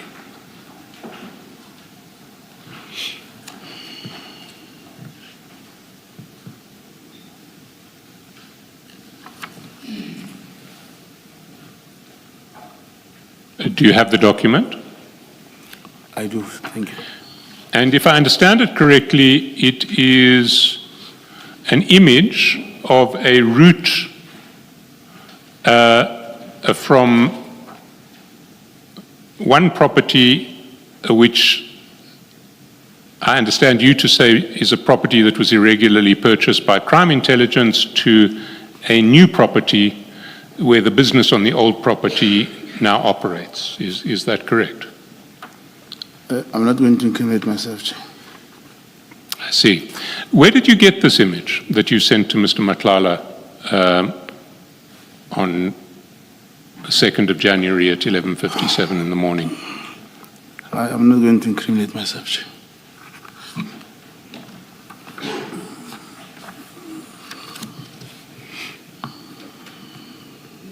Let me ask a follow-up question. Why did you send this to Mr. Matlala? I'm not going to incriminate myself. Thank you.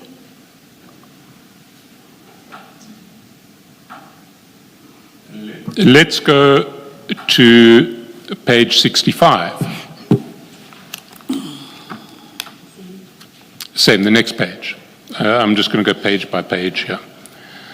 And you see there at 11:57:04, there is a photograph of a brick wall and a house behind it that you also sent to Mr. Matlala. Is this a picture of the property that we previously discussed? I'm not going to incriminate myself. Why did you send this picture to Mr. Matlala? I'm not going to incriminate myself, Chair. And from whom did you acquire this picture?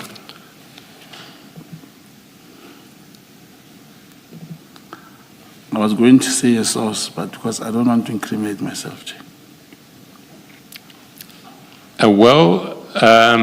You say you got you were going to say a source. Can you give us details of the source? I don't want you to say out loud because I don't want to expose the identity of the source, but I would like to get the name of the source so that we can follow it further. Even if I was prepared to incriminate myself, all the names I've given you, even one man is in hospital, is being departmentally charged. Every person I mentioned here, in camera between me and you, they've been called. But the informant, I know, I still repeat, the investigating officer of the informant, the co-handler and the handler of the informant who was killed, I know them. Chair, evidence leader doesn't want those names of the people who are still in SAPS who can corroborate. Let me not incriminate myself, Chair. Sorry, the investigating officer, the informant, you've never given us that information. You never asked for them. No, but I understood your first answer to be every name that you have given to us has left somebody dead. So you will admit that you have never given us the name of the investigating officer of the informant. It's what I'm saying, Chair, that there was no interest from the side of the evidence to say, but you say this man was killed like this. Who's the co-handler? Who was the handler? Because they are there from this brigadier, the colonel, and the IO. I know them. We never asked them. Mr. Mokgotsi, your version in relation to the man who was killed, who you described as Warrant Officer Mabizela, and who we did investigate. Warrant Officer Mabizela was not killed. Warrant Officer Mabizela was imprisoned. You didn't call him Mabuza, you called him Mabizela. Warrant Officer Mabizela is alive and well and in prison. The only Warrant Officer Mabizela in crime intelligence, who has been in crime intelligence over this period. You didn't give us the name of Warrant Officer Mabuza, so we couldn't investigate Warrant Officer Mabuza. You told us of your co-handler and you gave us his name. We have spoken to your co-handler. Your co-handler has testified in camera here. You have given us no other names. Chair, I gave you another name. I gave you Major General Lushaba. I said he took a woman to the house. A case was opened. He got arrested for that matter. He was never called here. He's the CFO of the crime intelligence. He was never called here. You're giving. Let me correct myself. You have given us the name of Major General Lushaba as a target, not as someone to go to investigate, to support your allegations. Okay, let me not incriminate myself.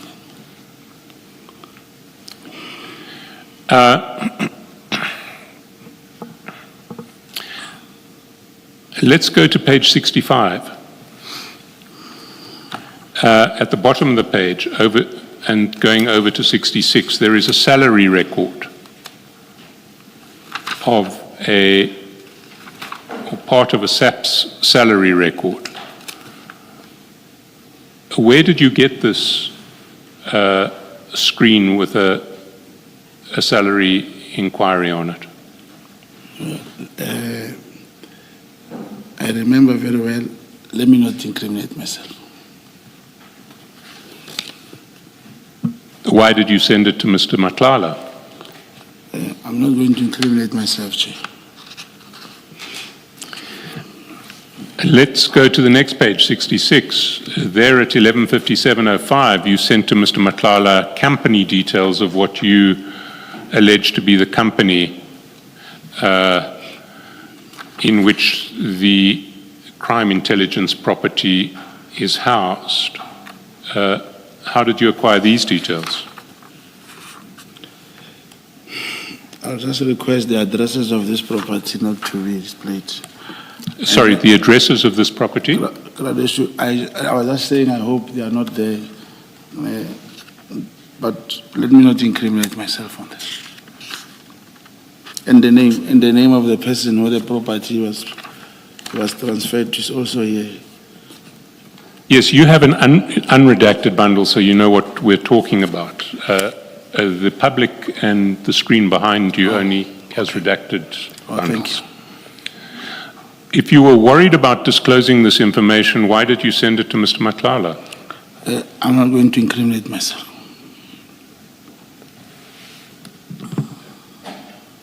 Let's go to the foot of the page. There? At the 17:57:05 WhatsApp, you send what looks like a screenshot of a business saying where they've moved from, or where they've moved to. That's correct. That was the business that used to reside at the property that you say was purchased by crime intelligence. Is that not right? I'm not going to incriminate myself, Chair. Where did you get that screenshot?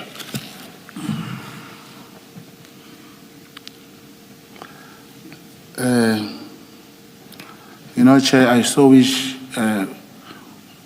during that adjournment, SC could have asked that question. I can give you the name of the person to come here who got the receipts, proof of payments of all these illegal purchases. I have. Well, why don't you write it down on a piece of paper and... It was exactly, remember I wrote the name here, even the chair had to give an order because it went out. But it should be done differently if ever I'm prepared to incriminate myself next time. Well, I'm inviting you to write down the name of the source of each one of these documents that you WhatsApp to Mr. Matlala. No, Chair, If the insinuation is that something given privately to us was leaked by us, there is no truth to that at all. We keep the documents to ourselves, and for the record, we have never leaked a single one of those documents. Okay, Chair. The only name that I understand you to have given to us in confidence was the name of your alleged co-handler. And that name has been... It was not shown by the Commission. It just leaked to the media here. The chair also gave an order that it should not be published. I appreciate that. But I'm saying, through the lawyer, I can give you the name of person who have receipts, proof of payments, who, like your government procurement, who authorized, who signed, who approved. He has those things, but maybe that's what should be asked so that we can give to you. All these ones is just to incriminate myself. You see, Mr. Mokhotsi, I would urge you to give us this information because what we're dealing with is something very, very important and central to this entire commission. All of these documents that we're talking about now are documents relating to the two criminal cases against General Khumalo and his co-accused. You're aware of that? Not yet charged for that. It's only charged for appointment of a BMW woman. It's not charged for this. And even when General Khumalo or Masemola were here, they would never be subjected to this harsh questioning like you do on General Sibiya and others. Well, let me continue. It was the arrest of General Khumalo in relation to these charges that really triggered General Mkhonazi's press conference in July last year. And General Mkhonazi clearly regarded those arrests as evidence of organized crime, or states that he regards those arrests as evidence of organized crimes hold over the criminal justice system. So one of two things is going on. Either there is a genuine investigation into the illegal use of crime intelligence funds in relation to these properties and the illegal appointment of a crime intelligence brigadier, in which case we need as much information as possible to show that when General Mkhonazi characterized those acts as a conspiracy involving organized crime, he was wrong. That's the one option. Chair. The other option is that General Mkhonazi was right, and this was an attempt by organized crime to essentially frame General Khumalo in relation to false offenses. If that's the scenario, then we also need to investigate it. Either way, we need to investigate it. So I would urge you to give us this information. That's the first thing, Chair. When I met you for the first time, I told you about that. The arrest of General Khumalo and the other generals, it has nothing to do with the properties. They were arrested for the appointment of a brigadier. For General Mkhonazi, as you say, it triggered and so forth. It's what I told you, it's what I had in mind. It's what I even said. He came to the police college to write the statement, the July 6th, how it was staged. I presented that to you. So let me not incriminate myself further. So you're declining to give us the information that we say is at the center of the inquiry of this commission. I'm not, Chair, I'm not declining. I'm saying it for now, to come here on public and mention those things doesn't help. I could rather give that to the lawyers and the person who have the papers, proof of payments, who can prove. He wants to come here, he's not getting an opportunity. I can get that for you. But General Khumalo was not arrested for these properties. The same thing they saw about General Mkonazi and the Big Five. In the first place, how did South African Police Service appoint a Big Five Matlala? How did they screen him? And now he's a Big Five. Let me not incriminate myself, Jay. Can I ask you to look at the foot of page 65?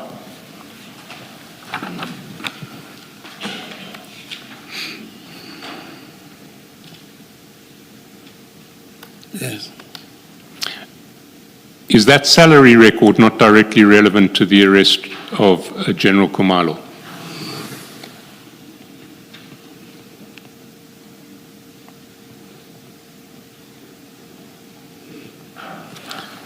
Let me not incriminate myself, Jay. I see. What about page 73? Another salary record.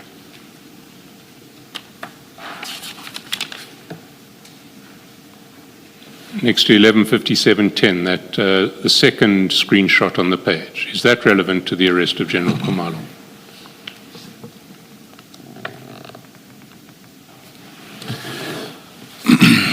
Let me not incriminate myself, Jay.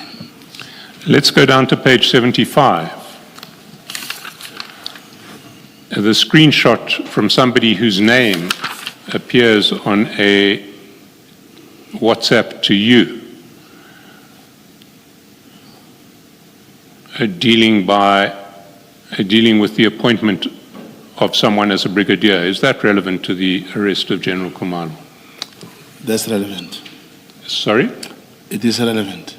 It is relevant. Yeah. And are you willing to give us the details of the person whose name is there? I mean, the matter is sub judice now. It's before the court. They even went to court today for the same matter. Perhaps it's one of the things which should be handled there. I'm asking for the details of the name, the full name and phone number of the person whose name we see on that message that you sent to Mr. Matlala on the 2nd of January. Let me not incriminate myself. Are you saying it would incriminate you to provide those details? I may be incriminated. He may be called there. He can apply for my cross-examination, and I'll be incriminated, definitely. They'll bring me, probably. Sorry, being cross-examined is not the same as being incriminated, Mr. Mokgotsi. Yeah, there's a layman thinking.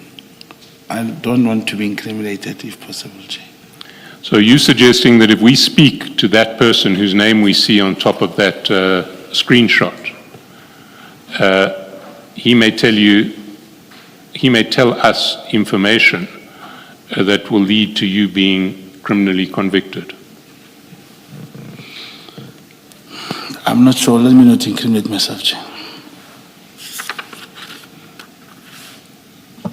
What about the... Sorry, Mr. Chaskasan, can I just understand? Mr. Mkhotsi, you do understand, and is that your intention, that when you speak about self-incrimination, you're speaking about self-incrimination against prosecution, criminal prosecution. Is that how you're using this? I'm not conversant with those processes. I just learned and being advised by lawyers that I should not incriminate myself. The reason I'm asking is because just one answer back, you said you don't want to say something and this person comes here and cross-examines you. So that's why I'm asking when you speak about self-incrimination, are you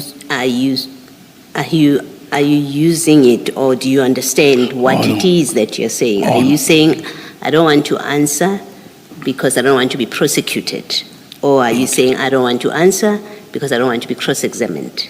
I just want to understand. No, thank you, I understand now. Which one is it of the two? I don't want to be prosecuted, but this one I don't know. I know nothing, and I don't. Okay, want so you don't want to be prosecuted Yeah, when yeah. you say I don't self-incriminate. No. Okay.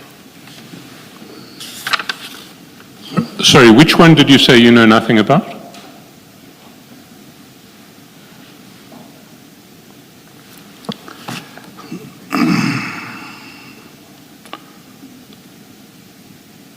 Like the name that he said, there's so many names like this. I don't know, and I'll end up incriminating myself with this name.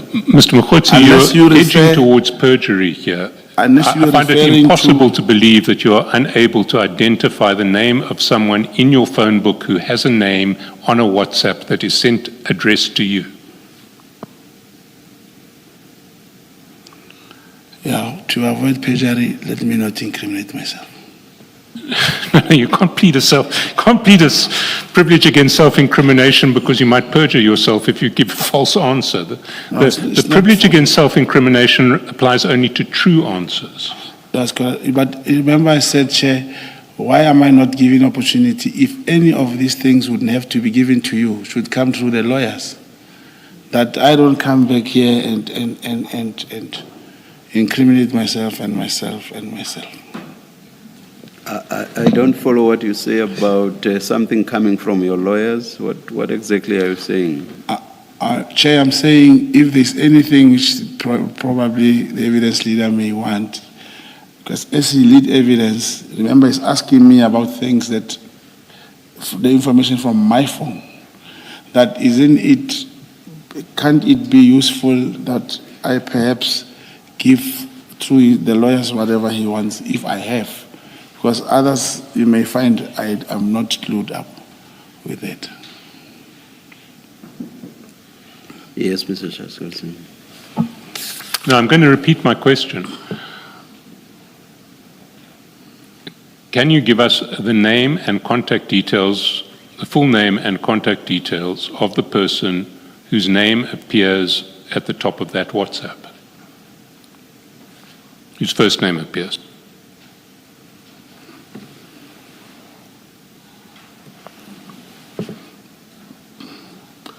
Yeah, I only knew this person as this is written, and remember my phones were taken by the police, so I'm not having those old numbers anymore. But I only knew him like this, so that's the answer.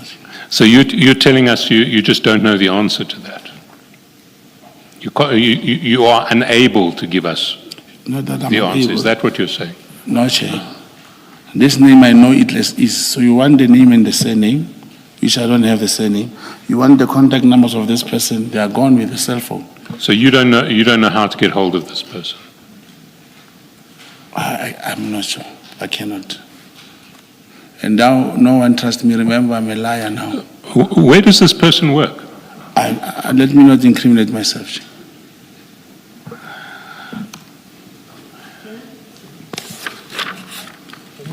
Mr. Mokgotsi, maybe just also to make the observation that there is a difference between refusing to answer a question and because you don't want to answer the question, and there's also the I won't answer the question because I will incriminate myself if I give you the answer.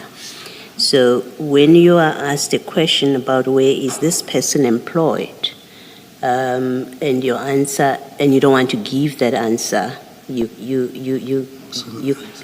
not self-incrimination, it's you're refusing to answer the question. Yes, I understand. Is that you understand the Yes, difference? I get your point. Okay, thank you. Well, let me try again. And let's call this person John. John. Okay, John. Okay, we'll just call him John. His name is not John. We know what his name is.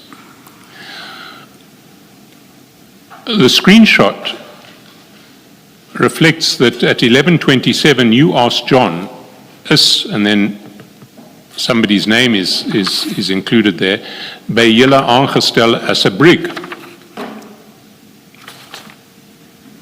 So So you asked whether that person who we know was appointed as a brigadier at crime intelligence is by julle aangestel as a brig. So can we infer from that that John works in crime intelligence? Yeah, you see, this message, I think, was forwarded to me because the language written here, there's no way he and me can speak in this language. So, this John, I don't know, I can't find, I only knew it's John. I can't find this John. Now, a short while ago, you were saying to me that you couldn't identify John because John may have been on your phone, but your phone has disappeared. So, No, PK, they took it, PK. sorry? It was taken by the police. Yes, taken by the police. It means So you don't have your phone anymore, so you can't tell me who John is. No. Now you're saying something completely different. Now you're saying, no, John didn't send a WhatsApp to me, John sends a WhatsApp to somebody else who forwarded it to me. No, Chair, I'm saying the language that is written here, you may find it was forwarded, this portion. And now this John, I only knew this John on my phone like this. I don't know if his surname and I don't know if his numbers. You've never had his number? Of John. Of John, yes. No, John like it was in my phone. I don't know his surname. So Yes. if you say I should go and look for him, I can't find him. Yes, because you don't have your phone anymore. Yeah. But if what I you can- asked John, But Chair, if I can be, what I've just requested, in assisting this process, if there's anything which perhaps senior counsel may want to be, if it can be done with my lawyers, all the names, whatever that he needs, like things that I said, I did talk about the names. I'm ready. I can get the lawyers to even that they can submit them to senior counsel. Not only John, anything that is here, perhaps the names and the surname, like you say, you want to go and do some investigations. It can help, Jay. Mr. Chairperson? well, I would like to know John's name and number. Chair, I'm going to object. I'm going to object, Chair. This, Just before that.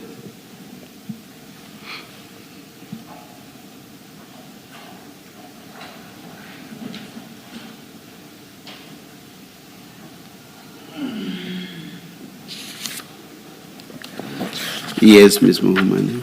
thank you, Chair. The question that the evidence leader is putting to Mr. Mokhotsi, I believe has been asked on numerous occasions, and his response thereto is that the phone is not available. It was taken by the police. He doesn't know how to get a hold of this John. Now, asking him on numerous occasions, he's already given the answer. That's the basis of my objection, Chair. Thank you, Ms. Muhammad. Yes. I may have misunderstood Mr. Mokhotsi, but I thought he was inviting me to ask through his attorneys for names and numbers. And the one name and number that I want to get hold of is John's name and number. If Mr. Mokhotsi wasn't inviting that, then I'll withdraw the request to the attorneys. But I understood him to be inviting me to ask that. And Chair, I would understand that to be in due course upon that information, whatever information that he may have, or the names, that same will be made by the legal team for the evidence leader to have. At this juncture, he doesn't know who John is. He doesn't have his phone. It doesn't take the issue of John any further. I wasn't asking for the answer now. I was asking for it in due course in response to that invitation. What's your attitude to the invitation by Mr. Mokhotsi, Ms. Muhammad? Chair, if those are the instructions, I'm certain that same can be arranged. We've had, even prior to the proceedings, where we've had meetings with the investigators together with the evidence leader. I don't see why we cannot do that when we are done here for the day. I do not have any objection there too. Thank you. Mr. Shaskovsky? Thank you, Chair. Can I just clarify that you were the one who wrote, or are you the one who asked the question, and then the name is there, by julle aangestel as 'n briek? Is that a text that you sent? I can't remember, Chair. Well, let's go later down. If we go over the page, we see how the conversation proceeded. It said, nou, hoe het sy nog steeds nie 'n personal number nie? Ook enige idee of sy familie is? Did you write those? Since this long, it's not me. Sorry? It cannot be me. I can't write this language. You don't write in Afrikaans? I can't. I don't text in Afrikaans. I'm not good in Afrikaans. And why would you send that to Mr. Madlanga on the 2nd of January? Let me not incriminate myself, Chair.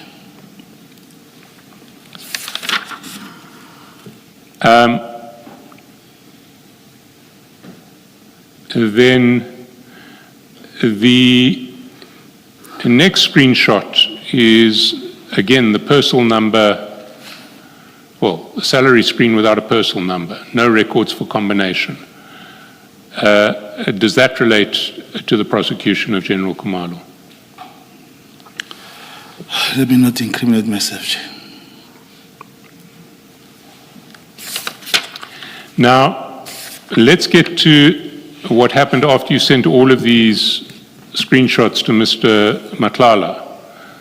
He writes back on page 77, what is this things you've just sent to me, brother? I see it shows several registration numbers of cars and residential addresses, and you say they used state money to buy those properties. So why were you sharing this information with Mr. Madlanga? I'm not going to incriminate myself, Chair. Well, let me ask another question. Did either your handler or your co-handler know that you were sharing this information with Mr. Madlanga?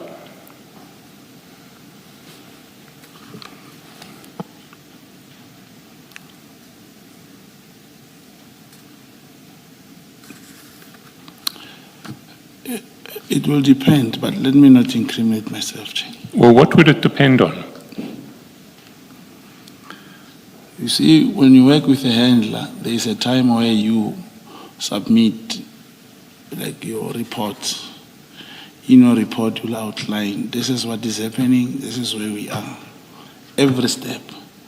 So possibilities, it's just that you can't show him all these messages. If there are 100, you can say, I'm talking to Madlanga, we're working on this and this, full stop. But would you provide a brief description of, I've shared with him a whole range of properties illegally bought by crime intelligence and details of someone illegally appointed by crime intelligence. Would you? No, let me not incriminate myself.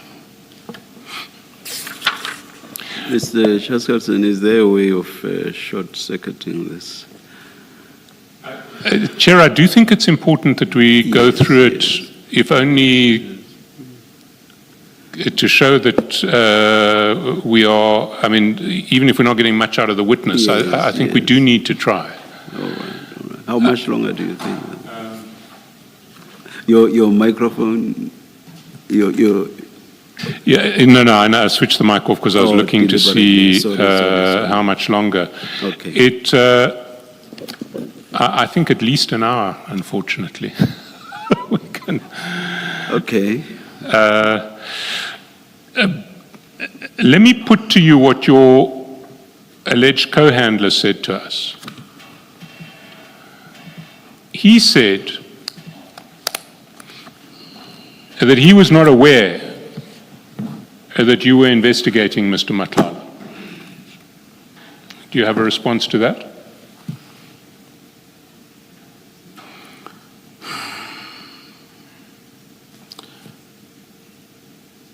As you said, Brigadier Duma, who was senior to this co-handler, is the one who knew what I was doing.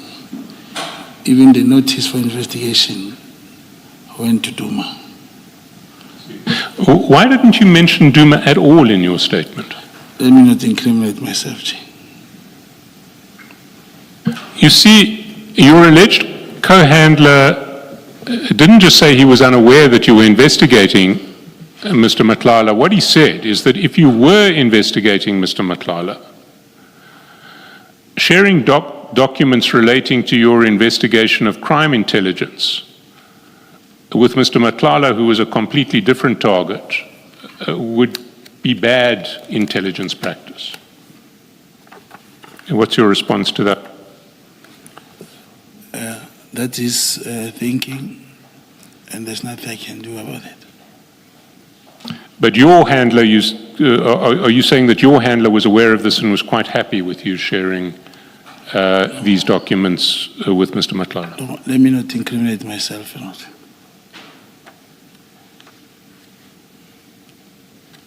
You see, this is not the only example of bad intelligence practice if your version is to be believed. You say in your statement that your first meeting with Mr. Matlala was on 7 December 2024. That's at page 9 of your statement. Paragraph 32.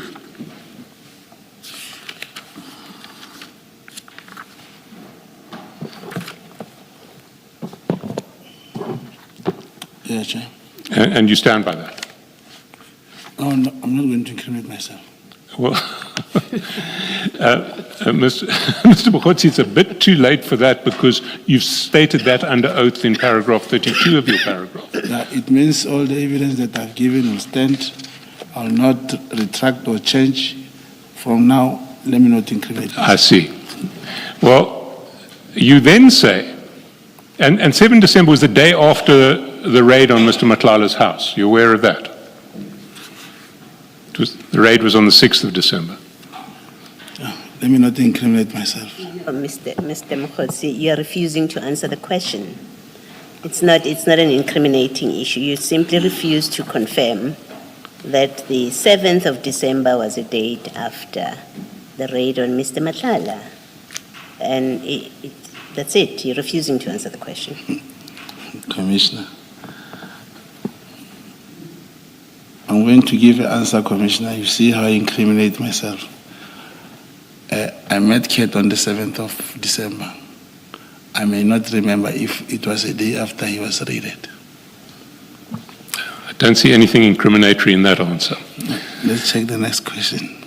The next question is, you met him on the 7th, and on the same day, we see in paragraph 33 that you activated your handler, who you say is Mabazela, but now you say is Mabuza, to arrange for Matlala to open a criminal case at SAPS in Soweto. Mabizela, you said, but you now say Mabuza, then spoke to my co-handler, who then facilitated the opening of the docket. Do you stand by that as well? It's in the statement. Yes, but I'm asking, do you stand by it? I stand by that.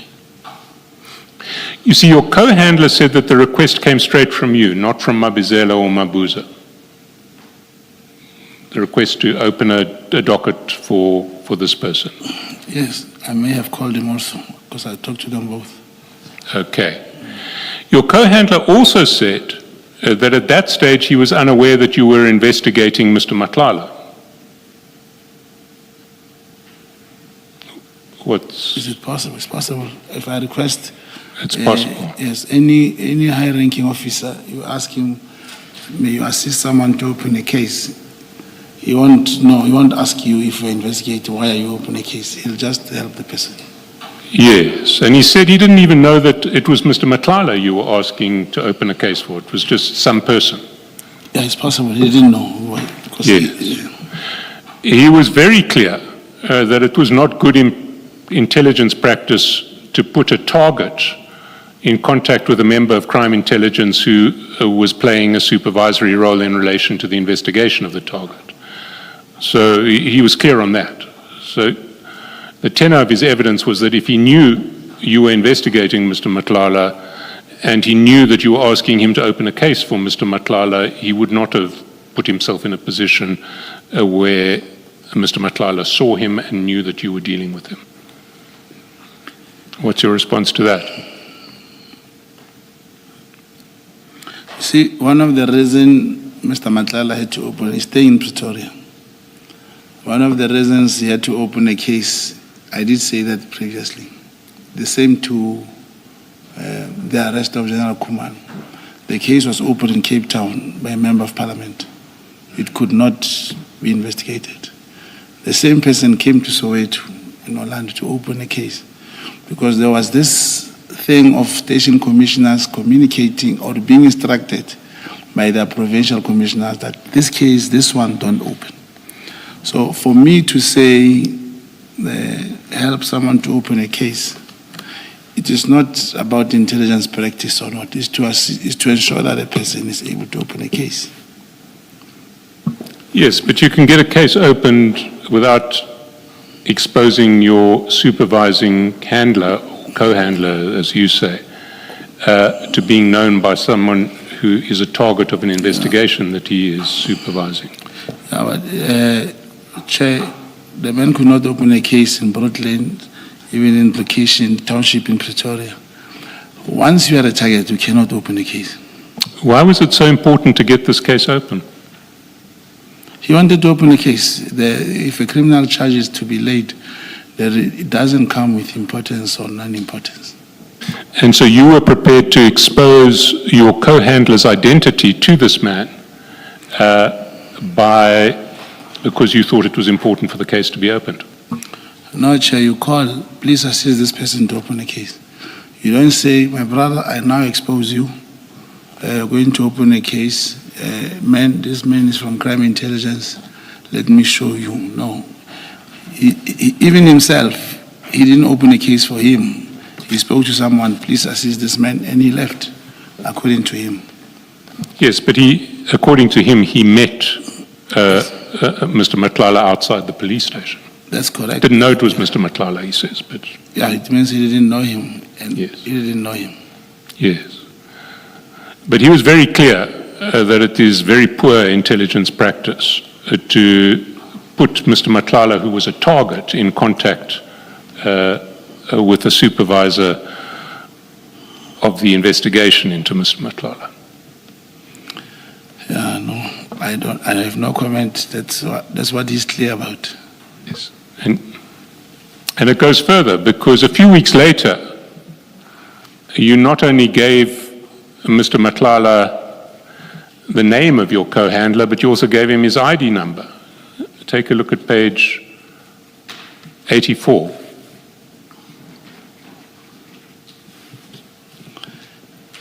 Do you remember when you did this? When you wanted Mr. Matlala to pay for your co-handler's ticket? Yeah, and I believe it is in the statement where I explained why I needed to go with a co-handler in Cape Town.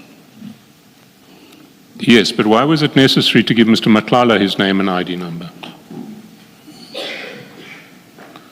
You see, when you purchase a plane ticket, there's nothing else you can use except an identity document. And Mr. Matlala could not prophesy that this man is who and who. He didn't know him. He could never know. It happens every time, even here, when an operation is done. You don't tell people this is this man. Mr. Mokgotsi, your co-handler's name is all over the press as a senior crime intelligence official. Anyone who showed any interest in these people would have been able to identify the fact that one of the people who you had asked Mr. Matlala to buy tickets for was a crime intelligence official. I know how that leaked. And long before this commission got set up, yes. Do a Google search. You'll find lots and lots of references to your handler and his role in crime intelligence. Okay. That is true. You see, what I want to put to you is that none of these dealings, in terms of which you exposed your co-handler to Mr. Matlala, make any sense if Mr. Matlala was an actual target of your investigation. And what I want to put to you is he wasn't a target of your investigation at all. In fact, he was someone who you hoped to work with against the real target, who was General Khumalo. What's your response to that? No comment. I'm not going to implicate myself. You're not going to incriminate yourself. Yes. Let's go. Let's look at your interest in General Khumalo. Let's start with your approach out of the blue to General Mkonazi. Remember in September, out of nowhere, you send him WhatsApps. Can you go to page 290 of the exhibits file? 19. 290.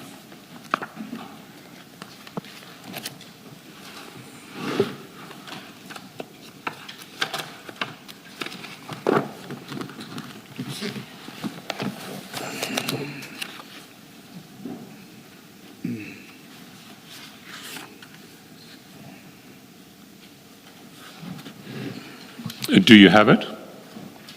That's good. Now, these are the WhatsApps that you describe as having been sent to General Mkonazi in your statement as a way of making contact with him. And your opening gambit on the 30th of September, you say, "My General, Brown Mkhotsi from the Northwest, an internal attempt to discredit you through a defeating the ends case." That's the 30th of September.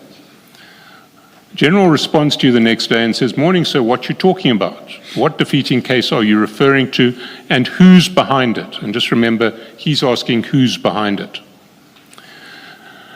You immediately forward him the Mpangeni occurrence book. And then if we go down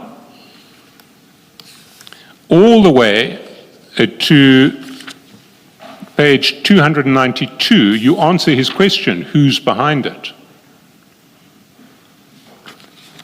When at 9:19, you say, General Khumalo, DivCom, just check your standing with him. Yesterday, he pushed a negative narrative about you on the CRTs in KZN. The same complainant spoke with him. And that's a reference to the complainant in the Mpangeni case, who you've referred to at 7:51 when you say, "I'm meeting with the complainant, will revert." You with me so far? That's correct. Go over the page, 293. That text we've just seen is at the start, and in fact it comes above a crime intelligence presentation.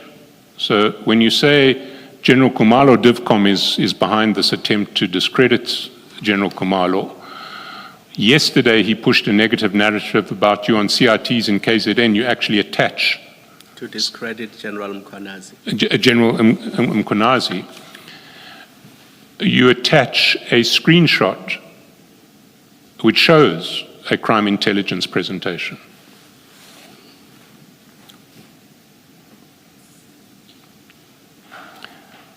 And then General Mkonazi responds to your Mpangeni materials. He says, "I know that matter very well. An illegal operation was conducted at the premise of a high-ranking DCS official." We go down through 294. He gives his whole version on the illegal search at the prison officers. But he responds to your suggestion that General Khumalo is behind this attempt to frame him with a defeating the ends case, which we see at the top of page 295. He said, "What did he say about me?" Responds to your General DivCom, General Khumalo DivCom, just check your standing with him. And, yeah, it was your message. He says, "What did he say about me?" You respond at 9:37. And you say, in response to what General Khumalo allegedly said about General Mkhwanazi, you say that he said you, in other words, General Mkhwanazi, are having your interest and that maybe you're having your own cartel. You don't listen to crime intelligence. So you are telling General Mkhwanazi that General Khumalo at a crime intelligence briefing said maybe General Mkhwanazi has his own cartel. Is it not preceded by keep it a secret, as in Jen, this must be in your chest?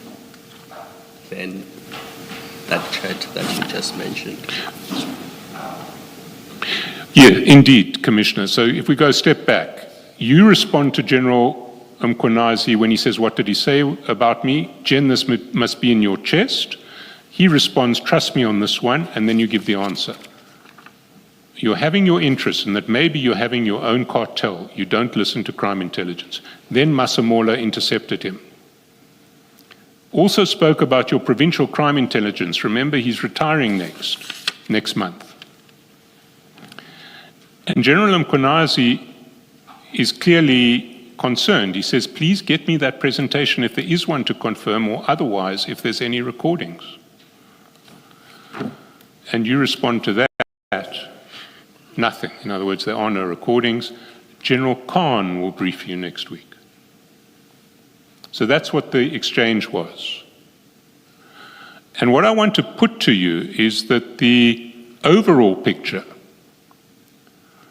is that you are making very serious allegations against General Khumalo to General Mkhwanazi. You're suggesting that General Khumalo is trying to frame General Mkhwanazi, is trying to link him to cartels, and that General Khan will be able to tell General Mkhwanazi more about the treachery of General Khumalo. What's your response to that? Thank you, Chair. You know, this I'm going to respond because it's in my statement. Like I say, what I said in my statement still stands. Logically, anyone here, if you can pick up a phone and send a message to General Mkhwanazi or any general in the province, he won't respond. The time I told you about the legend building, that is the legend building at its best. A man who doesn't know you get to talk to you. When I brought the application here for your recusal, I led you, or I didn't lead you. It's because you called me. You were talking, but I heard that you wanted to do something. That's what an agent does. Immediately when there's an opportunity of information, you utilize it. Like the word Khan, General Khan, is known in the crime intelligence. It's not my friend. In my previous statement, I said I met him once, greeted him from the car, but I knew when I used this name. Look how General Mkhwanazi responded. In full, he explained to me what happened. He will not, Lieutenant General will not respond to those things if you don't tell him what he wants to hear. You see, why General Mkhwanazi would be interested in responding to you, I want to suggest, is not because of any dramatic legend building that you did in this exchange, but because you clearly had access to a crime intelligence briefing and you gave him a screenshot. Where did you get that screenshot? Let me not incriminate myself, Jay. Are we no longer answering questions now? No, obviously I'm going to say a source. You ask me what is the source. No. Saying a source is not necessarily incriminating yourself unless your conduct in relation to that source was illegal. I'll say it's a source. Well, I want to know the name of the source and how I can contact that source. And are you saying that if you were to give that information away, you would disclose that you have committed an offense by getting this crime intelligence briefing cover page? Is that what you're saying? I don't understand the question, Chair.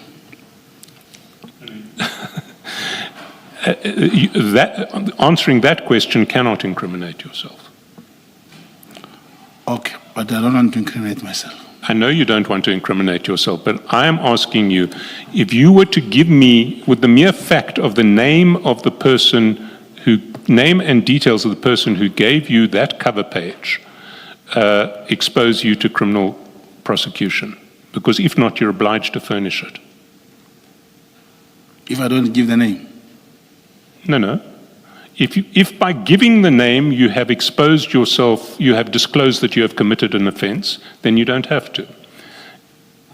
If by giving the name you are not disclosing that you have committed an offense, then you're obliged to. Yeah, but then I don't want to incriminate myself. So you're saying that if you were to give me that name, it would be evidence that you have committed an offense? Answering these questions leads me to incriminate myself. No. Answer the specific question that I just asked you. If you were to give me the name of the person who gave you that Division Crime Intelligence slide, would that disclose that you have committed an offense? The identity of that person would be sufficient to show that you have committed an offense. I don't, but it's, if I say it's a source, means a source is a source. No, I'm not interested in sources. I want people I can speak to. No, Chair. There's no way you can get a source name. A source? Never. Chair, I must ask you to instruct the witness to answer this question. It seems that he wants to protect his source, which is different from asserting a privilege against self-incrimination. He can disclose the matter, doesn't need to give the name publicly. He can write it on a piece of paper like he did last time, and we will keep it confidential. A chain of information of this nature, it will come from this person, goes to my handler, comes to me, maybe I give it to somebody, and if my handler is the one who got it, may his soul rest in peace. Well, Mr. Mokgotsi, this is not about self-incrimination. Yes. It is simply not. So it's just a question of either giving the information or plainly refusing to give it. It has nothing to do with the self-incrimination. So, Chair, is a witness compelled to give a name of a source in the commission? The witness is compelled to give evidence, and this relates to exactly that. This is about evidence. And if the issue is not divulging it openly, you can give us the name. You can write it down and give it to us. It has nothing to do with self-incrimination. All right. I will write it down. I'll talk to my lawyer to give it to you. You are on the witness box now. You have to answer. The question is asked now. You have to answer it now. And you've been given the option to write it on a piece of paper and give it to us. Yes. Your legal representatives are not testifying, Oh, Mr. no, I can Mokgotsi. write it down. I can write it down. Yes.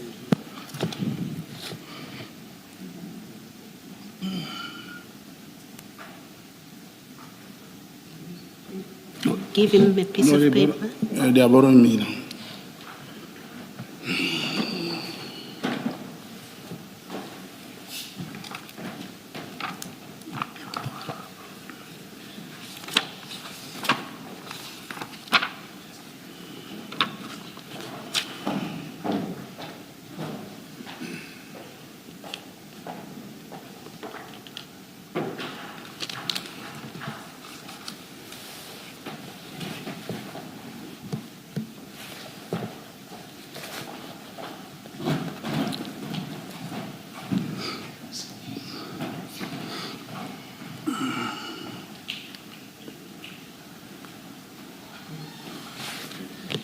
I could have predicted it would be a dead person.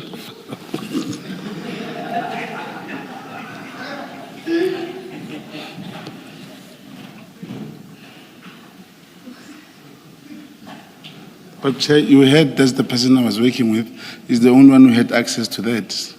Now, how Sorry? You even told me that my co-handler did tell you who I was working with, who had direct communication with the crime intelligence, is the only one who could give me that. Now, if questions are posed when there are predictions, Chair, please protect me.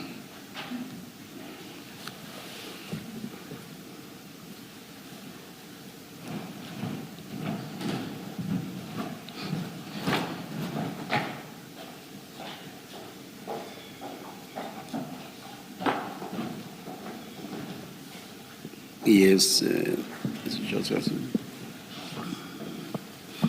Sir, the source was not in fact a source at all, was he?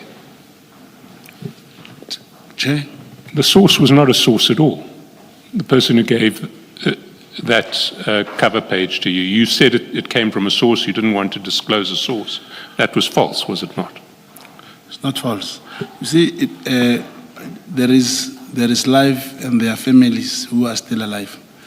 In this environment, giving out people's names, whether alive or not, you really put their families in danger. But the fact remains, you didn't get that information from a source at all. You didn't receive it from a source. No, he was my source. The Commission, and I know who he was, and I put it to you that he was not a source at all. And Chair, isn't it worrying that the person you are referring to 2 days before he had to come here, something horrible happened to him and he passed on? When the family went to collect his body, the same police officer was shot at, same number of bullets like me. None of the bullets touched him. At least they never said he shot his own car and he shot himself. He was almost killed. That captain who went to fetch the body of the same person. Are you saying that had anything to do with him giving you this screenshot? No. What you're describing? No, I'm saying there is a lot that is happening, Commissioner. Okay, no, Yes. I just wanted to be clear that are you connecting it to this screenshot? You see, Mr. Mokotsi, there is another way of looking at all of this. The person who passed away 3 days before your alleged co-handler was going to meet us was someone whose existence we knew nothing about. Warrant Officer Mabuza was someone whose existence we knew nothing about.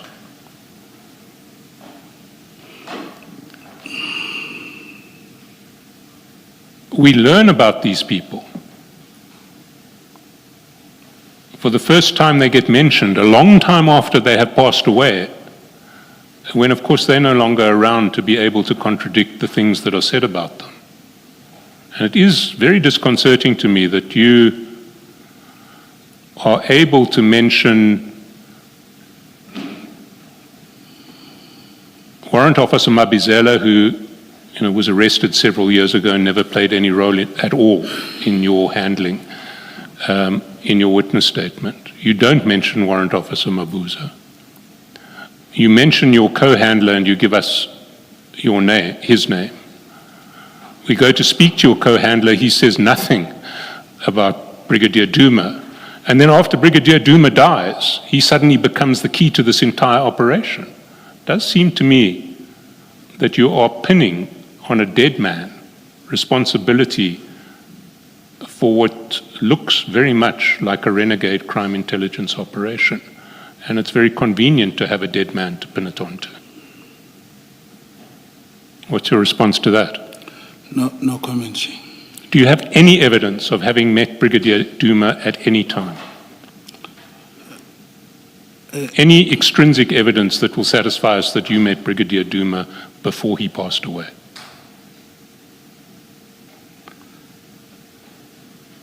I don't know what kind of evidence you want. Sorry, I could not hear you. I don't understand the kind of evidence he refers to. For example, you just spoke about Lieutenant General Sibiya. I cannot give you any evidence that I met him.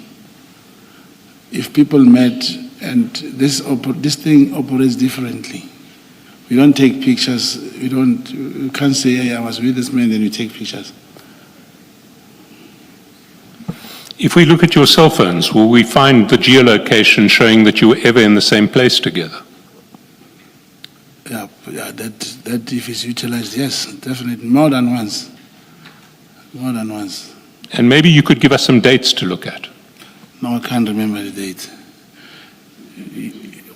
Not even, I mean, Brigadier Duma passed away 3 months ago.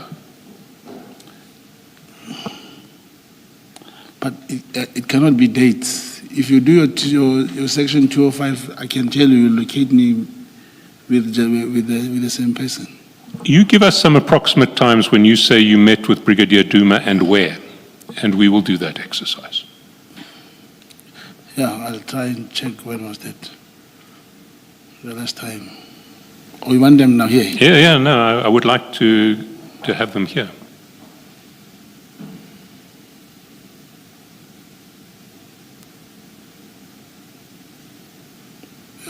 Even this year, was it no, December.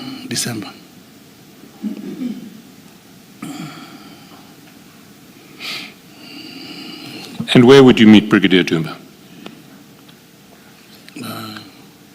Even at the office, at his office. At his office? Yeah. Now, his office is in the same building as your co-handler.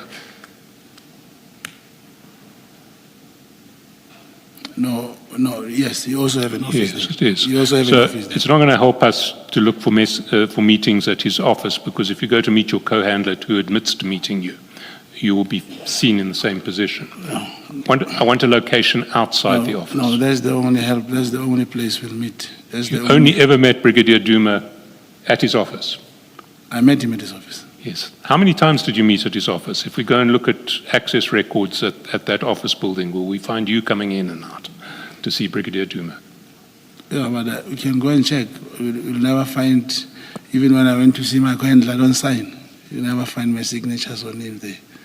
And you'll see most of the time where people meet when you get there. There is a way of meeting. You see, the version that your co-handler put was that he frequently met with you at his place in Bryanston. Is that true? No, I cannot. I cannot answer that question. Well, you can answer it. It's either true or false. That I met with Duma in Bryanston. Yes, he said he's got a place in Bryanston, and that's where you would meet. Small place, small Inyana place. You said co-handler. Now you're saying. No, I am saying co-handler. Co-handler. Yes, I am saying co-handler. And I met with Brigadier Duma and co-handler. No. I'm saying the version of your co-handler is that he would meet you frequently at his place in Bryanston. Said it's a small Inyana place. Yeah, but let me not answer this question with incriminating myself. You know, after he said that, the police now during their raiding, they went to Bryanston last week. So let me not incriminate myself further. This is not an issue of incrimination. No, it's to put myself. I mean, they went after he spoke to you. After he spoke to the commission about Bryanston, the police went on Sunday, this Sunday. Mr. Mkhotsi, you have admitted that you've met him. Yes. How does the location, you are giving an address, you say we met in his office. Yes. How does it become self-incrimination to confirm a different address? Because you've already admitted. Yes, ma'am, I'm saying. Let me finish now, Okay. please. You have admitted meeting him, and you have put up a version of where you met him. What is being put to you is his version of, and only the location where you met in Bryanston. How can that be a question of self-incrimination? Okay. Yeah, okay, I understand what you're saying, because I admitted to have met him. Yes, no, we met in Bryanston, but I was just putting it on record that after my co-handler spoke about Bryanston, the police went to raid Bryanston on Sunday. Yes, we met in Bryanston. So you would meet your co-handler in Bryanston. I also met him there. We would- You also met Brigadier Duma there, But that was not recent, it was long time. long time ago. Yes. But if we, how long ago? Are we talking 2024, No, 2023? 2020, even after, I think around even 2025, I think it happened.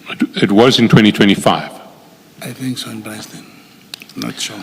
So we will find you and Brigadier Duma in the same place in Bryanston at some stage in 2024, 2025. Yeah. And then, Chair, something just that you have a clue. You see, the co-handler told you that he's very close to this General, who's that General Khan. Locate them if you'll ever find them together. Or if you locate me with my handler, with our phones. No one, the first rule, don't bring your phone. But go and try. That's the first rule. Thank you, Chair. So you're now telling me that I shouldn't look at geolocation because you always switch off your phones. No. I say you can go and check. But at the office, probably get, even in Bryanston, you check. But to rely on cell phones in these things is not as easy as you think. Well, we know that you did meet your co-handler in Bryanston quite frequently. So we'll first check to see if we can find you and your co-handler's cell phones together in Bryanston. And if we do, then we'll go and look and see if we can find you and Brigadier Duma in Bryanston also. Okay, thank you, Chair. Can I just quickly clarify everything that you told General Mkhwanazi in your WhatsApps was false, was it not? Literally every single statement that you made to General Mkhwanazi in those WhatsApps in September, October last year was false. That's not false. It wasn't false. There was an OB entry. There was a correctional officer who was arrested with drugs. That thing was registered as an OB. Well, let's take them one by one then. Did you meet the complainant in the Mpangeni prison case? No. No. So that was a lie. Yeah, that is true. It's not true. Sorry? Yeah, it's true. It was a lie. It never happened, yes. Yes. Did General Khumalo speak with the complainant? No, I don't know. It's That something was I another made. lie. That is a false life. That's something that I made. They never spoke. General Khumalo never spoke about him in the meeting. I was not there. Yes, we're going to take them one by one. Okay.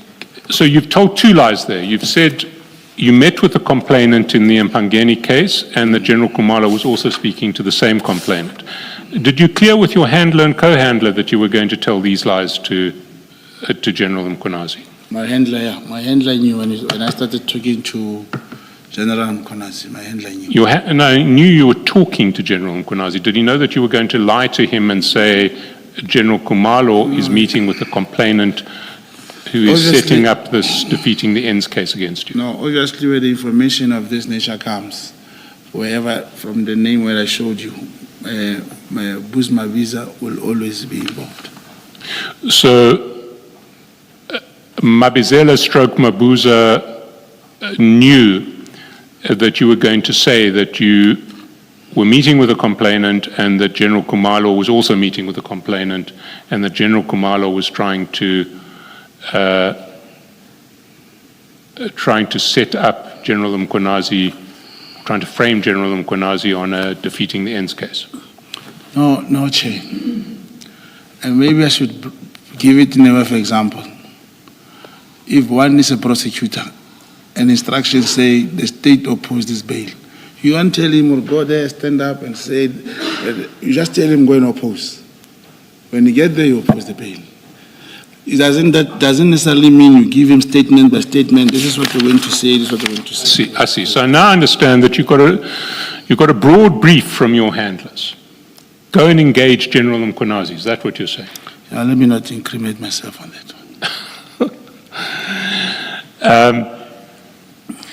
Did your handlers know that you were going to say that General Khumalo had pushed a negative narrative about cash in transits in KZN and had suggested that General Mkhwanazi had his own cartel?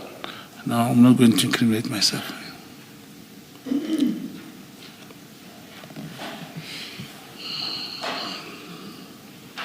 You see, did your handlers know that you were going to say that General Khan would brief General Mkhwanazi next week? Yeah, I'm not going to incriminate myself and my handlers. Did you clear with your handlers whether you could drop the name of General Khan?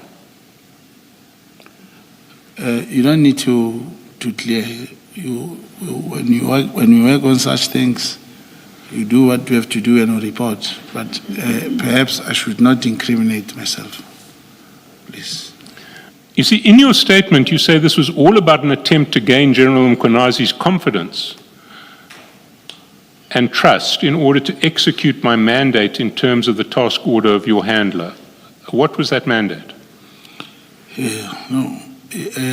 As it's written on the statement, that's how it stands going forward. Let me not incriminate myself. So am I to understand then that this was your fishing expedition to establish whether General Mkhwanazi was working for the CIA? Let me not incriminate myself further, please. No, I don't understand why that would incriminate yourself. You've said the only mandate that you mention in your statement is the allegation that General Mkhwanazi may be working for the CIA. Yeah, but now, as I said, remember, I fully confirmed that the content of my statement as is shall not change. But going forward, let me not incriminate myself. Perhaps so there was no other mandate that you had in relation to General Mkhwanazi beyond the mandate in your statement? Yeah. That's why I'm saying I don't want to incriminate myself. So you're now saying there may be another mandate beyond the one in your statement?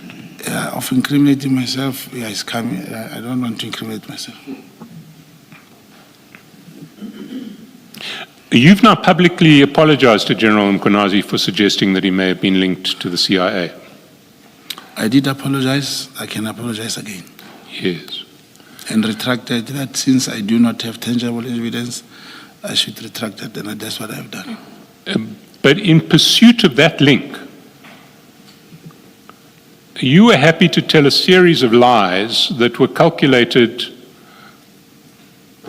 to interfere with the relationship between General Mkhwanazi and General Khumalo, were you not? No, let me not incriminate myself. Well, the whole purpose of the whole tenor of your WhatsApps was to make General Mkhwanazi suspicious of General Khumalo. Yeah, but as long as I don't incriminate myself. I see.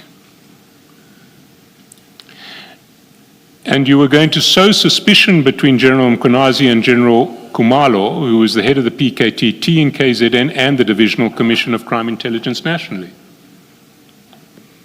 Repeat the question, Chair. You were sowing suspicion between the Provincial Commission of KZN and General Khumalo, who was the head of the PKTT in KZN and also the head of Crime Intelligence nationally. Yeah, no, I'm not going to incriminate myself. I see. Did your handlers approve of this, sowing suspicion between General Khumalo and General Mkhwanazi? Yeah, maybe. Hey, please let me not incriminate myself. Did you receive specific approval from any handler, co-handler, or Brigadier Duma to do this? Well, like I said, if it comes from him, he knew. So somehow he knew what was going on. Who knew? The same person I wrote on the book. Oh, I see. Yeah. The dead person.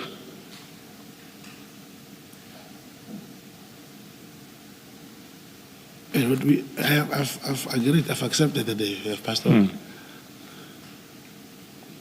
And so he knew that you were going to tell lies about General Khumalo to General Mkhwanazi and make General Mkhwanazi believe that General Khumalo was trying to frame him. No, I may not incriminate myself, please. Did General Sabia know? I'm not going to incriminate myself. General Khan? I'm not going to incriminate myself. You see, if we go through everything that we know that you actually did in relation to your so-called investigation,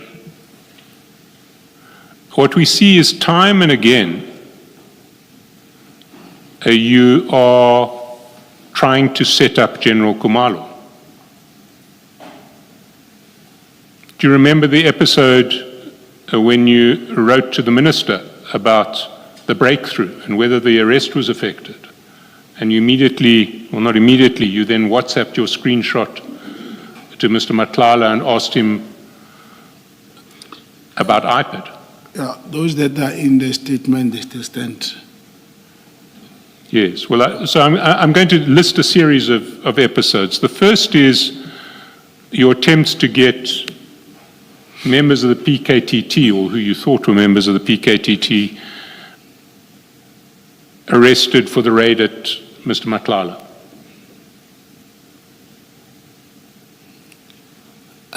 I thought so. I can't hear the question. The first, I'm listing a series of operations that you performed that seemed to be targeted at General Khumalo.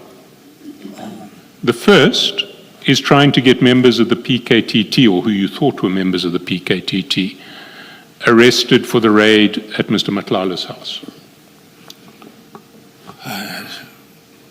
I didn't open the case for them. I didn't do it. No, you referred it immediately to your co-handler, your alleged co-handler who tried to open a case for them in Soweto. That's one. Yeah, but unless you say the PKTT or whoever can go to anyone's house, and remember he even said they assaulted his wife. To help someone open a case is not to target any person. He became the... Who else have you opened a case for while working in crime intelligence? Yeah, let me not incriminate myself. Oh, I see. Can you give me one example of another case that you've tried to open while working in crime intelligence? For an alleged target?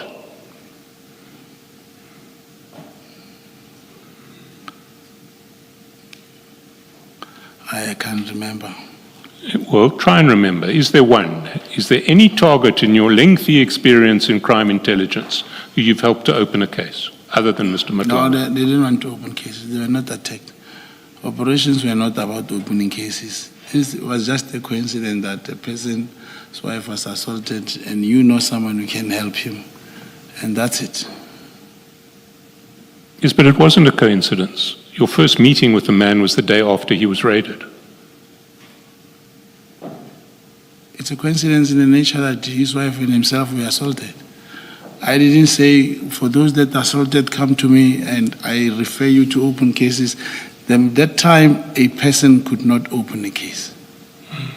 If, like this member of parliament, when he came to Soweto, I was not part of that. I did not know how that happened. But if I also referred him to someone, would that means my job is to help people open cases? People know. We do know what happened with that member of parliament. He also went to your co-handler. Your co-handler managed to get a case open for him. Yeah, and now no one is concerned that why these people are traveling for these so long distances to open cases, because where they come from, cases cannot be opened. When you gave example earlier, Chair, about the arrest of those generals, on the 6th of July, when General Mkhonazi spoke, if you could remember how he attacked the presiding officer who imposed those bail conditions, that magistrate also even recused himself from that case.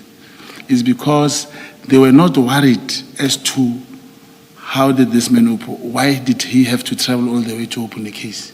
Yeah. Mr. Mokgotsi, we will ask questions of General Mkhonazi when he comes back, but at the moment I'm asking questions of you. All And right. my question was, have you ever opened a case? And the answer was no. No. So you did that, you assisted the opening of the case on the 7th of December, the day after the raid.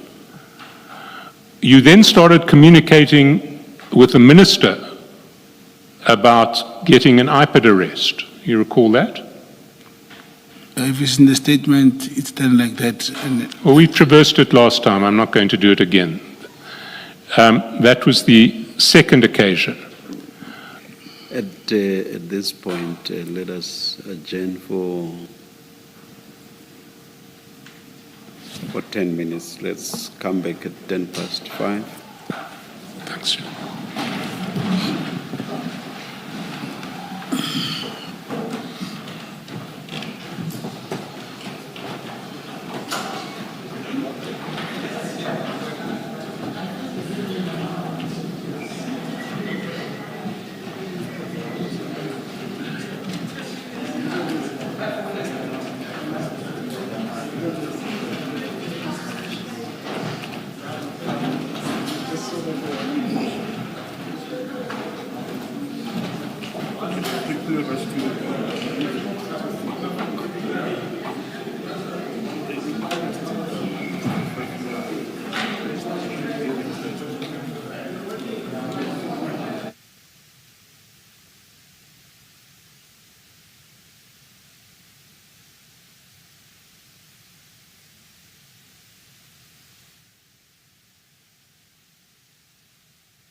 All right, it's 17:09. We're ready to resume.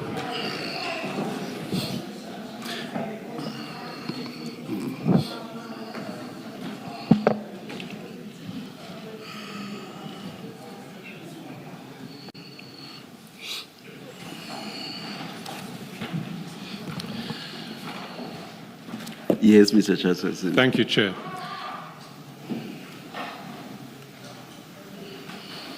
So, we've talked about your attempt to sow division between General Khumalo and General Mkhwanazi, your attempt to have members of the PKTT arrested for the raid on Mr. Matlala, your attempt to get IPID involved in an arrest arising out of the raid on Mr. Matlala's house. That's 3 instances where we actually see you in action operationally. The fourth instance is your attempt to persuade the minister that he or General Sabia can discipline General Khumalo arising out of the Constitutional Court judgment in the Makala case. You recall that? That's correct. That was a case that had absolutely nothing whatsoever to do with General Khumalo. You accept that now? It was spoken here, and I accepted that time. Yes, but at the time you were urging the minister to charge General Khumalo.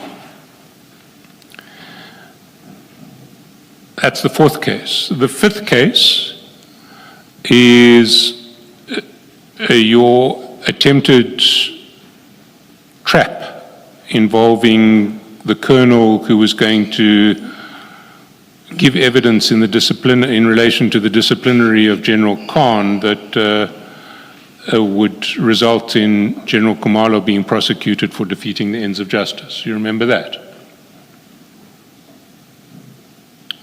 Your section 252. I remember that he only had to prove that there was a plot to have other General Khan dismissed, not the part that General Khumalo should be charged with the defeating.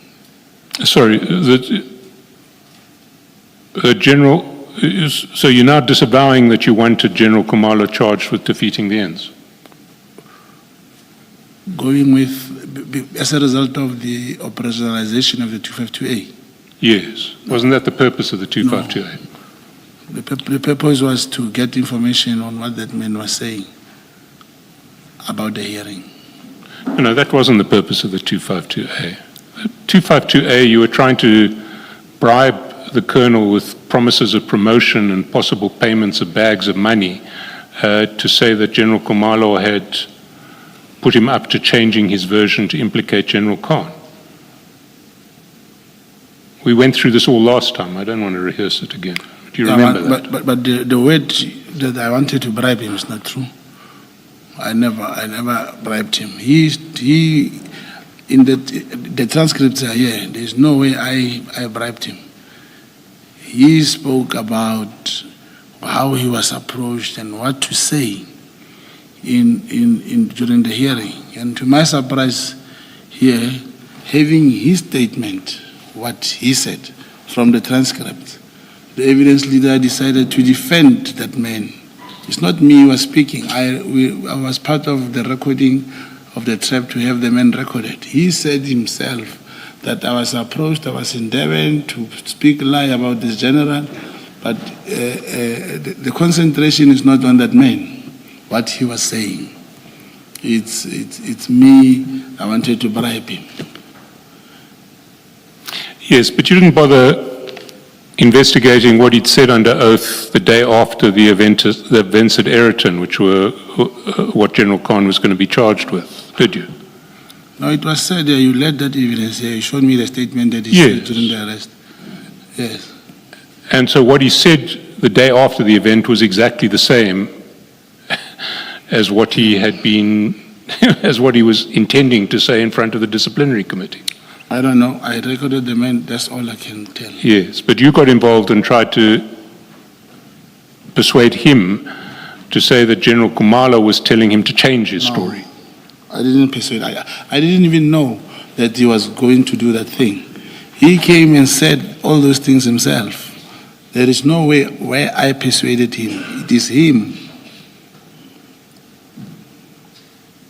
We dealt with it last time. I'm not going to deal with it further, but that is then the fifth instance where you seem to be targeting General Khumalo in your operational activities. There's a sixth instance. The sixth instance relates to your WhatsApp exchange, your signal exchange with the minister at page 110 of the exhibit bundle, BM7, of the annexure bundle, BM7.69.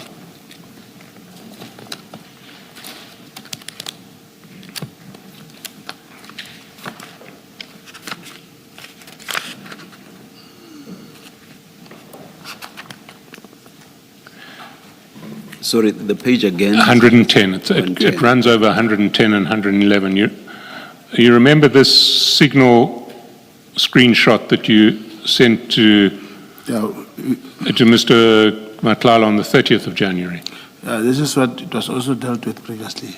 Yes, it was, but I'm just pointing out that the sixth instance of you apparently targeting General Khumalo is the piece under 2 at the bottom of page 110, where you're saying, also meeting with the DNC and COS today. In other words, with Deputy National Commissioner Sabia and Chief of Staff Nkabinde today in Durban for finalization of Khumalo and General Mkonazi's matters. And then DNC is waiting for the COS here. This is very significant. That looks like a sixth instance of your targeting General Khumalo. As against that, sorry, do you have any comment there? No comment. No comment. As against that, there's no evidence at all in relation to an investigation of Mr. Matlala. None whatsoever that you've given us. Yeah, no, I'm not going to incriminate myself. I did not hear you. Okay, I'm not going to incriminate myself. Oh. You've known Mr. Matlala since at least the Northwest tender case that your foundation brought with the funding of Mr. Karim to stop a tender that had been awarded to someone other than Mr. Mamela. You recall that case? Yeah, we also dealt about it last time. Sorry, we did deal with it. Yes. Yes, that was September 2023. August, September 2023. That's correct. And your version was that Mr. Matlala had assisted you in relation to that interdict application. What I said on TV, that's correct. Yes, and you then confirmed it here. Yes. So you've known Mr. Matlala since at least August, September 2023. That's correct. Yes. You found out about the possible need to investigate his tender with SAPS, according to your statement in March, April 2024. That's the statement. That's what the statement says, Yes. page 8, paragraph 26. Yeah. You're not, that's correct. So you knew about the need to investigate in March, April 2024. Is that, sorry, which tender is that? I thought the tender was... The SAPS issued in tender. June. Was it not issued in June of that year? No, the award came earlier. So, was it 2024? 2025, I'm sorry, 2025. So you found out about the need to investigate the tender in March, April 2025. That's correct. That was more than 18 months after you first had contact with Mr. Matlala. Yeah, it's more than that. Remember during testimony, when I was trying to show you that, when I was showing the commission that even former Minister Bekitele knew Ket Matlala, I made reference to that thing of Boko Haram. And on that time, I also said I had his numbers, if you remember very well. Yes, but you knew about Ket Matlala and his Boko Haram activities, or alleged Boko Haram activities earlier, but you had had contact with him for the first time, as I understood it, in August, September 2023. Yeah, I think that's what we dealt with. Yes. So you were told about your source, you say, at paragraph 26, told you to investigate this tender in March, April 2020. You say it was 2024.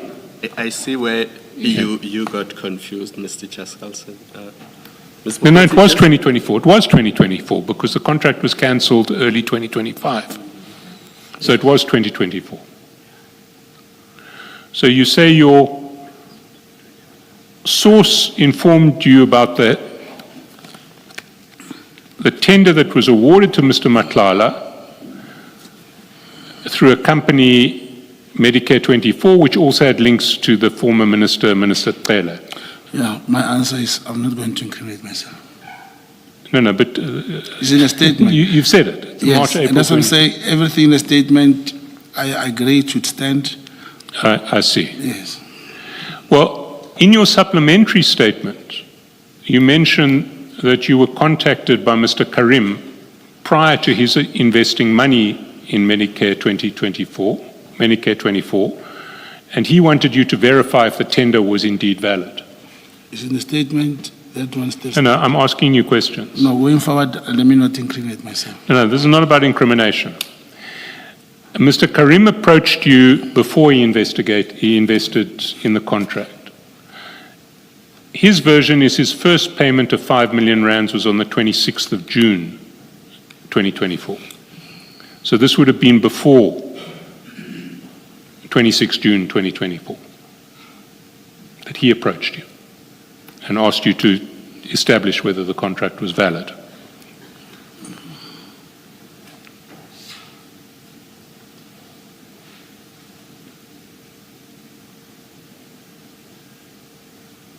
Do you accept it was before the 26th of June? Yes, that's on the statement. Yeah, that's correct. Yes. Now, Mr. Karim is your friend, is he not? That's correct. Yes. We were friends. You were friends? Yeah.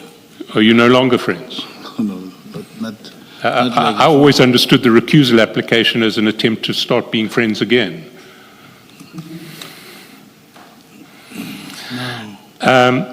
You approached Mr. Karim prior to June 2024. Prior to 26 June 2024. Yeah, you see, those dates I cannot remember now. Yes, well, you can take it from me that Mr. Karim says his first payment of 5 million was on the 26th of June. That's Mr. Karim. Yes. But you say he was contacted, he contacted you prior to his investing monies in Medicare 24. Yeah, Akira, what he may have told you and what he has told me, I cannot speak on his behalf. I can only tell you when he spoke to me that he wanted to invest, that was the time. As to whether he has paid the money before or after, I don't know, but he asked me. I see. So when you say in 32.1, I was contacted by Suleiman prior to him investing his monies in Medicare 24 to verify if the tender awarded to Medicare 24 was indeed valid, that's not what you meant to say. What you meant to say was, I was contacted by Suleiman prior to him telling me that he hadn't yet invested money in Medicare 24 to verify he may have invested already, he may have invested later. Is that what you're now saying? Let me not implicate. Sorry, let you not? Okay, let me not incriminate myself. I don't see what's incriminating here. No, you want me to change what I've said. You say what I meant to say is something else. Well, I point you to what you say, and you then say, well, it wasn't before. I can't say it was before he invested money. Yeah, I can't. Well, it's not a big issue. Right. But he started investing in June and July, and we've seen the bank records, unless there are other payments that he made that he hasn't told us about, none of them were made prior to 26 June. So you would have been in touch with him in relation to this contract around June, July 2024. I can't remember. I cannot remember. Okay, well. Again, Chairperson, SC, you are having the statements where he has paid. So now that I don't see the statement where he has paid, I must take your word as you say. But Well, on this one, you can take my word. all right. Yes, I take your word. Okay, 26 June was the first 5 million payment. All right. And Mr. Karim's evidence was that you kept in touch with him, or he kept in touch with you right through 2024 when he was concerned about finding out when payments were going to be made and what payments were going to be made. Is that correct? Did he, after the first approach, did he continue to keep in touch with you about this contract through 2024? I gotta say, like I said, I speak the statement that if what you're asking me is in my statement, yes. If it's about Karim, I cannot answer for him. I see. Yeah.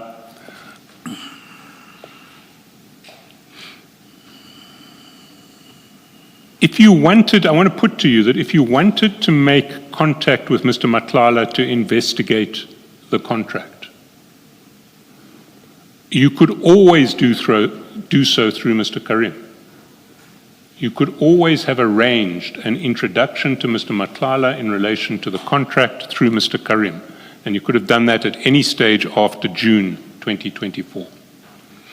As you're putting it to me, I don't know, Chair, and I'm not going to incriminate myself.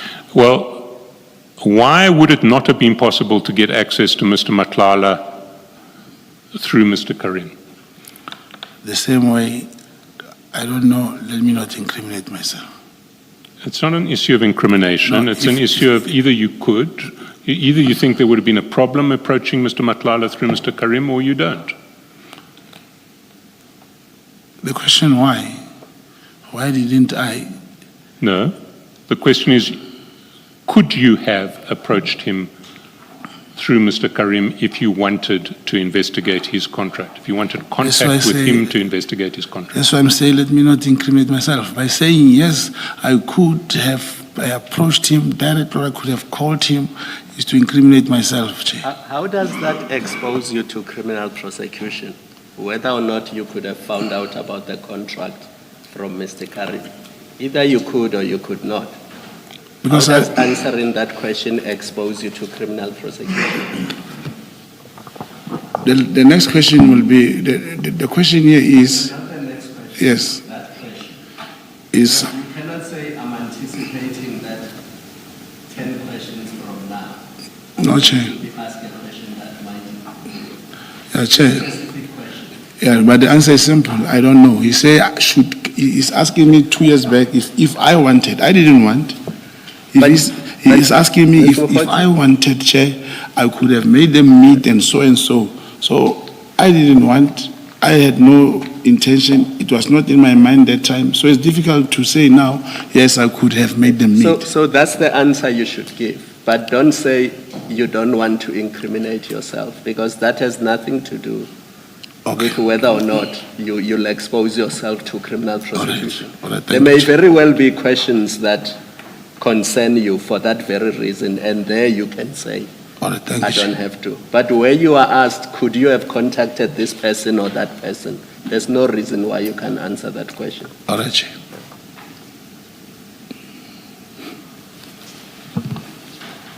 You see, what I find strange is that if you were genuinely investigating Mr.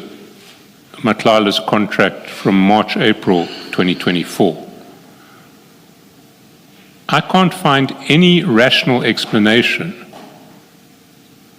for why you wait until 7 December 2024, the day after he's been raided by the PKTT, as you think, before you reach out to him. Can you give me any explanation why you wait from March, April through to 7 December before you reach out to Mr. Matlala. But if we can look at my statement where I spoke about having to wait for the new administration and so forth, where I said because he was, where's my statement?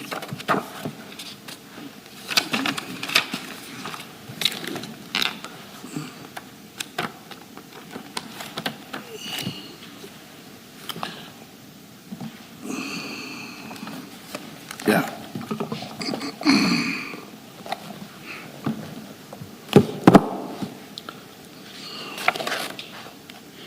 And that should not be misconceived that we waited until December. It's not the case. But he reached out to me that time, and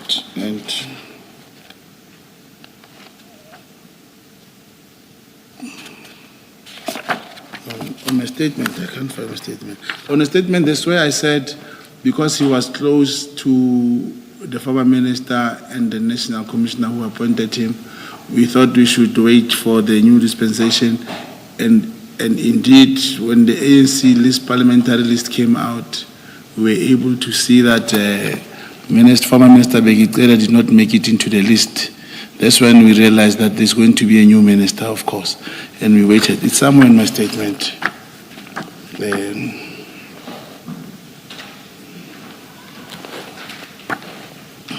In paragraph 27.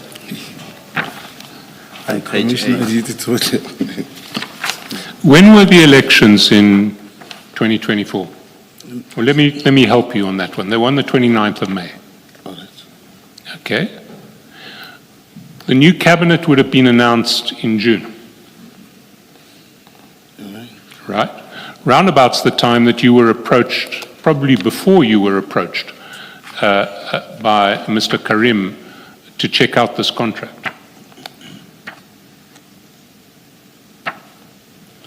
I don't follow, Shane. Sorry? I don't follow. Well, Mr. Karim approached you before he invested in the contract, and he invested in the contract for the first time on the 26th of June. That's correct. Yes.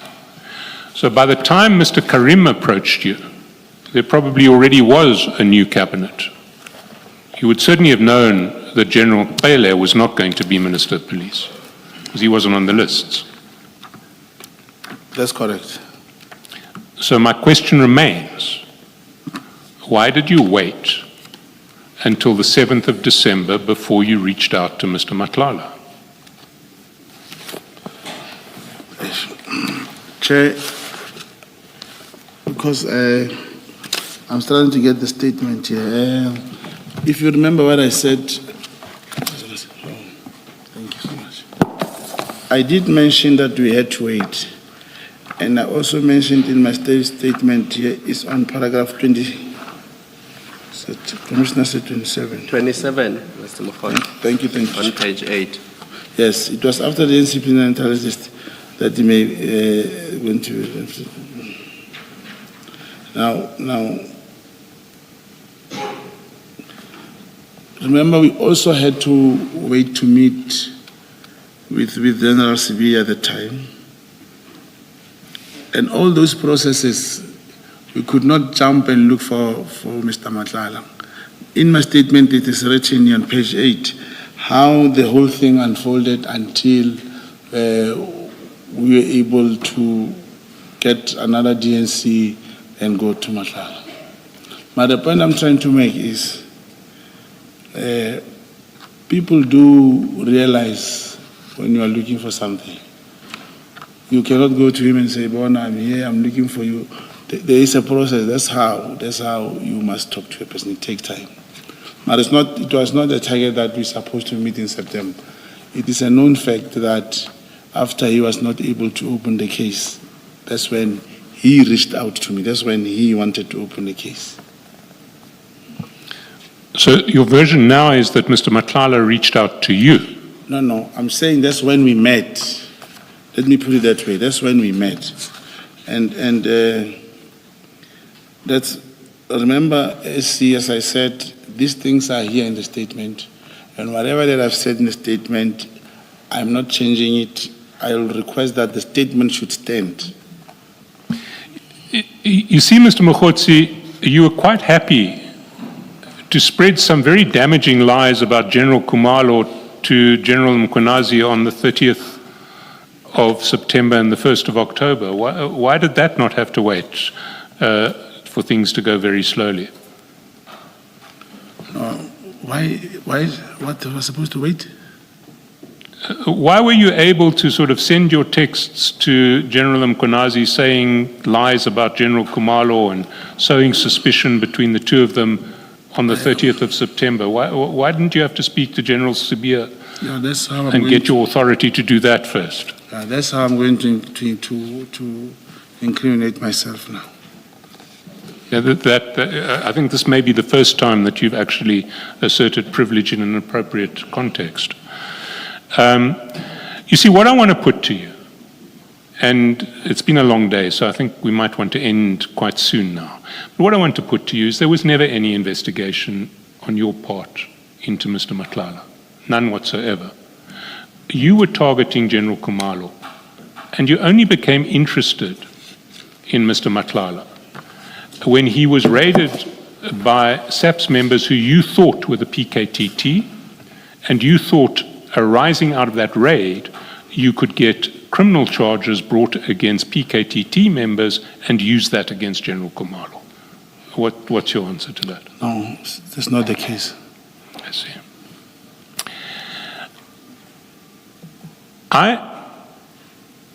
My last set of questions is,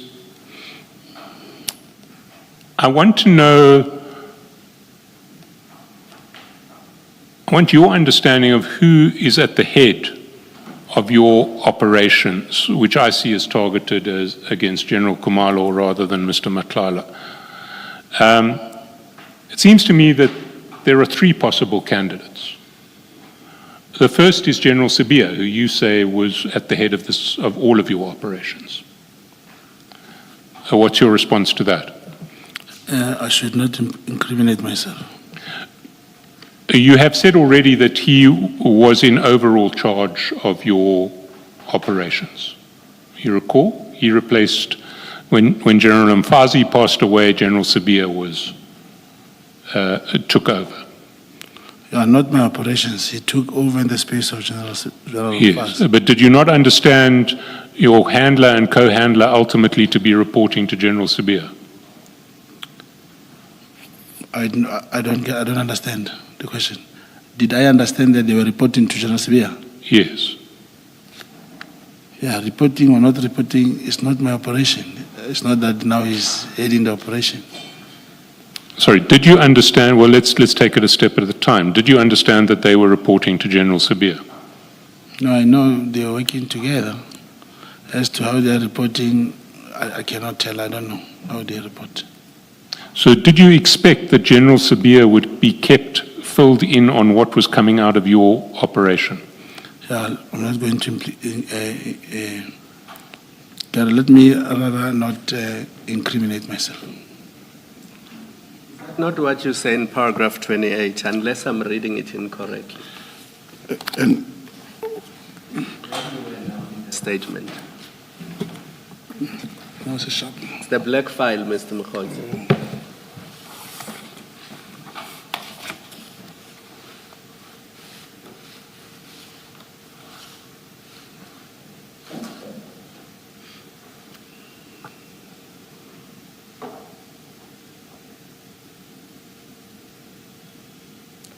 Yeah, it's paragraph 28.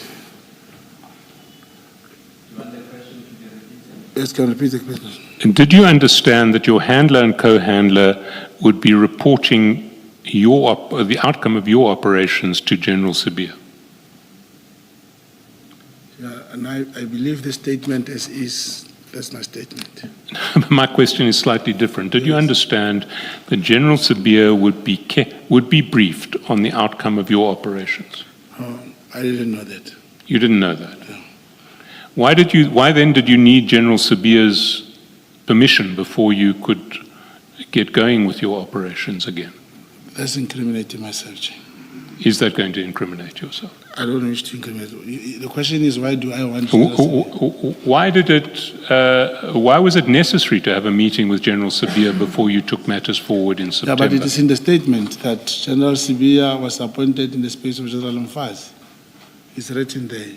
Yes. And another statement, one of the sentences where we say there was a feeling from handlers that he was not involved in the Medicare 24 tender. Somehow he was not implicated in that.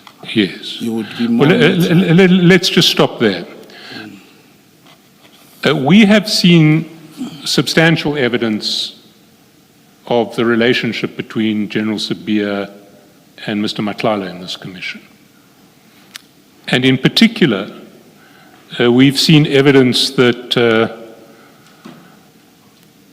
Mr. Matlala arranged through Sergeant Nkosi for impalas to be delivered to the home of General Sabia. Now, if you go to page 86 of the annexure bundle, BM 7.45,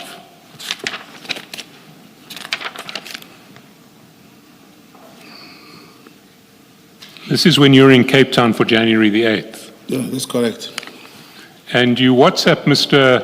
Matlala on the 8th of January at 20:57 saying, please assist with something for the guests. That's correct. And he doesn't get back to you, and 2 hours later you say, Impala, question mark. Yes, yes. And then there are some laughing emojis straight after that on the next page. Yes. Are you still seriously suggesting that you weren't aware that Mr. Matlala had delivered impalas to General Sabia? Yeah, this I hear for the first time. As you say, people came here and gave evidence before the commission. Chairperson, ever since I left the commission last time, I don't watch the commission. I don't watch the commission at all. But the impala, this one, it was the meat, impala meat, which I thought we will have. But did you know of a place in Cape Town where you could get impala meat? No, but I thought he had in the fridge. It was ready, not the animal. The animal is now spoken by SC and Nkosi, and that I was not part of. And we can see I was laughing. It is the meat that we thought we were going to eat there. So were you then staying in Mr. Matlala's house in Cape Town? No. So how was Mr. Matlala going to get hold of impala meat for you in Cape Town? I also heard Mr. Matlala may be coming here. He'll be able to. He said he have some meat. I see, but Mr. Matlala wasn't in Cape Town. He was staying in Joburg. That's correct. So from Joburg, he was going to orchestrate impala meat for your dinner that night. No, not. I don't get when you say he was going to orchestrate. What I know is we needed something for the guest, which he was going to do from Joburg, and then the impala meat. And where would this impala meat come from? Like myself now at home, I have kudu and this smaller thing. Anyone can have any meat that you want. No, you can, but Yes. I mean, are you able to find a place in Cape Town at 10:52 at night that can arrange for a delivery of some impala steaks? No, is to check if we will have it tomorrow to eat. I get it, and it's now practical. There's no way you can deliver impala at 10:52. What were you asking? That The meat. Yeah, you thought what? That he will cause it to be delivered to you in Cape Town? No, we thought during Braai he'll arrange someone to give us some meat. He got wild meat. It's not only impala. That time he was referring to wild meat. So he would arrange someone where? In Cape Town? I don't know. He didn't tell us. No, you thought. Yes, I'm not asking about him, but you're thinking. You thought the meat will come from Mr. Matlala to you. How? Oh, no. Remember, if he has the meat either in the fridge or elsewhere, he could speak to one of his workers to say, take 5 kg, drop for these people, way. Mr. Chaskalson is asking you, were you staying in Mr. Matala's house? And you No. said no, and then he says, so you thought he would orchestrate that you get the Imbala meat from Johannesburg to Cape Town? No. He has a holiday house there. Just that we did not go there. Okay, He had, according to him, that meat in his house. I see, in Cape Town, In the Cape Cape Town. Town house. I see. Yes. Okay, understand. And what about these 2 cry with laughter emojis, one less than the 3 that you sent me? What do they mean? Why would you be crying with laughter after suggesting that he should send you Impala? Was I crying? No, the emoji is a cry with laughter emoji at the top of page 87. Oh, you see, he was not responding, and I said next time, then I just send him to show that I can see he was not willing to respond. Chair, with all fairness, the SC still, he make reference to an application which was dismissed, the content. He keep on saying, I also sent him an emoji like I sent to him and what. So it prompted me to now, because I was 5 minutes late when I was outside, and still if he was present, I could not have said exactly what happened. Now he keeps on touching it so that it comes as if I must also say, it's you who called me. It's you who said, Mafana, can you get me this on Suleiman? It's him. Now, for us not to talk about it, I'm requesting that these examples relating to that thing, because the matter has been dismissed. Yeah. The matter has been dismissed, but I want to know what was so funny about the suggestion that Mr. Matlala would give you Impala, that you sent him 2 emojis, which are the cry with laughter emojis. Yeah, he was not responding. But like you said, I also send you. It means I love sending this stuff, Jane. We've had an interesting time in this commission learning about the different meaning of new emojis. So that's General Sabia. The other possibility, and they're not exclusive, is possibly the minister, Minister Mkunu. Because all of your communications, which we've seen, are related to General Khumalo. Are you in possession of any other communications with the minister that you can show us that don't relate to General Khumalo? Yeah, but remember the phones now are gone. We would perhaps get something when you talk about the ANC too much. Yeah, but now there's nothing to show you now since the phones are. And you spoke to the minister about Mr. Matlala as someone who was going to fund him. You remember that at page 110.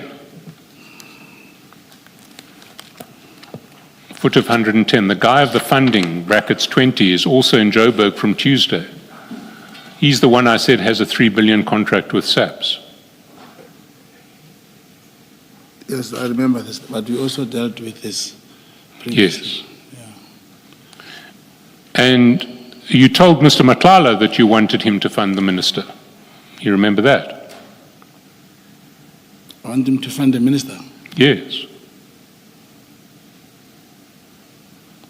I can't remember that. Well, let me give you an example. Go to page 59.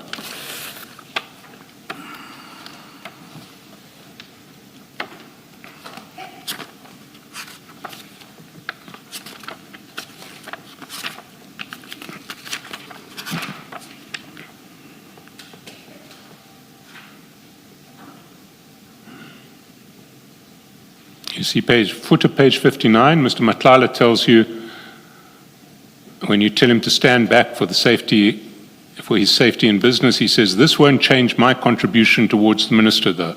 I made a conscious decision and I'm not backing down. Whatever help the minister needs from my side, I'll be happy to assist. Yeah, but the question was, did I ask him to fund his and No. I did not ask him. You didn't ask. So he volunteered to fund the minister. Yeah, you see, This is what he said. You can say I volunteered, but I did not ask him. You can never ask funding or anything in the name of another person. He thought that he was funding the minister, or not? Come again? Mr. Matlala thought he was funding the minister, Thought didn't he was he? funding the minister. Thought he was funding the minister. Yes. No. In all our communication, there is no part where I say the minister wants. No. No one ever funded Minister Senzo that I know. Nobody. The guy which I thought would fund that thing, I forgot his name. He also had a small contract in subs, but he did the meeting never materialized. I see. So it was somebody else who was funding the minister? Never funded. Right. I was trying to arrange the meeting, never took place for that thing in KZN. Let's look at the last possible candidate, General Khan. General Khan. Yes. Okay. He was being prosecuted at the time in a process which had been initiated by General Khumalo. Do you remember that? It's correct. The only person in crime intelligence who actually admits to any knowledge of your operation is someone who works with General Khan and says he's a very good friend. That's your co-handler. Oh, he said that to you. No, I don't know that. Yes, well, you can take it from us that is what his testimony was. Thank you, Chair. There's no sign of you on the books of crime intelligence. We've seen that. You're not registered as an agent. You're not registered as an informant. But I cannot comment on that. Yes, but if your co-handler was going to be running you off the books of crime intelligence, you'd expect that he'd need someone senior to support him doing that. You see, when we went to the hospital with you remember when we went to the hospital? Yes, you didn't come, but your attorneys did. Thank you, Chair. Your attorney and counsel. He wrote something very short, and he said, when I was registered for this particular, because the matter was sensitive, we could not be re-registered again. So it was then done manual. I don't know how they do it. Yes, we've been trying to find that out too, but the one thing that is clear to me is that's not someone at the level of a rank of colonel will do without cover higher up. Do you accept that? That if you're going to run someone off the books, you'll want a senior officer backing you. Yeah, but that's why he was called by General Mfazi in the first place. Yes, but General Mfazi was long dead by this stage. Are you now saying it was General Sibia who was the one who was protecting the operation? No.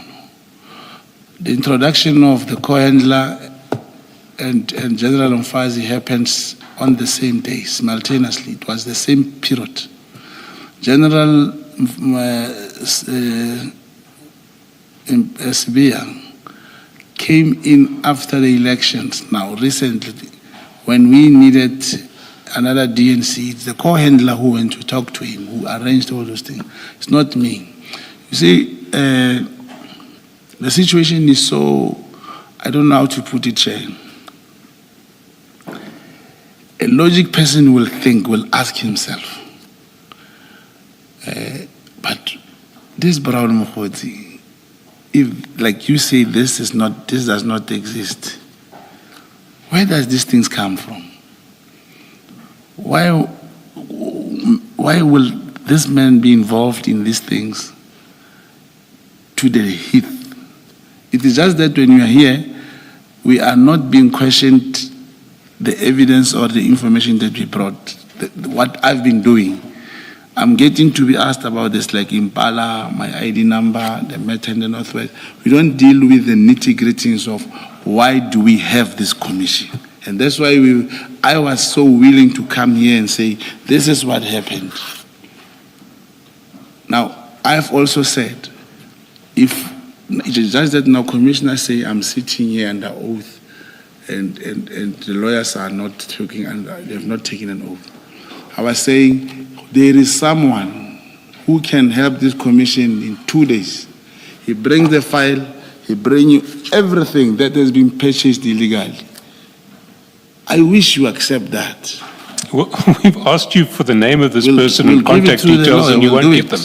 We'll do it. Even my co-handler did tell you. He asked you, let this man come here. No, your co-handler asked us about something completely different, which we are following up. All right, no, thanks. But see, you were asked right at the beginning of your evidence to provide names of people that the investigators can speak to about the leads that you say should have been followed, and specifically the crime intelligence complaints that you have about property. You were asked, and you said, I don't want to incriminate myself. You mean today? Yes. Yeah, no, it's fine. No. You were asked, and you can't 3 hours later say, well, I have that information, I can give you that person. No. Now is the opportunity for you to give the commission the name of the person that you say the commission should speak to, who you say can come here, will come here, or can come here with files. Not through your attorneys. They are not testifying. You are the witness that's making the allegation, remember. You're the one in the witness box that has made the allegation the last time you appeared and today, that there are these properties, crime intelligence, investigate them. The simple question you were asked is, okay, give us a name so that we know who to talk to. You said, I don't want to incriminate myself. Okay, no, I remember. Let me not incriminate myself, Chair. But what I did say is still here. The title deed, the amount of the property, the person whom the property is registered on. It's here, it's with the commission. At least if you could start there. Can I understand this?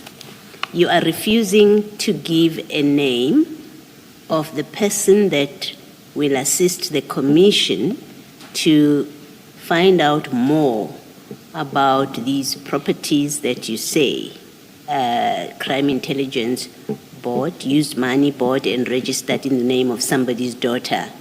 You want us to investigate that, but you're refusing to give the name of the person who you say can come here, has got files and documents. Because that's what you said. You said there's someone who's got files and documents, and they can come here. And I'm now asking you the simple question. You are refusing to give the name of that person. But, Chair, I think what the commission is, this I have said before. If General Khumalo is the head of crime intelligence, it means he also signed. I said Lushaba, the Major General, is the CFO of the crime intelligence. It means he also signed. Now, if we're able to go to so many bank statements, so many people, including myself, all of us, can't we get the statement of the crime intelligence? Here's the property name. It has a date of transfer and the amount of money that has been paid. Can this be pursued? Because I'm saying this, Commissioner, because I spoke of an informant who was in the operation and pretended to have passed on, and money was claimed. He was given 50,000. I gave the name of the police who wanted to accompany the handler to meet the informant. After meeting, 3 days later, the informant was killed. Yes, Mr. Mokgotsi, let me stop you. You have said, as you're sitting there, yes, there's someone who has files and documents, and you keep repeating it. That's why I'm talking to you about it. Otherwise, we would all have gone home by now. Okay, You keep repeating it. You say investigate that. There's nothing wrong with you saying that. Saying investigate it. You get asked. No, in fact, before you get asked, you say there is a person who, if you talk to them, they will come here with files and documents. You said that. Yes. And Mr. Chaskason and now me have said, give us the name. You say, speak to my attorney. So you do have a name, right? When you say, speak to my attorneys, and I say, we can't speak to your attorneys because they're not testifying. They're not the ones that make the allegation. You make the allegation in the witness box. Give us the name. You can say, I refuse to give you the name. Because I understand you to be refusing to give the name, and I would like it to come from your mouth that you refuse to give us the name, then we'll leave this topic. No, we can't leave the topic, Commissioner. It is, the rules are being read. Once we have taken an oath, you cannot refuse. So give us the name, Mr. Mokgotsi. It's the same as, I'll give the name. And Please I do. wish, Please do. I'll write it down also. Please I'll do do. that. Yeah, maybe let's cut through this. All right. You can write the name down, Right. give it to Mr. Chaskalson. You've given him something to start with, to start to Yes, I'll do investigate, that. someone to talk to. Okay, thank you. Thank you. At least, thank you so much.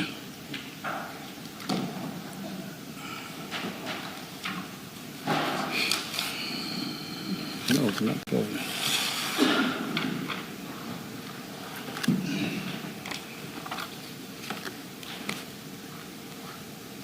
This one is alive. It's always a help when you have to ask them questions.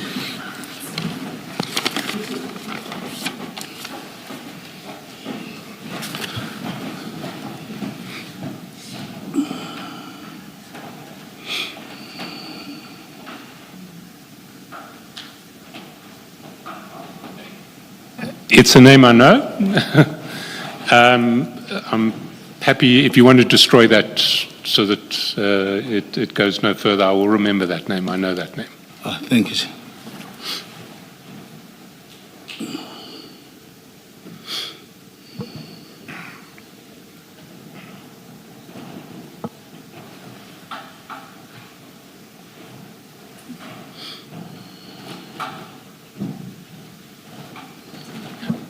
Thank you, Mr. Mkhosi. Chair, it's 6 o'clock on a Friday. I don't have any further questions. Thank you, Mr. Chancellor. Just to place it on record, we gave it back to you. Don't say it was leaked by the Commission. Any re-examination, Ms. Muhammad?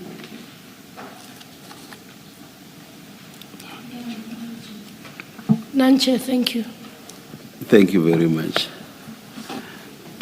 And have we reached a stage where Mr. Mkhosi must be excused or is being If Mr. excused? Mkhosi and I don't see each other ever again, I suspect we'll both be very pleased, Chair. Thank you. But I like how he's smiling. Mr. Mkhosi, thank you very, very much. You Thank are you, excused. Thank you, Chair. The Commission will not be sitting until, what will be the date? 1 June. 1 June, until 1 June. We are going to be preparing the second interim report. Let's adjourn and resume at 9:30 on 1 June 2026.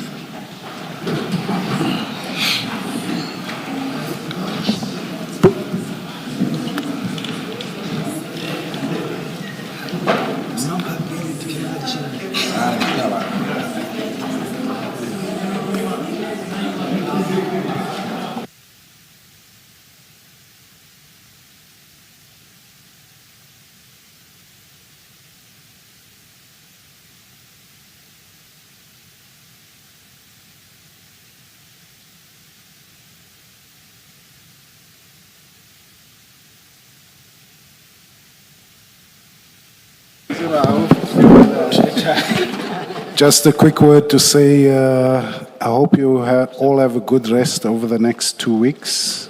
I know we'll still be working, but at least we won't be having hearings. No, likewise. Yeah. Yeah, we'll work together one day. Cheers. All right, cheers, eh? All right, can I have your number, please? My number? Yeah. 02 877 4327 4327 sharp. All right, cheers. Yeah, I know. All right, cheers then.